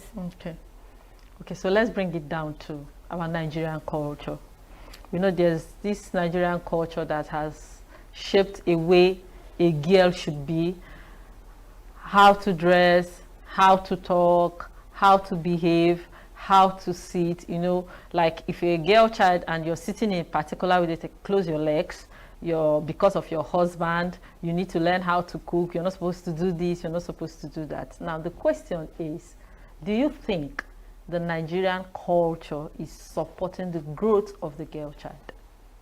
The Nigerian culture supports the growth of the girl child, but also limits her. Limits her. Yes. Okay. So if we have a certain way we should behave, certain way we should sit, you're putting us in boxes. The Bible says that you're not supposed to put the light under a bushel. So you let her shine, let her lead, let her grow. And the culture also corrects us on a manner of a way we need to behave. So you're not supposed to like say, okay, since the culture is limiting me, I'll just be wild. So we obey culture, but have a limitation on how you listen and you do some certain things. So obey culture, but just be careful about it. Now, I think somehow the Nigerian culture limits the girl child, like you said, because in this part of the world, we raise the girl child only for marriage, because everything revolves around because of your husband, or tomorrow you become somebody's wife. Nobody's talking about the vision, the purpose, the passion of the girl child. So, Favor, to you, what do you have to say about that? The Nigerian culture that revolves around preparing the girl child just for marriage. It shouldn't be. While traditions and values are very important, they shouldn't restrict our potentials or dictate our choices. The traditions should help us become the person we want to be. Gonna be the days where a woman's place should end in the kitchen. They should allow us make decisions that affect our future positively. Okay, we find out that Nigerian parents, they try to guide you from a place of love, but their love is it is breaking. Like, it is heartbreaking in disguise. So the Nigerian culture should create opportunities for girls to thrive. They should allow us explore different things, because the world is revolving and we also have to revolve to meet up with the positive changes in front of us. Okay, so Adele, let's look at today's theme, the girl I am, the change I lead. So what changes should we look out for, or what changes do you think or you want to see in the girls of today, and how can you as a girl child lead that change? Okay, the changes that should be put in place is creating a community, a safe space that a girl can be herself. How I lead that change is me creating the opportunity and not waiting for someone else to create it. So the change begins with me. Yeah. Okay. So I create a safe space where girls can be confident, be their self, be their real self, unfiltered, not the girl on social trying to create an impression, but she should be someone that comes and posts to express herself, not the girl to impress others. So how I lead that change? To express and not to impress. Yes, how I lead that change is create a safe space, a community of girls that can be their real self. Okay.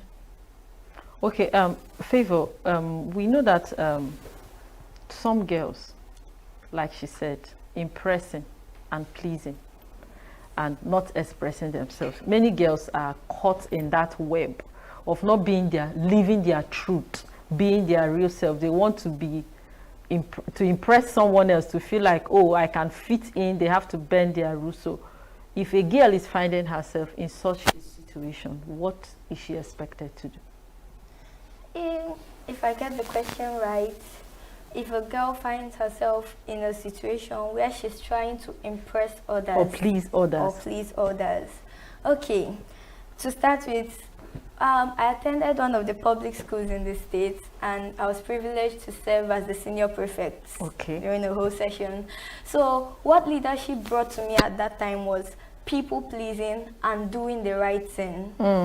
So the first thing I had to, when I began to tackle that issue, because I found out I was doing things to support the student body while neglecting the authorities who put me in that position. So it's actually a fix. Yes, and you can't be going against your fellow students. Yes. So the first thing I put in place was I began to reflect on my values and then made decisions that align with who I am, not who they want me to be.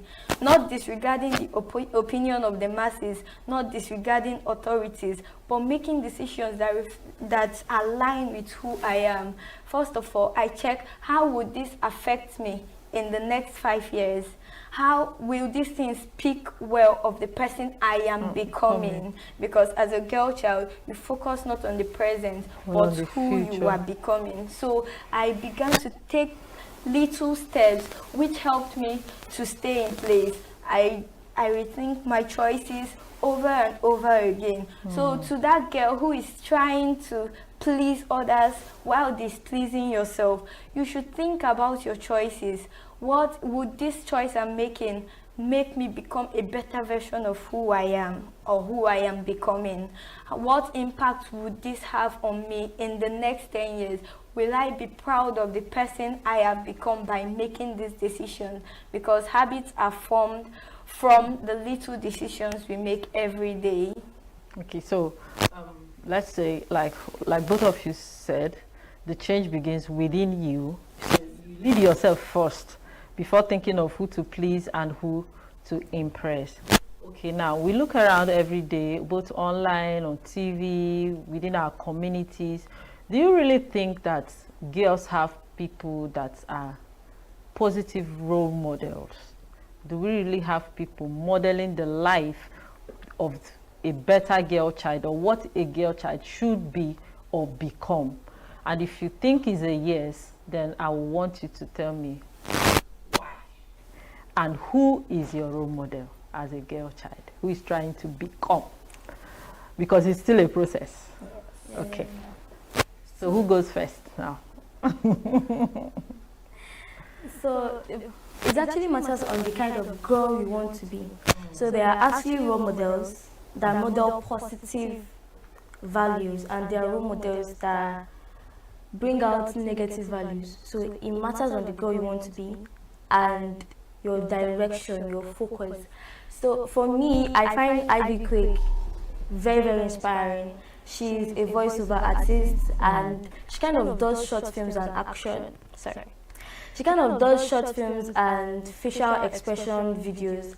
So I really find her inspiring, and I think that, okay, this is the kind of person I want to be, a confident girl. I also find Deborah in the Bible inspiring. She was a girl she was a woman in a space whereby men are dominating, but somehow she found herself as a leader. So in this generation whereby there are negative role models, there are lots of things going on social media, I want to be like Deborah. I find myself like Deborah. So I'll be the positive change first, be the positive change, then before I spread it out. Because Deborah had to lead herself. She had self-leadership before she could lead the whole Israel. Even males, that really it makes me feel really good, and I you find look it up to her. Yeah. Okay. So Favor, let me hear from you. In today's world, it looks like the negative models have a hedge over the positive They are ones. louder. Yes, they are louder. Louder. So they are a lot. But notwithstanding, we still have positive role models all over the place. And one person that inspires me is my mom. Let's start from there. She's a strong, compassionate, and hardworking individual. Like, she embodies the character I aspire to. She's one person that really does inspire me. Oh, wow. Wow, wow, wow. Lovely conversation. Interesting it has been with this brilliant young girls with me on the show today.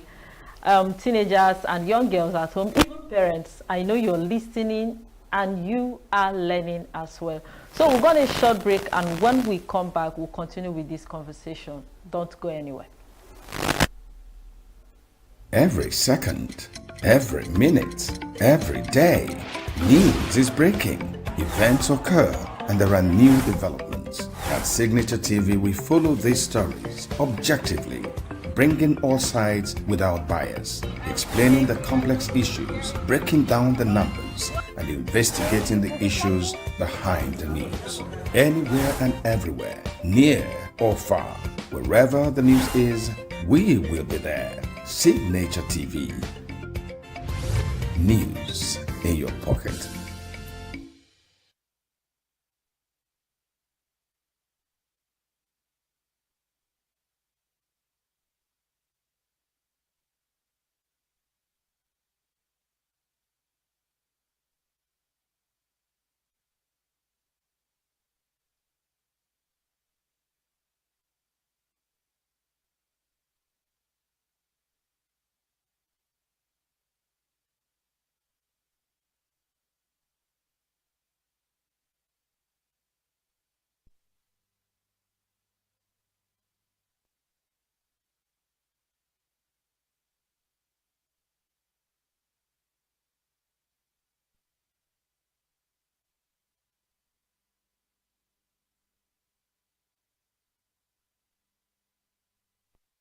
Hello and welcome back to the TSK show on Signature TV. It's been such a refreshing conversation so far, and now we are going to wrap things up with some powerful thoughts on how girls can be better supported by the family, the government, and by one another. So I'll be talking to my beautiful guests on the show. They are still here and they are ready to tell us more on today. Please do not forget that we are celebrating the International